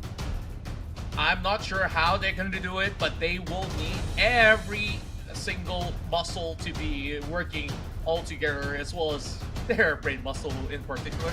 Now, what's interesting to note is that Yudo Alliance is also on the rankings on number 2, but the best player in this map overall has been IQOO, as he's known to be the sharpest sniper that's in the field. But on Miramar, we also do see the highest average eliminations to be secured by Frentizi of Boom Esports, which is why he's been really holding himself really well in all of these matches for not only throughout the course of the group stage, but even today, he has shown up really racking numbers back for Boom Esports. Average elimination points of 5 for Frenzy, and the second place guy just right behind me is 2 points. He doubles the average elimination points of this contender. Man, all the stats do point to Boom Esports to do well inside of Miramar. I don't know about this Contra. I don't know this. My gut feeling right now is that the final game may not matter for Boom Esports. They might shift our focus to the top 5 then. Yes, and with that being said, regardless of the situation, it really feels like Boom, the Savior, and at a certain extent, Yudo Alliance and Talon have already secured their slot for Riyadh. It's more about how much more prize money you get, and do you actually walk away with the trophy right now? That begs the question, right? But now, number 5, BTR, is only hanging tightly on 2 points. Vampire Esports is on a roll right now, and with that hope really being given by Tony K and Co, I think that they also won't be resting at any given point, because the Infinity, they're 1 point behind. Same goes to Alter Ego. This is the kind of drama that we've asked for, and we have once again received it towards the tail end of the grand finals. Yeah, the top 5 slot, that drama is even more dramatic than the number 1 slot at this point. Looking at the numbers, my intuition tells me that probably it's down to potentially Team Flash because of 2 more rounds to go. The next round might definitely change, but as of now, I'll probably keep it until Team Flash. But teams like Team Flash, PIGMY, Team Flash and PIGMY, because they're like in the 80-point bracket, they have to come up big. But also at the same time, they have to hope for teams like PTR, Vampire, basically teams above them to drop the ball here. And is there a possibility for that to happen? Yeah, it can happen, but it needs all the stars to align. It definitely does need everything to align perfectly for members of Team Flash to get a lot more. BTR looking to secure themselves the number, but it's a 1-for-1 trade. Zuxy's already down. Where's the rest of BTR? Nowhere to be seen. That's PIGMY picking off one of their fellow Indonesians. But like you said, it's all the way down to the Team Flash, so maybe it's a start for PIGMY. They got number 2, and that was close enough for a chicken dinner. They're in a good position.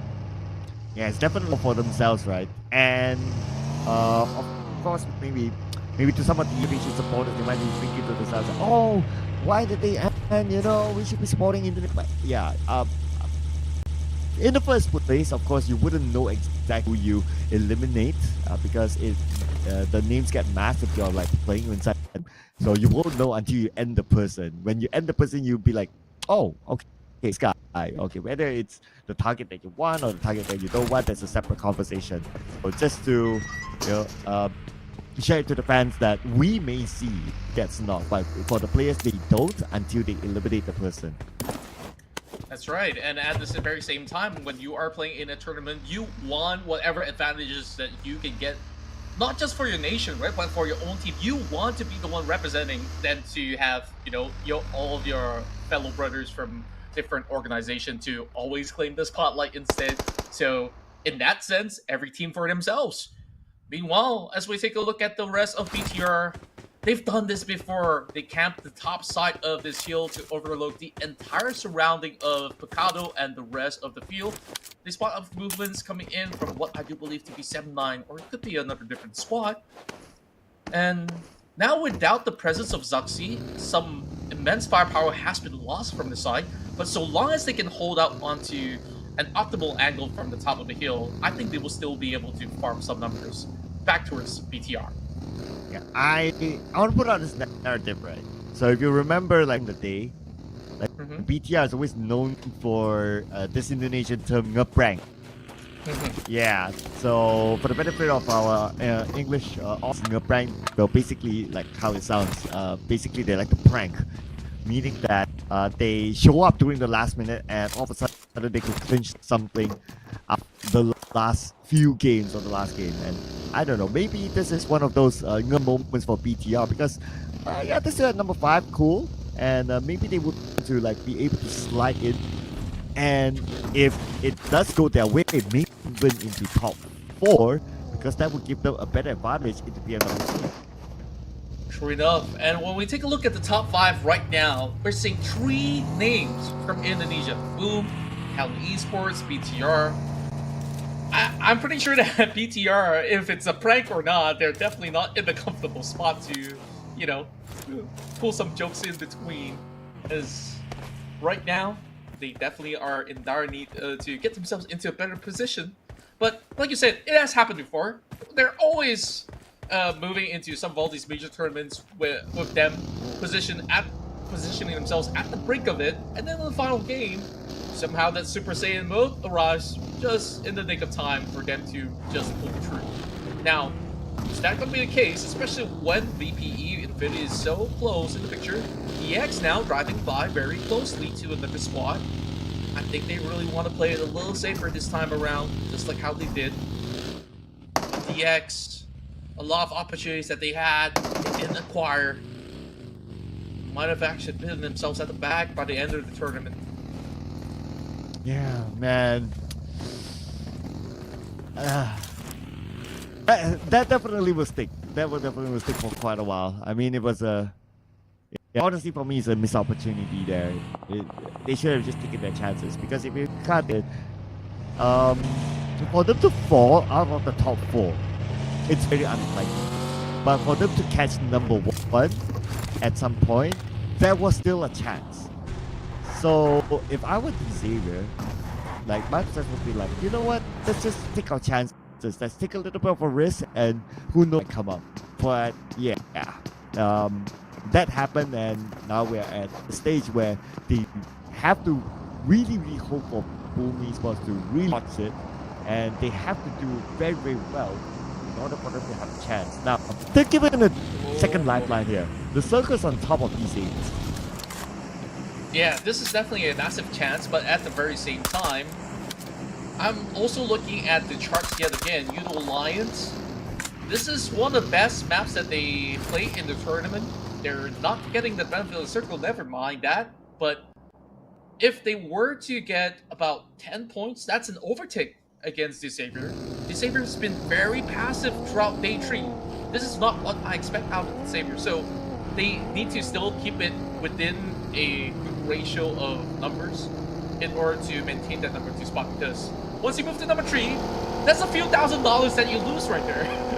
Other than, you know, them still securing that slot. So if they care about the dollars, that's what they gotta do. Okay, I'll take that into the equation as well. I'll take that into the equation, yeah. And I guess maybe they're like, okay, we're just happy with number 2. Because, yeah, I mean, that could be a different thought process, right? Is it wrong for them to think like that? Not really, it's a few $1,000s extras. Yeah, why not, right? Yeah. Meanwhile, at the very same time, like looking back into the top 4 as well, TALON is also coming close to overtaking Udo Alliance as well. And throughout the course of the day, I think TALON's looking fantastic. And as a matter of fact, every single round always coming out with crazy amount of damage output. Now, Alter Ego, Rise and Shine, they see a really good spot for them to hold out as they slowly cut through the north. There's going to be a lot of great vantage points that they can overlook later on if they can move a little bit further forward, play that hill to take a look at Monte Evo. Then perhaps Alter Ego can be in a really good shape in this competition. Yeah, Alter Ego points-wise, of course, only 3 points difference than BTR. Now it's all about making the right decisions, and like what you said, getting into positions that will bring them the advantage.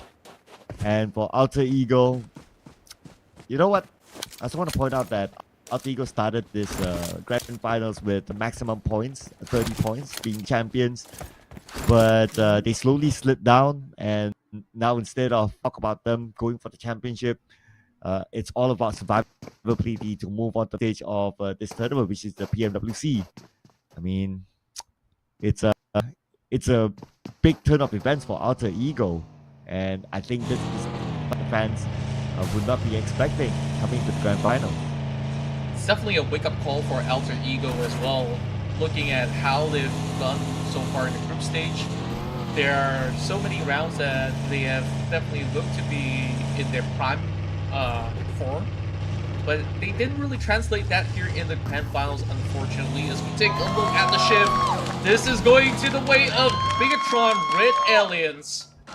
Oh my, this is going to be one heck of a game. Speaking of which, one member of Alter Ego was down. Boychill just got into this game. He just got subbed in. It's an early exit. And wasn't able to get into much action before he went out to snake for RQ. Like what you said, it's all for themselves now. Even for RQ, they want to have that chance to get into the top 5 at least. They will do anything it takes, even though it's taking down their own countrymen from Auto. Even if it's taking out your own vehicle, right, it seems. Alva now being pepper sprayed. This lobby is gonna ensure that he stays put. Question is, how long can Alva withhold all this damage? If it's not from lobby, it's gonna be from the top side of the hill where we saw RQ firmly planted. Lobby says, okay, I'll deal with you a little bit later on because I gotta make sure that I get in a safer position. And somehow, they still got a long way to go. These two teams, they're kind of stuck in a really tough predicament because they got to move a lot further away. I'm not sure where the circle's shifting away to, but very likely closer to Ducato than you may see. Yeah, didn't really get a good glance, but it's somewhere on the outskirts of there. Now, pretty much in the open, no real city, so we're going to probably have a open fight towards the end of this round. But that also means that these teams are trying to carry the circle. Now, smoked up vehicle for Alter Ego. XERXIA almost had it. And if they manage to pull out that vehicle, that would definitely bring cheers to the home crowd. Knocked down, but not out just yet. They have a good amount of covers. So they should reset in time, unless XERXIA has something to say about that. Rosemary has really got to find the angles right against XERXIA because they're approaching onto this attack. They know very well that they can completely zone off the rest of Alter Ego as they move into the farmhouse. Snake's over on the top end. Don't forget about that. Rosemary strikes them down. 2 members out. And Alter Ego rejoice. This could be it, Rosemary! The hero of Alter Ego! Clutch by Rosemary! This is the Rosemary! The fans of Alter Ego love and miss! Where were you, Rosemary? Hopefully you shoot them back up to the top 5. That was insane! That was not supposed to happen for XERXIA. The moment I mentioned Rosemary's gonna be the one holding down the line, and you could trust damn well he's gonna do it. And now, the next problem arrives. RRQ will try to negate any movement from the side of Alter Ego. But look who's here, the savior, also wrapping things around. 3 teams on this sector, and they gotta make a quick decision there because it's gonna book it with only 1 vehicle left. And they have to take this fight. Vehicle shredded out. Rosemary and Alva survives the telltale. But what can Shadow do? Big Nate dropping in. Here we go. Favorite, look at the spread margin on this high ground. Nowhere for Alter Ego to go. Tucked between 2 members of the Saber. Shadow moves in, and Alter Ego eliminated at number 15 with 4 major points. Only 4 points collected out of this round. And this gives hope for 3 high teams to be in the 5. They're definitely in the race right now. And KT, they're also hoping to negate Boom. This could be the biggest difference maker in this tournament. DX is starting to get warmed up with those 3 points that they've acquired. If Boom gets another bad game, DX, they fancy themselves that golden opportunity, that last hope. Mr. Joe on the forefront of the attack. Spider-10 looking for the wings as well. We see Depp getting some pickoffs against Mr. Joe. So 7-9 is kind of helping out the Indonesian side to open some space. So Boom, they can slowly pick this fight up if they want to. Oh, the Infinity. Not like this. Logan on his knees. And then they send across. And the Infinity, they seem to be falling apart. Gen Force knocking down Jimmy. And the Infinity gets a second lifeline. Thanks, Force. Leon comes in as well. The pig on the outside circle. The Infinity good at time and space to reset. And now the Infinity surrounded by so many. And there's still BTR overlooking the hill. Whoever cuts across through those fights will still need to find themselves in a tough area of play. Meanwhile, NKT now pushed into the warehouse as the rest of PUBG Esports is playing from the outskirts. Spider-10, he couldn't really find the angles. Everybody's locked and loaded, and he will shred through. My word, Spider-10 with some swift moves. And Boom Esports is only down to 1. Oh man, okay, alright. None now. Boom Esports goes out without any elimination. This is the second chance for these area. Let's see how take advantage of this opportunity. Same goes for Yudo Alliance as well. And we able to come out of that. Sinio will be knocked out by Gen Force again. Gen Force really letting go of Yudo Alliance. 7-9 going on a dominating streak while IQOO is trying to put every single thing on the line, but Yudo Alliance is slowly getting weirded down at the same time. It's going to be an Infinity. They survived to tell the tale. They managed to strike a few more down. Yudo Alliance down and out, both position. Goptuni getting sprayed from where exactly he does not know, but he's trying to survive, but Satar will not let him through. With that, Yudo Alliance is out of Xavier. Let's see what's our opportunity to be able to grab. Circle time, gentlemen, moves towards the northern side. RRQ is within the circle. RRQ in pursuit at the top as well. BTR need to hold on to the top 5, but they are very on the outside circle towards the left side, especially with Vampire Esports. They're trying to settle the scores here. What they need is elimination points, and they're hoping to get it. But Gen Force, he got knocked in the most important moment. But that sets up a nade. This is coming from Tiger. Oh boy, the last stand. And Tiger looking to clutch it up. Satar so seemingly looking for the final member of Infinity, but he could not get much. 2 members left for the side of BTR. This race in the middle pack is absolutely wild. And it's insane, I must say. And now BTR, they have the positioning advantage thanks to Satar as well. They'll be able to lock out the Infinity, the final member of it. FaZe Clan still nowhere to be found. Empire Esports, they're having a really hard time at this moment. How are they going to overcome? They keep resetting, but there's no entry point for Empire Esports. That's the final nade. That seals the deal. Infinity is already out. Vampire Esports now stuck right underneath all these other teams, like you said.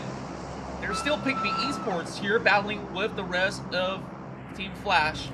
Vampire, they went on a huge reset. They don't want to be in the take of that commotion. Looking for a better surrounding eventually. As BTR somehow managed to get themselves unscathed. I say that, but Lapar's already outside of the play zone, unsavable at the moment. VPE, they're all right underneath them. This is a good chance for BTR. Oh, BTR, look at this. More points to be collected, potentially. Oh! What a nice shot of the Gen Force. Vampire Esports will not win the fight. And now sometimes the only number 6 for BTR. They're still active. Oh, will not make it easy for Vampire Esports. With the positioning edge, he could still take out the members of Vampire Esports, but it's Vampire we're talking about. Just give them 1 second opening the peak. Satar could be punished. One they send across onto Vampire Esports, but not able to get the knockdown. Now Tony K is going to come in. Satar from behind. This will be the moment. The Vampire Esports overcame the odds against BTR. What a bounce back from Vampire Esports! In such an unlikely position for them to even survive. Somehow they bested the ones on top of the hill, BTR. They're overzealous. They wanted to take them out. But it has really bitten them in the back instead. Now you see VPE. They leapfrog with 7 total frags. Poised for them to lock in the final slot to react. It might just be the case, but there's still one more game to go. The battle continues here with only 7 more teams remain. Contra. After all that action, Vampire did not lose a single member. That is how mind-blowing their performance is. This is the home run buffer talking about for Vampire Esports, ladies and gentlemen. Now the circle shifted away. FaZe Clan is up within the circle. Vampire Esports not have it. The next challenge now is to clear off their sides before they move in. PIGMY Esports hoping to infiltrate the slum territories of Team Flash. Taking each side as they are lobbing a perfect nade towards Spillbot. One member down. This is looking to be an even fight for the side of Team Flash. Just cutting the corners and almost pulling one more out. Impeccable nades coming in from the side of Team Flash. Slowly denying the advancement from the side of PIGMY. They get weirded down and more nades fly in. PEA ensuring some of these ruckus happening true. They might chime in later on. But right now, focus is onto Gosu. What can they do about this? And here arrives the Vampires! And let's not forget about PEA as they look around the northern side.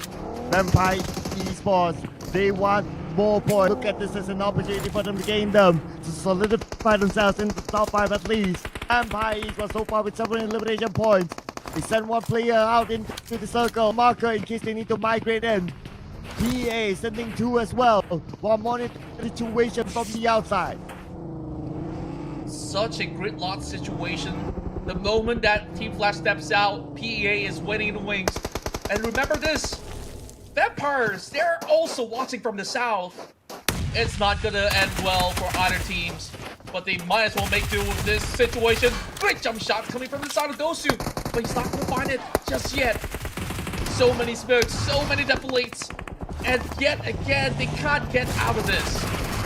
Here we go, the blue will be on top of them, so the fight has to end right now.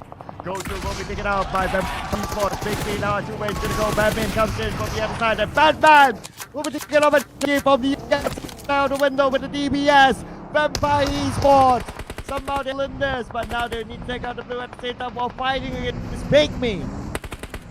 Somehow, surviving to tell the kill. It's been a long, drawn-out fight for the rest of PIGMY Esports, and immediately they take the fight towards the rest of Vampire Esports, flushing them by. Vampires, they're holding down the line as they understand these 2 squads will have to march towards their way, but this is a very dangerous tip.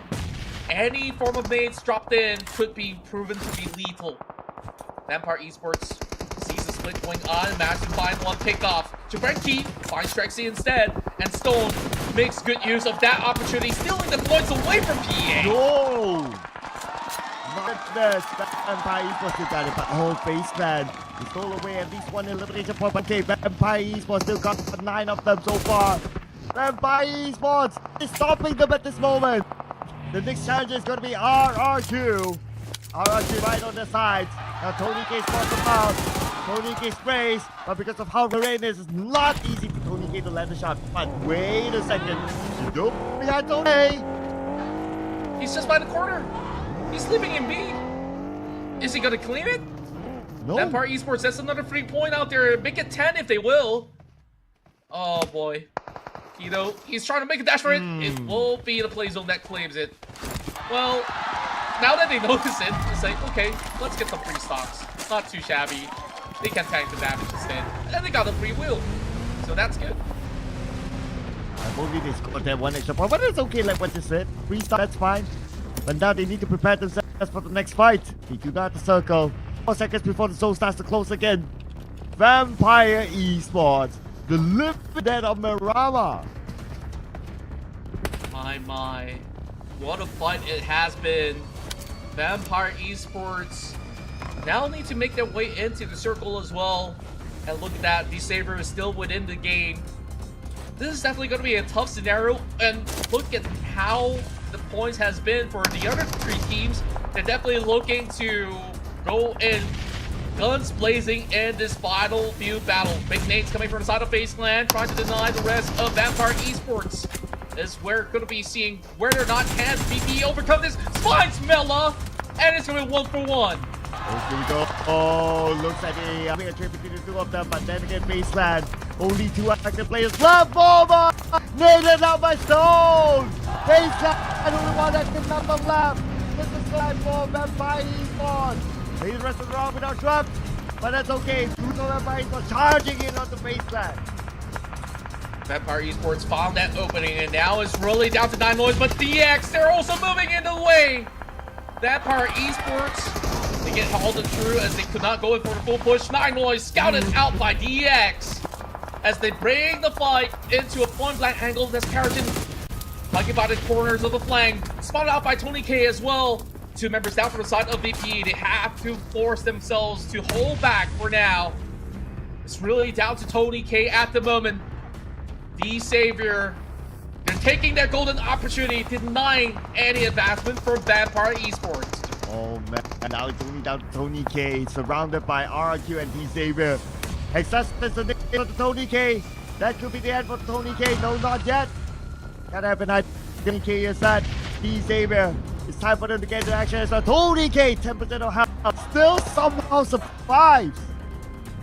Let's see if he can still clutch it as the rest of RQ is following suit. The entirety of the squad now cutting through the corner, but Hexus is definitely on the hunt for the final member of VPE. DX taking the south while the rest of RQ taking to the elevated angles instead. Tony K will be left alone, but there's still another nade in hand from Nate T. Not quite yet, but his back is turned against Nate T. He's got to find a way to turn this one around. Here we go. Nate T. Does he know? I don't think he knows. I don't think they know that Tony K is behind vehicle. Oh man, Tony K. What kind of invisible he's using? Even RQ doesn't know that he's there. And somehow, just like that, he sneaks past some of all these fights. And now Molotov's coming through. I think they've got confused that there's just other members coming from Vampire Esports for DX to deal with, but instead it is RRQ. And he takes this time fully boosted up. He could potentially strike down those members from RRQ as well if he wants to. But they let them do that thing until the moment is right. But when exactly will that happen? RQ taking a very deep angle. As you can see, they're seizing majority of the map, only leaving the south to DX. Now, we're coming into stage 9, when it's over close entirely. The one that we forced to move first is going to be RRQ, Tony K. We still have a little bit of space to play with, but the moment the Hexers move forward, you definitely see K. And by then, it's going to be a matter of who pulls the trigger first. The Savior playing like their lives depends on it. They understand this is that golden opportunity for the chicken dinner. Tony K hoping to pull into the top 5 with even more numbers. They've already got 10 elimination points so far.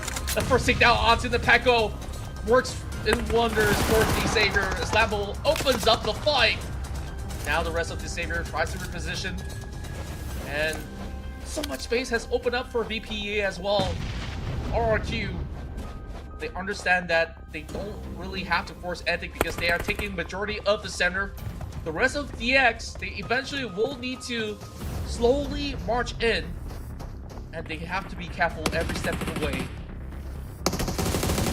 Oh, here comes Tony K. Tony K, no. Tony K got 2 RRQ! Tony K! To the position there, more forward by Esports! And it's dead! Tony K! Eliminate RRQ, and it gets got 3 more points! By Esports! But still, D David to finish up Tony K! Right after heroic! Those 3 points collected by Tony K! Could be crucial coming to the final round! Tony K denies RRQ, and this win is much needed for this Savior to claim that chicken dinner. And at the same time, the Thai side, Vampire Esports, is hoping to claim that number 5 position to hit into the global rounds of the PMWC.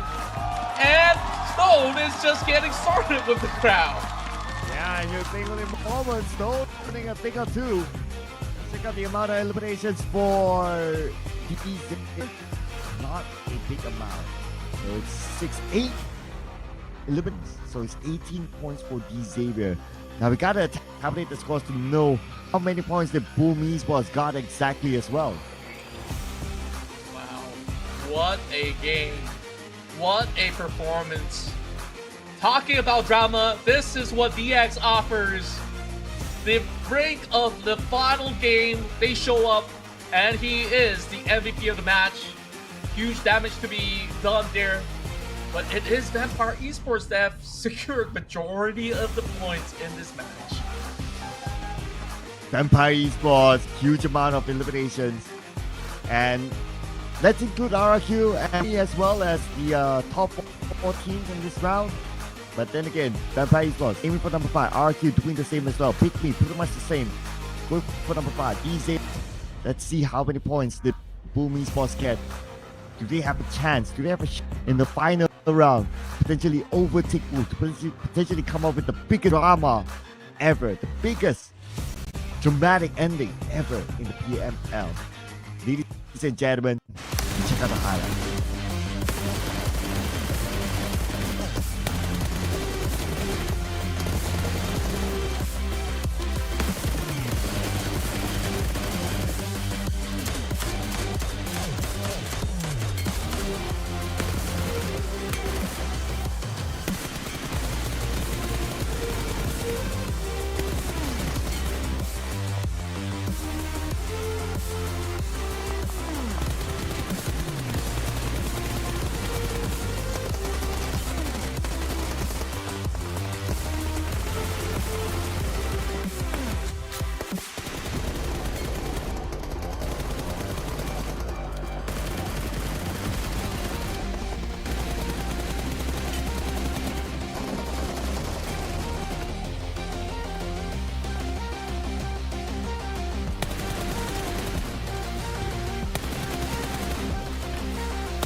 Lo and behold, ladies and gentlemen, this is Vampire Esports with 19 points acquired thanks to the heroics of Tony K.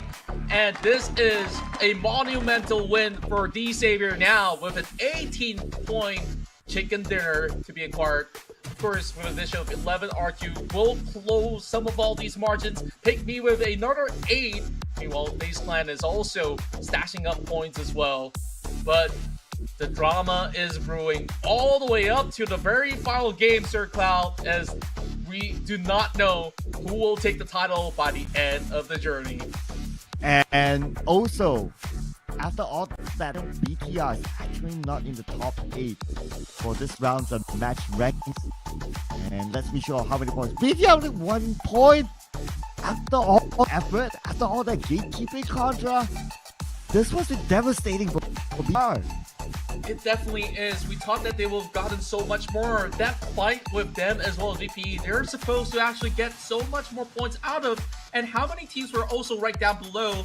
They got caught out very early and they lost XERXIA even earlier against PIGMY Esports as well. So it wasn't a really good start heading into Miramar. And this is what we want to take a look at. Look at the margins. Boom might be number one, but it may not be for long. Ooh, 15 points difference in Boom Esports and Xavier. Mathematically possible now between the two of them to swap for Judo Alliance. I don't think they'll be able to challenge for the number 5. It's just too far away. Man, I wish I had more time to look at the number 5 spot, but championship, a drama could still happen. And that number 5 spot right now is acquired by VPE because of that staggering amount of points. In terms of a gap as well, they have created a huge margin because the last we saw, it was just about a tiny few points between them as well as BTR, right? And now they have to chase up with, what, 20 over elimination points into the final game. This is going to be a tough ask. Vampire Esports, they might lock in the final spot. Ooh, 160 damage by Vampire Esports, followed by DZ 1901 and RQ 1670. And we do have BTR at 1542. So much damage by BTR. They make themselves top singers, but only one elimination out of all that effort. This is just showing that they did so much work, but no return. It's just really saddening for the fans of BTR because this could have really been a round where they not only denied the advancement of Vampire Esports, but to solidify themselves 13 elimination points. This is what adds that 23-point tally for the side of Vampires. And now there's a lot more work to be done. But yet again, with one good round of Miramar, you see how the tides can easily sway towards the favor of all these teams.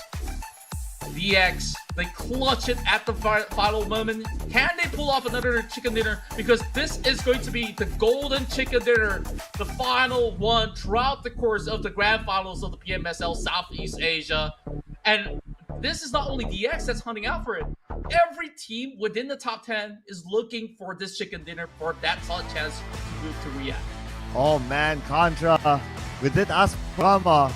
And we're getting it served to us in the final round. Yeah, this is, oh man. This is spicy. This is very spicy. This is spicy.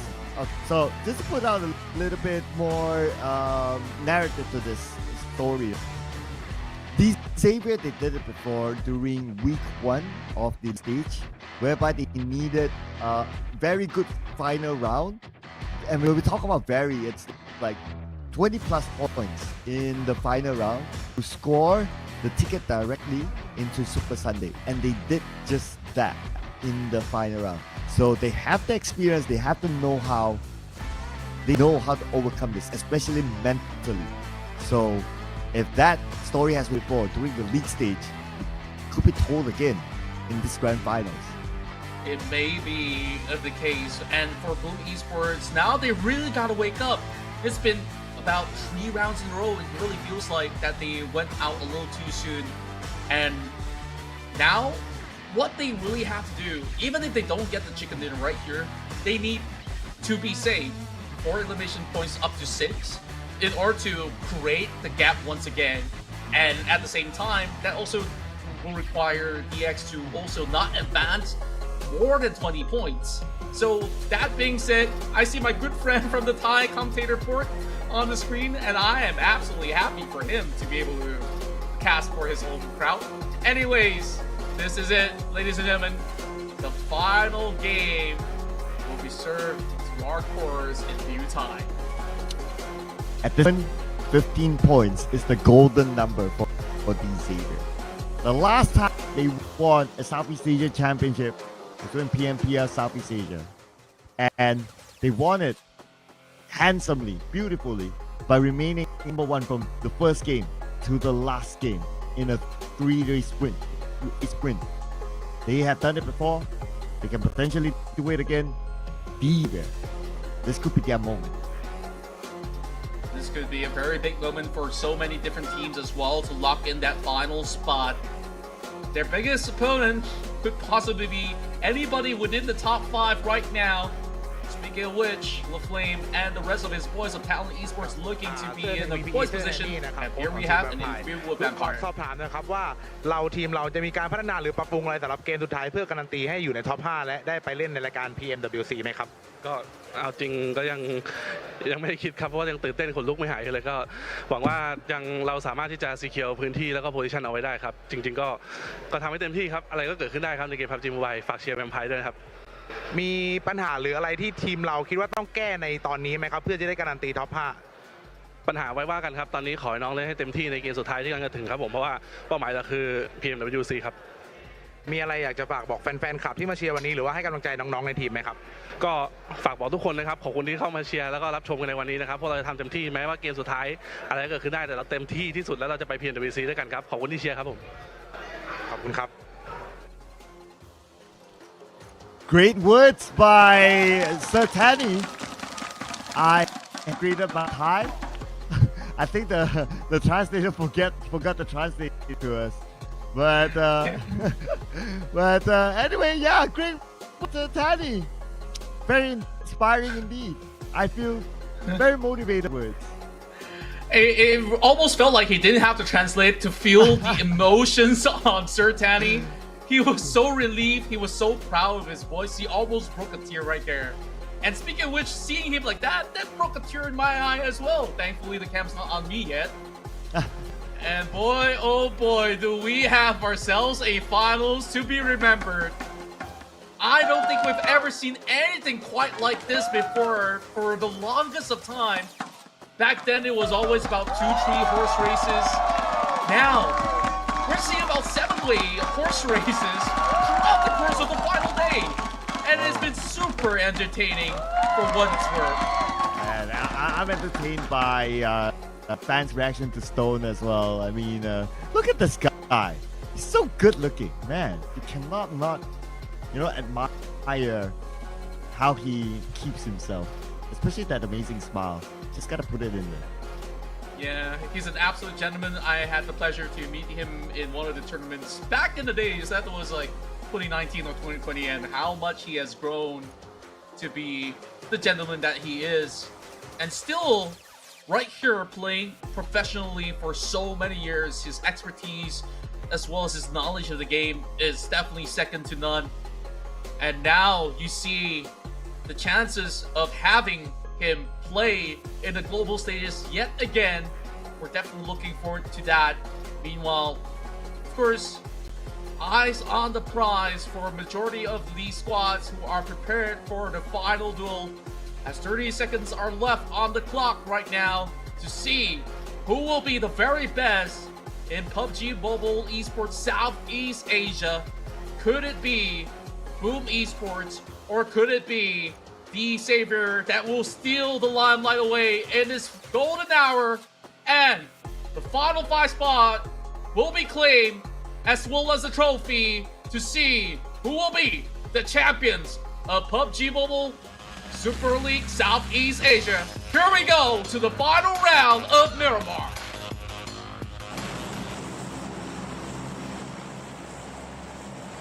It's match 18 out of 18, as we'll have a perfect flight path coming from El Pozo moving into truck stop territory.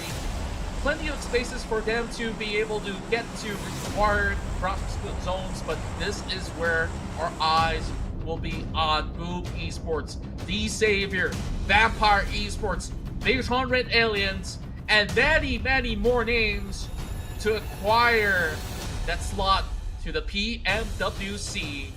Here we go. Savior, hot off of that win, moves into El Pozo. Meanwhile, BT are not too far of a distance, as they've always been around the power grid sector. That round itself, the Savior have finally found their rhythm, finally found what they needed, a chicken dinner to close the gap against Boom Esports. Now it's about Boom needing to find their way back into negating tragedy from falling soon. And this is where we're at, ladies and gentlemen. 18 out of 18. It's been a tremendous journey for all that has been on board. And the circle will be from across water treatment all the way down to Minas Generalis. The Boom Esports somewhat has the first circle because they drop in Impala. They're by the edge of this first circle, but these areas not that far away as well. So I would say based on positioning or the initial drop, it's pretty 50-50 between the two of them. And now it's up to the teams, like how do they navigate around this circle. And this kind of circle, we have seen it multiple times throughout the league stage, throughout the grand finals, and especially the league stage. It is all they have learned that will be put onto this final game to see if these area can make one of the biggest comebacks in PUBG Mobile esports history. On top of that, the teams that are hungry for the spot against Vampire Esports, who have managed to overtake BIGETRON Red Aliens, they require massive amount of takedowns as well as a chicken dinner as well to close it off. So it could only be one team to, of course, walk away with a chicken dinner. Boom, hoping to get any points required. DX, they needed themselves one. BTR, Alter Ego, Infinity, they see themselves a chance. As much as it is a slim chance, it's a chance nonetheless. So this is definitely going to be a dramatic run. We'll keep our eyes onto these set names, including RRQ and FaZe Clan. Yeah, I will probably give it until FaZe Clan as well at this point. For PIGMY, it's a little bit too far-fetched, but probably FaZe Clan. 19 points away from Vampire. Obviously, they not only have to hope that Vampire drops the ball, but also BTR, Alter Ego, Infinity, RRQ. That's a whole long list there. It's a little bit thin, but if they all drop the ball, then FaZe Clan might have that slight chance to slide into the top 5. Yeah, and also there's also a very different narrative that I really want to bring up, where in the case if BTR, Alter Ego, and anywhere from that position onwards gets a big win, and what are the chances here if Vampire overtakes TALON? TALON could also be at risk right now. I mean, technically there is a gap. I think that TALON might be safe, but if Vampire Esports just inch in a little bit closer, there is going to be a little bit of a gap created. But we're talking about 30 points for BTR if that's the case, as well as Alter Ego. Good rounds can come by, but massive good rounds, I'm not entirely sure. So I think that we'll still focus a little bit more on Boom DX as well as the rest of the squads in between. Yeah, I think you put up a good point. Vampire and TALON, 14 points different. Vampire scores a chicken dinner with a decent amount of eliminations, and TALON goes out early, maybe with just a couple of points, then maybe they will be able to push out TALON. And it's not only about the prize money, but it's also about the direct slot between number 4 and number 5. Yeah, true enough, because whoever goes into the number 5 slot, they'll move into survival stage, which means that's going to be another hefty rounds to be played out. You don't really want to be in that position. You want that direct slot, just like what TALON's hoping to secure. And this is definitely the round where everyone has to show up, including XERXIA. We've seen them showing up heading into these final few days of the run. And these couple rounds, I think XERXIA definitely have impressed us. They were the ones in charge of suppressing Alter Ego, and at the same time, Alter Ego fought back Rosemary with his heroics. Still makes it very competitive between them as well as BTR. I might want to put out like a side narrative, right? Like XERXIA, 21 points between them and Sem9. And if they want to give that something to the home fans, it's not to be at number 16. Small odds, but they have to come up with like a chicken dinner with a good amount of eliminations to be able to do that. So, yeah. I mean, that would be wow. That's very wow. Yeah, and they had to come out like in the last game, right? So, I mean, if they could come up with that sort of performance in the last game, they could have done that like way earlier. So, yeah, I guess I'll put that as like a really, really like on the side wow. note, right? Yeah, like on the side note sort of thing. Yeah. Interesting take. I love it. And that will mean that the Malaysians definitely looking not to be dead last if that's going to be the case. But with the form of representation that we do have, if things are locked in as it is currently being shown displayed on the screen, with Boom, DX, Alliance, Talon, VPE, we have a really good representation from across Southeast Asia with, of course, an extra representative of Indonesia, which they could very well take pride of. And even despite that, if they were to knock Vampire Esports, there's just going to be a lot more Indonesian teams there ready to take out the world. Like, Indonesian talents definitely are something else on a different set of league locally. I agree with that. I mean, it's proven by the fact that the past 2 seasons, they have dominated the championship. And even Sunscreen mentioned that he's really happy with the Indonesian performances overall. And of course, for him being an Indonesian fan, the ideal situation is to have all the Indonesian teams moving to PMWC. But I guess mathematically right now, it is not possible for us to have all of them. But there will still be a good amount of them. There could potentially be up to 3 Indonesian teams to move on. And 3 out of 5, that's like more than half of the slot potentially fall into the hands of the Indonesians. Yeah, they definitely do take pride in their performance as well as their tenacity, their discipline, all being displayed through the grand stages. And on the global stage, they have been renowned to be one of the best as well for so many years.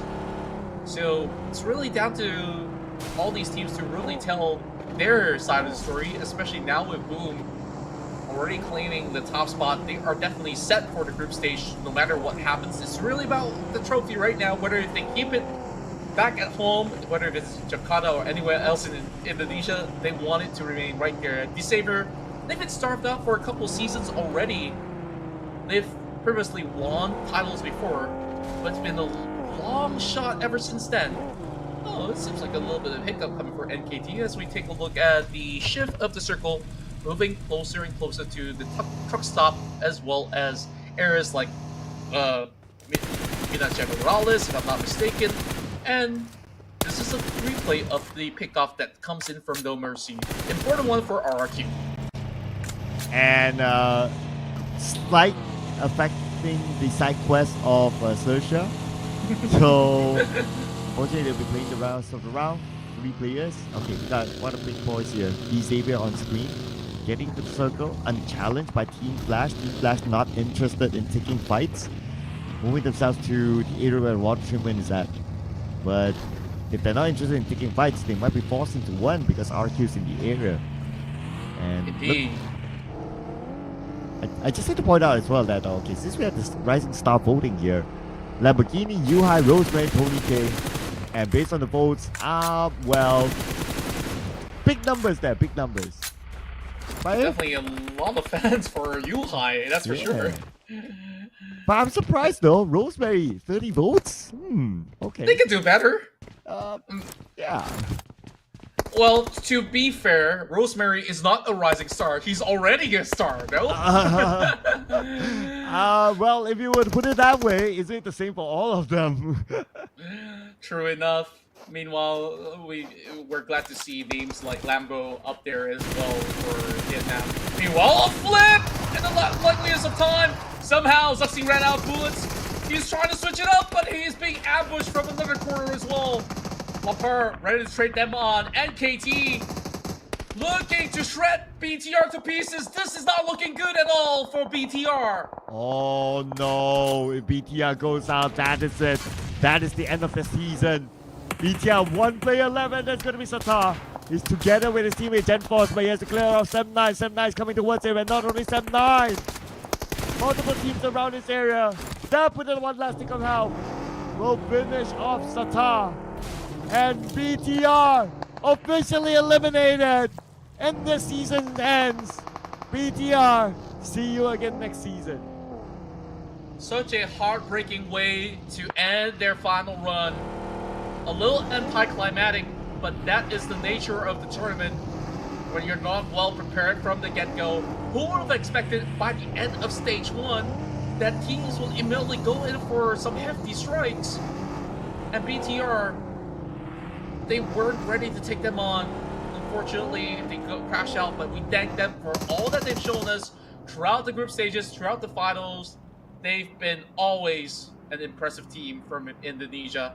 As we carry forward, DX versus Alter Ego could be a big potential here through the hills. And these two are controlling the circle. And Contra, I think while the BTR thing happened, Xavier, they lost one player. Shadows have been eliminated. This gives a bit more hope for Boom Esports to stay away from Xavier. That might just be the case. Meanwhile, Boom, they do have a few players right down over the south side. At the last I checked, there's also TALON. They got to be very careful about this because their own brothers from Indonesia might actually strike them down too. So I won't say that they're in the clear just yet, but things definitely look a little bit better for Boom. Oh man, so many moving parts here, Contra. So many moving parts.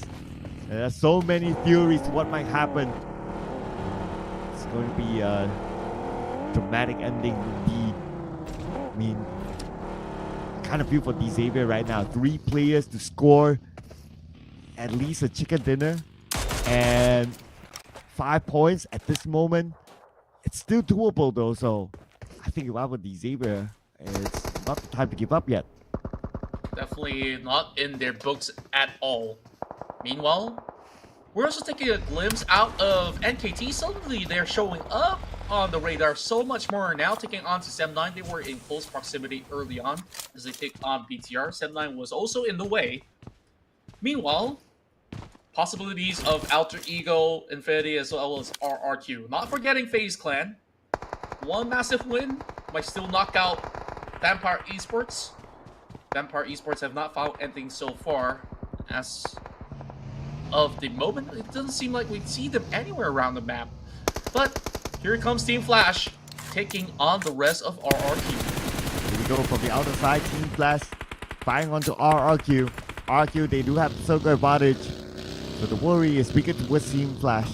But of course the stakes are higher for RRQ, since they do have a chance to be in the top 5 at least. Manage to slide into the circle, that's okay. But they need to be prepared to defend against a team that may come from the outer side.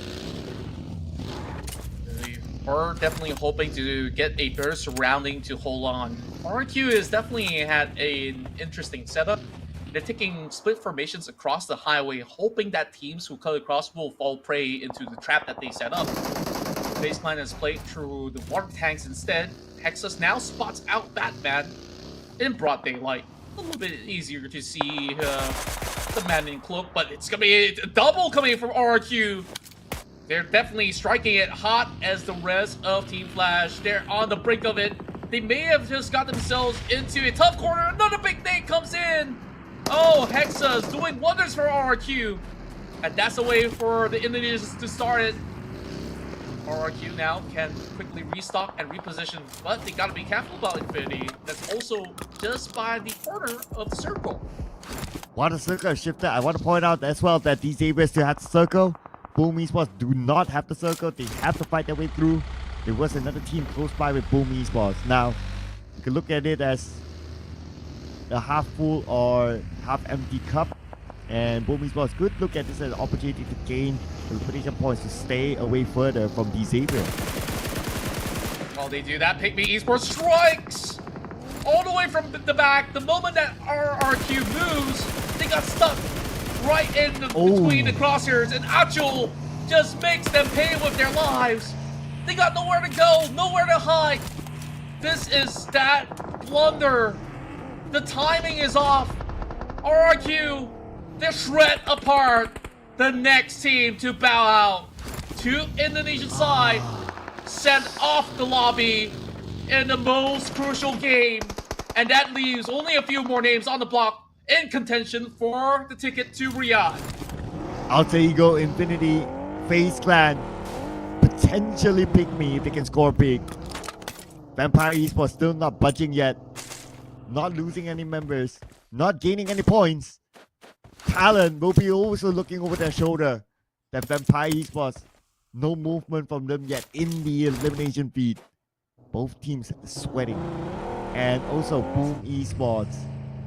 We have not seen them yet in action, but if honestly, if I were PUBG Esports, my goal this round is just to stay away from all fights, every single fight possible. They And just have to make it all the way to the top 8. That's all they have to do. exactly. As you were saying, there's a lot more at stake for Boom right now. Meanwhile, another fight erupts on the outskirts as we see FaZe Clan taking on the rest of NKT. Now, Yudo Alliance, taken out by Yoru. Adilu takes out Misery. Talon, now they're in trouble. Let's not forget, like the narrative you mentioned, Talon potentially could be overtaken by Vampire Esports. They cannot afford to lose this fight against Yudo Alliance or they'll put themselves in jeopardy. Looks like the players, did they fall on this cliff? Okay, look at the elimination team right now. Talon fighting back against Yudo Alliance, but Jimmy OP fights back as well. Gets a knockdown onto one member of Yudo, onto Talon. Yoru is the one that's currently crawling and shouldn't be able to survive this. There's also shots being fired, and it's gonna be Boom! They claim their first point. They add 1 to the tally. That's important, as that supplements Boom Esports for their title hopes to defend it. Yoru moves down, but immediately spotted out as well.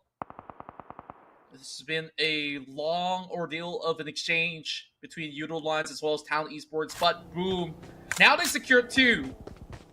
How much more points do they have to really reap the savior? They're not really getting much at all as we have Jimmy OP. An eye for an eye. They managed to squash one member out of the side of Talon Esports, but the circle is moving way far off, and boom, they don't have the circle again. Spotted out by Jimmy too. It's not looking all too good, but at least they claim a few.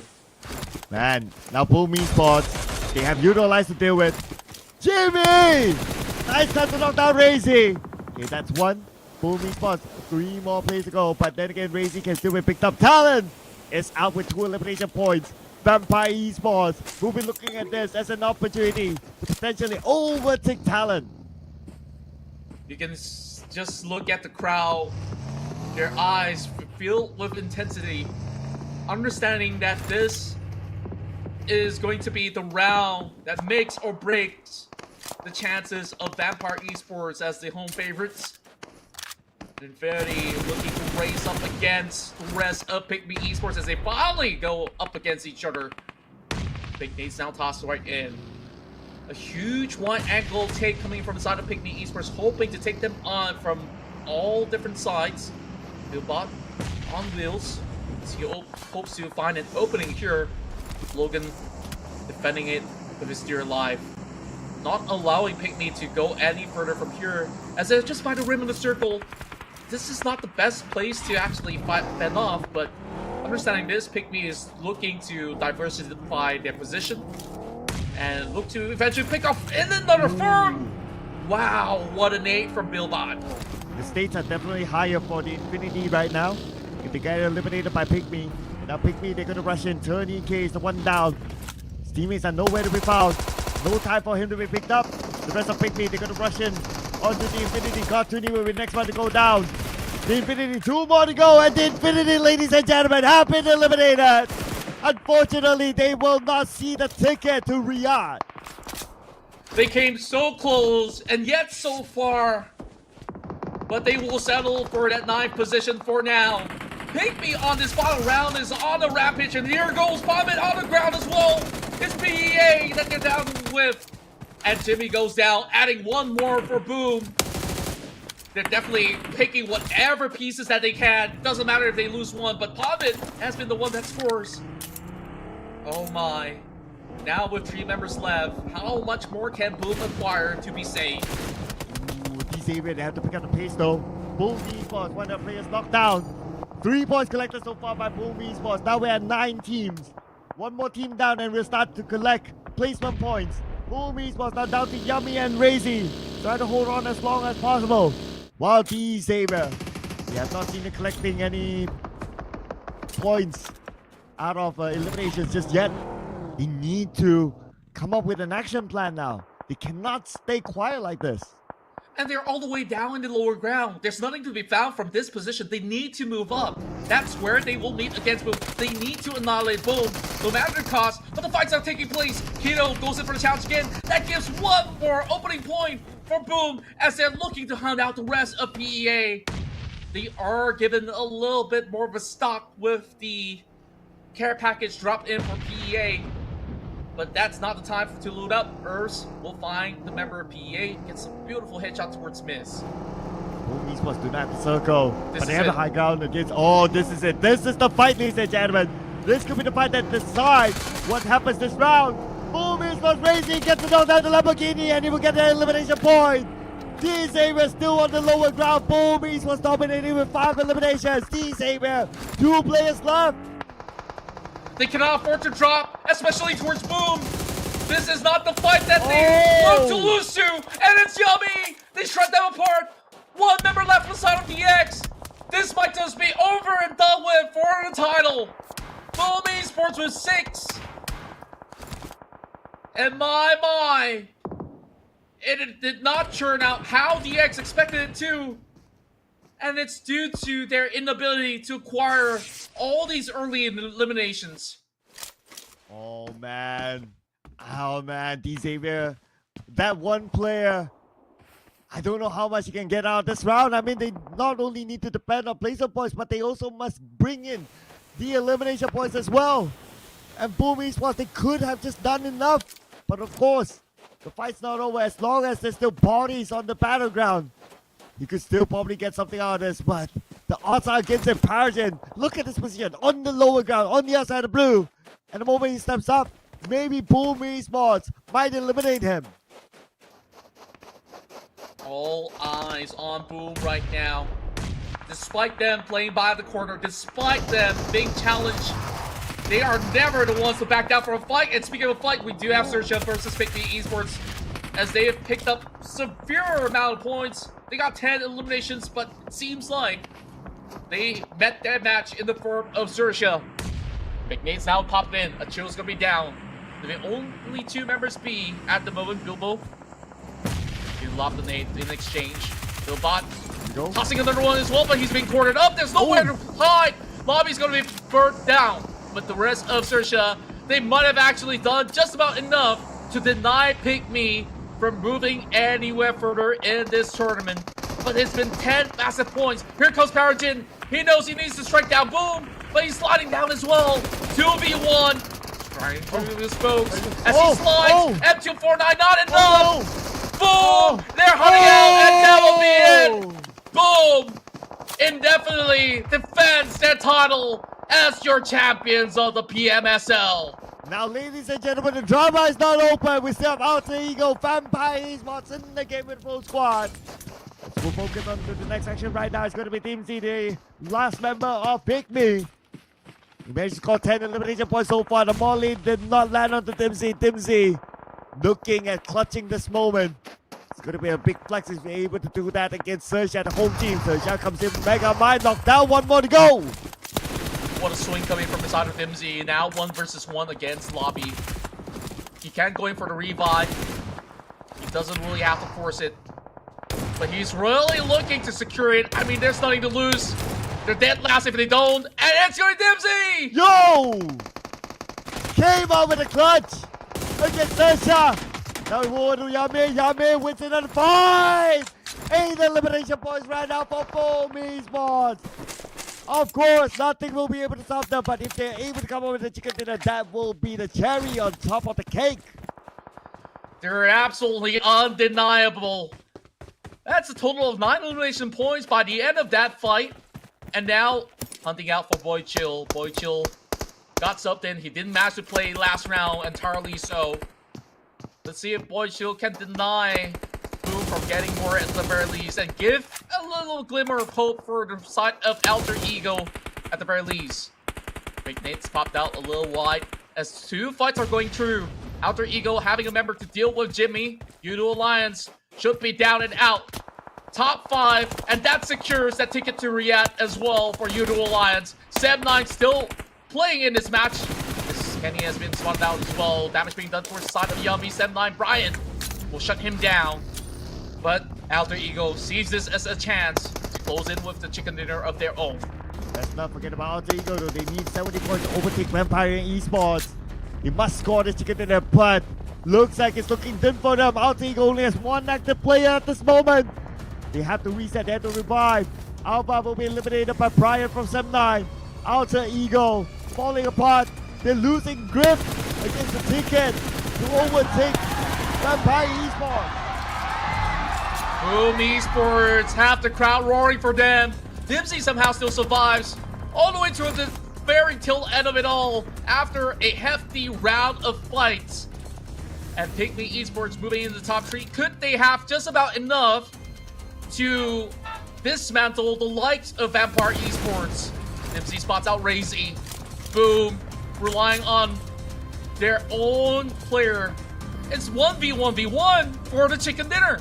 And it's also an all-Indonesia finale, ladies and gentlemen. Let's see who will get the final chicken dinner in this season's PMSL. Razy on the outside circle. Pretty much all of them in a similar position. But now Dimsy spotted out by Razy. Tries to get Dimsy, not able to land a single shot. And Dimsy, ooh. Finally the one shot landed on Dimsy, cutting himself down to 50%. A very interesting angle being held there coming in from the side of Razy. Now he's playing through the terrains. He might have actually lost vision on Hans for you, but he's definitely marching directly to the center of this play area.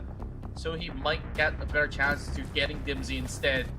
But Hans, can he shut down Boom Esports?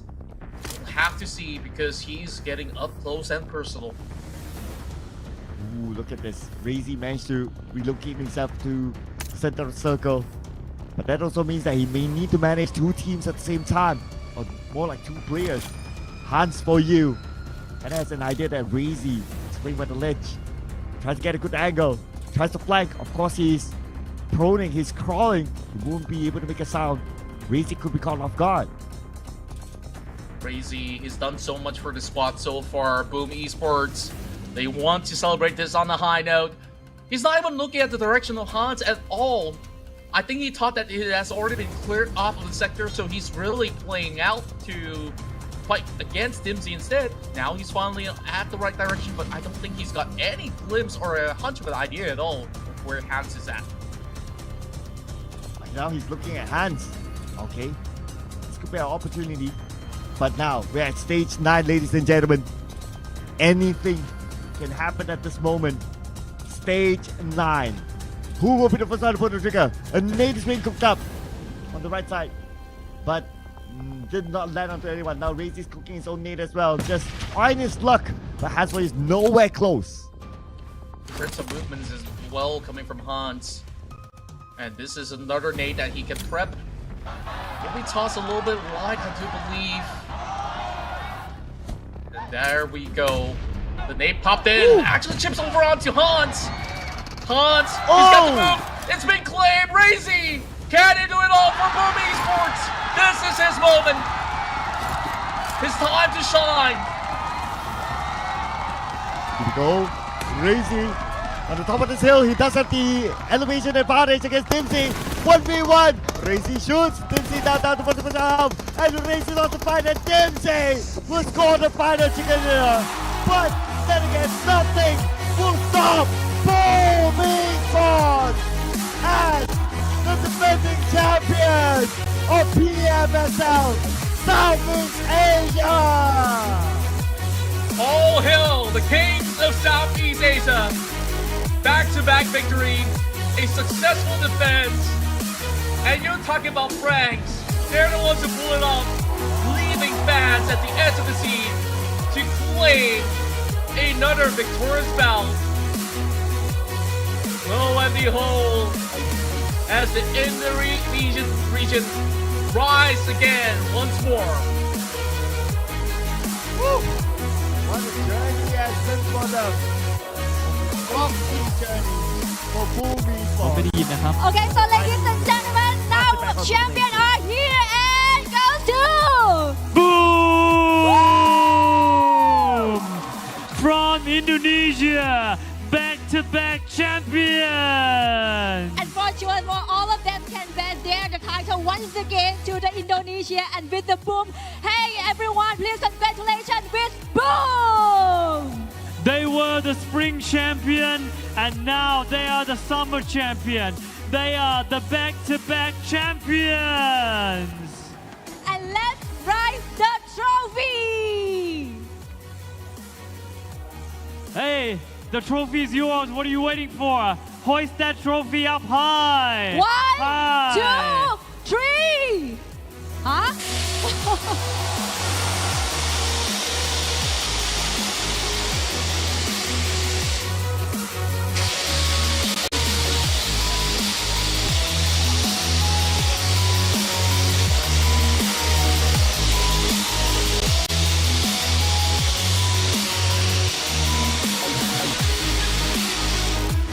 Ladies and gentlemen, let's hear it for Boom ขอเสียงปรบมือด้วยนะครับให้กับแชมเปี้ยนของเรา Boom ครับผม PMSL 2024 Champion the 2024 PMSL Champions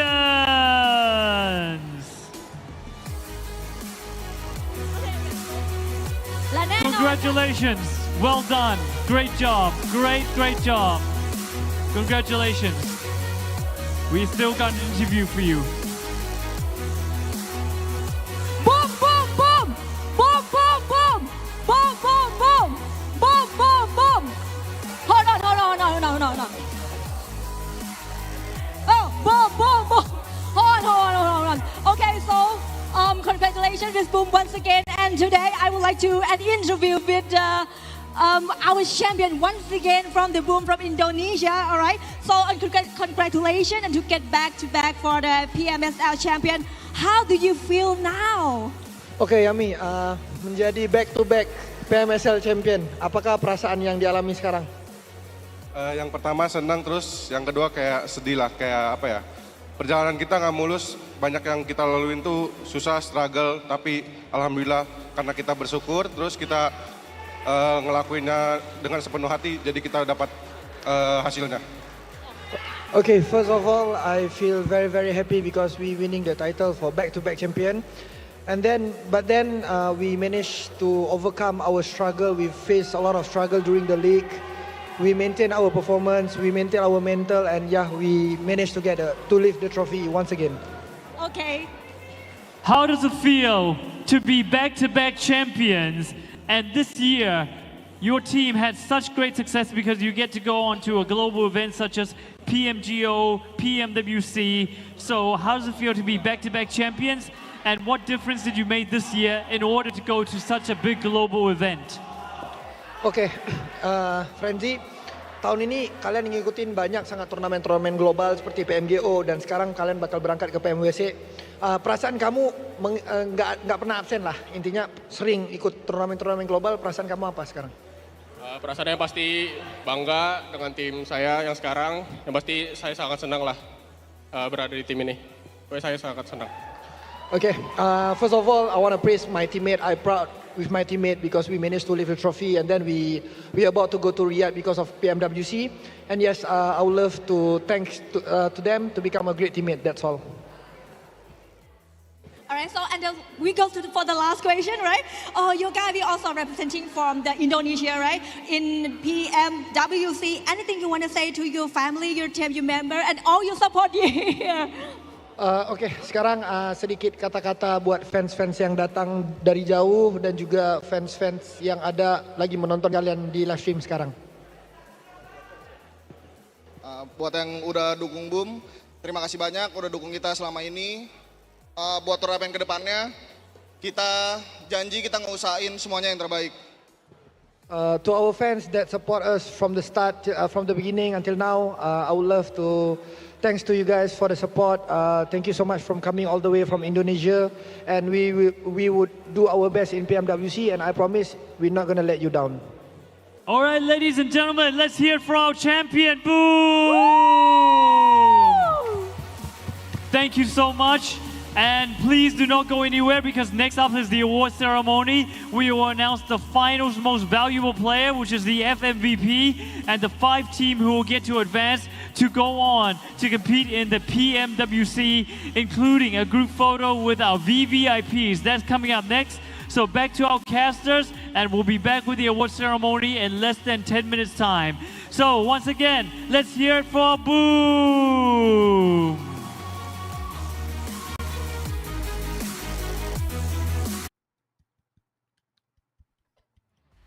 Man, oh my, this. I wish we could give a standing ovation, but if I stand up, then you probably don't want to see what's. Yeah, never mind about it. Don't stand. Don't stand. I'll keep sitting down, right? But yeah, gotta give it to PMSL Esports. Like these guys are just. Okay, we did talk about this, right? Like we only have 3 PMSLs, and they have won 2 of them. Undisputed kings, like what we call them. Undisputed kings of Southeast Asia. No way anyone's going to overtake them this year.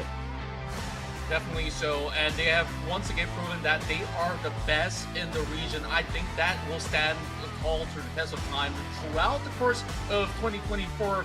We're only halfway through, you know, like what else can Boom offer till the year end? Who knows? They might even live the PMWC title with such a performance. I'm just saying this could be a possibility with such a great showing coming from the boys. I'm absolutely ecstatic to see these boys. I mean, it's not easy to remain that level of consistency, especially with this sort of stacked group. But Contra, I guess we're at the end of our show, so please take it away. Thank you so much for joining us here. It's definitely been a pleasure to be casting all the matches together with SirCloud and of course Choo Choo. Unfortunately, she couldn't join us for tonight, but you got Contra here to cover things through. So once again, we appreciate you. We hope to see you in the next major tournament to come. So for now, enjoy the PMSL as we still got the rest of the show to run. So we wish you good evening and good night.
ครับอย่าเพิ่งไปไหนนะครับเพราะตอนนี้เป็นช่วงเวลาที่เราจะประกาศรางวัลแล้วซึ่งมีหลายหมวดหมู่มากเลยนะครับเพราะฉะนั้นอย่าไปไหนเลยครับ so now it's time to the award presentation and not just only the champion award but also the FMVP final most valuable player and not only that we'll get to see our champions up here again we also have many VVIPs who will present the award and of course we will have the teams that will advance to the PMWC.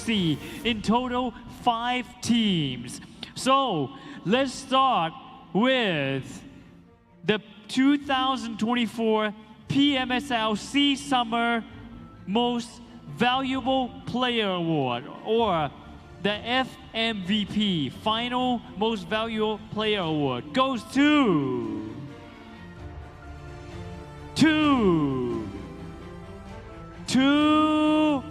Yummy May from Boom. Congratulations and please welcome up on the stage. And I would like to invite Mr. Andy Manugan, Country Manager Thailand Tencent, and Mr. Clement Hu, Business Development Director VSPOC, to present the FMVP to Yummy Me from Boom. 2024 PMSL SEA Summer Finals Most Valuable Player. Please welcome Andy and Clement.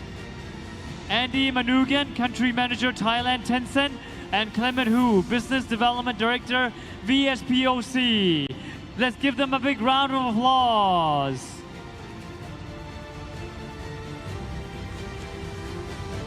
Thank you, Andy, and thank you, Clement.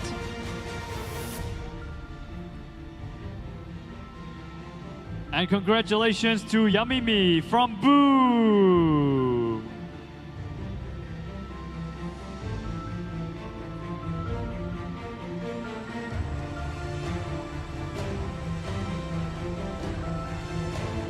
And for sure, the player from Boom is so incredible for today, and they have a flight and with amazing flight for today as well. Wow. Okay. Congratulations to Yummy May, and thank you, Mr. Andy Manugan and Mr. Clement Hu. Thank you. All right, moving on.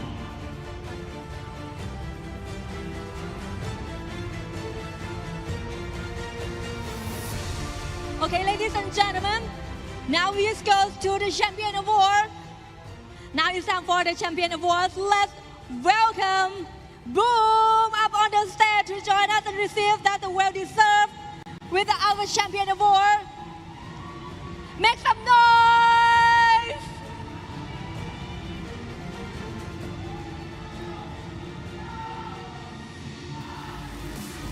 And that's for sure today, Boom can get the back-to-back once again from the Indonesia, and very congratulations right here. Wow, 2 times, right? Yes. And so, ladies and gentlemen, please join me for welcoming John Zhang, Regional Publishing Lead Tencent, to present the champion prizes brought to our winning team up on the stage. Please welcome.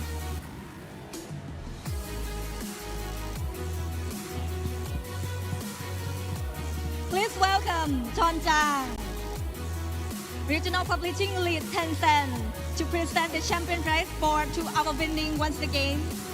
Up on the stage, please welcome.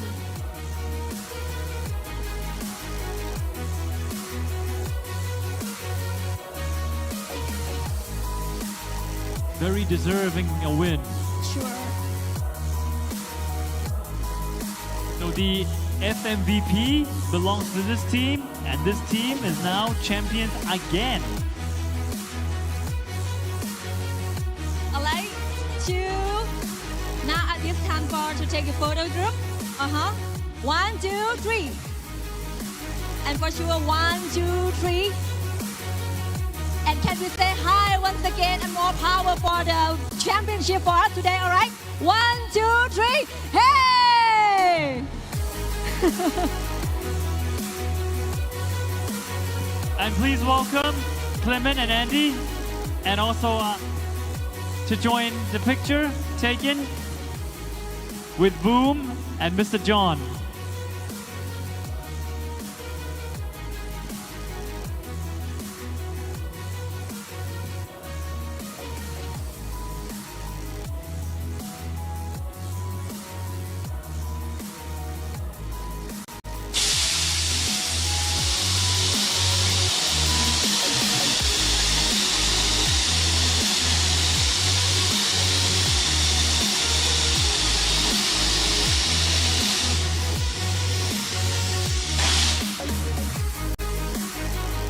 Alright, so thank you very much for all of you and congratulations once again.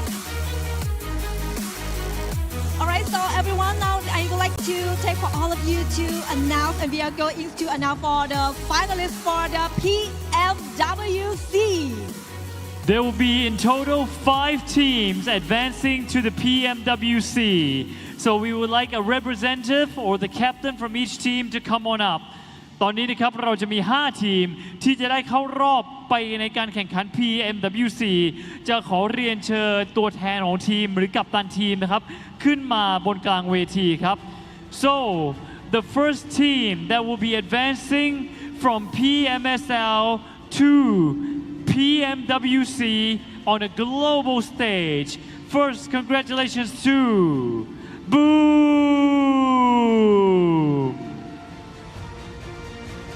XERXIA!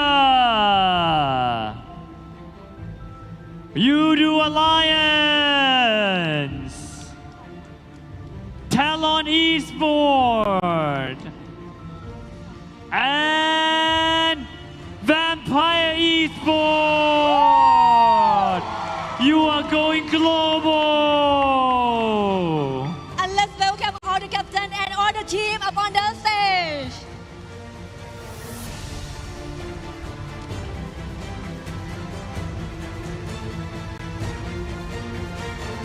Congratulations to Boom, XERXIA, IQOO Alliance, TALON Esports, and Vampire Esports. And please welcome Winky Wan, Southeast Asia PUBG Mobile Project Manager, Tencent, to present the award to them. Please welcome Winky.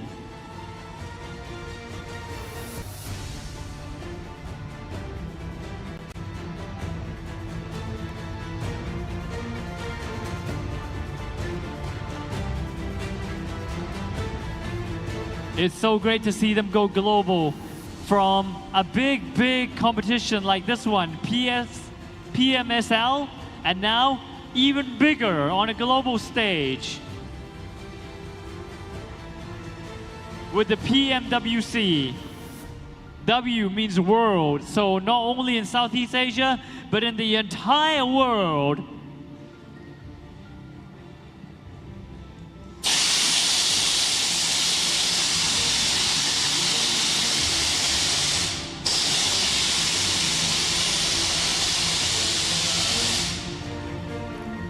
How about number one?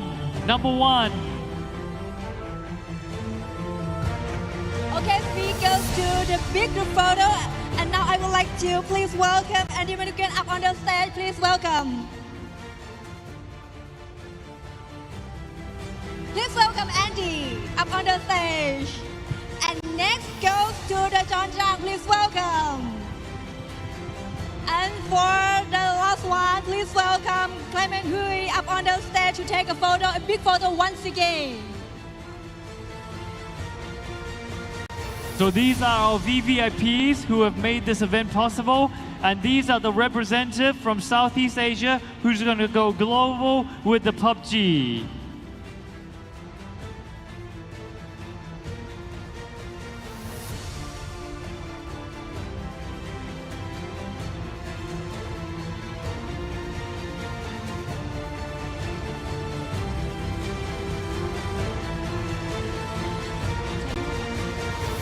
And can we have number one, please? We are number one.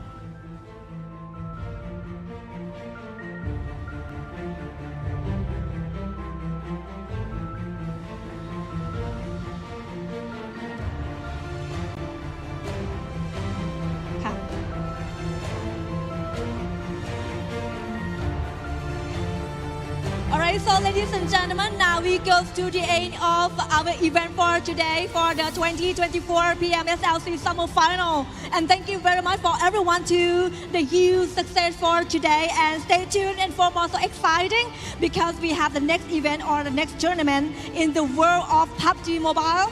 And we look to the seeing for all of you once again and all your supporting us. And goodbye and congratulations.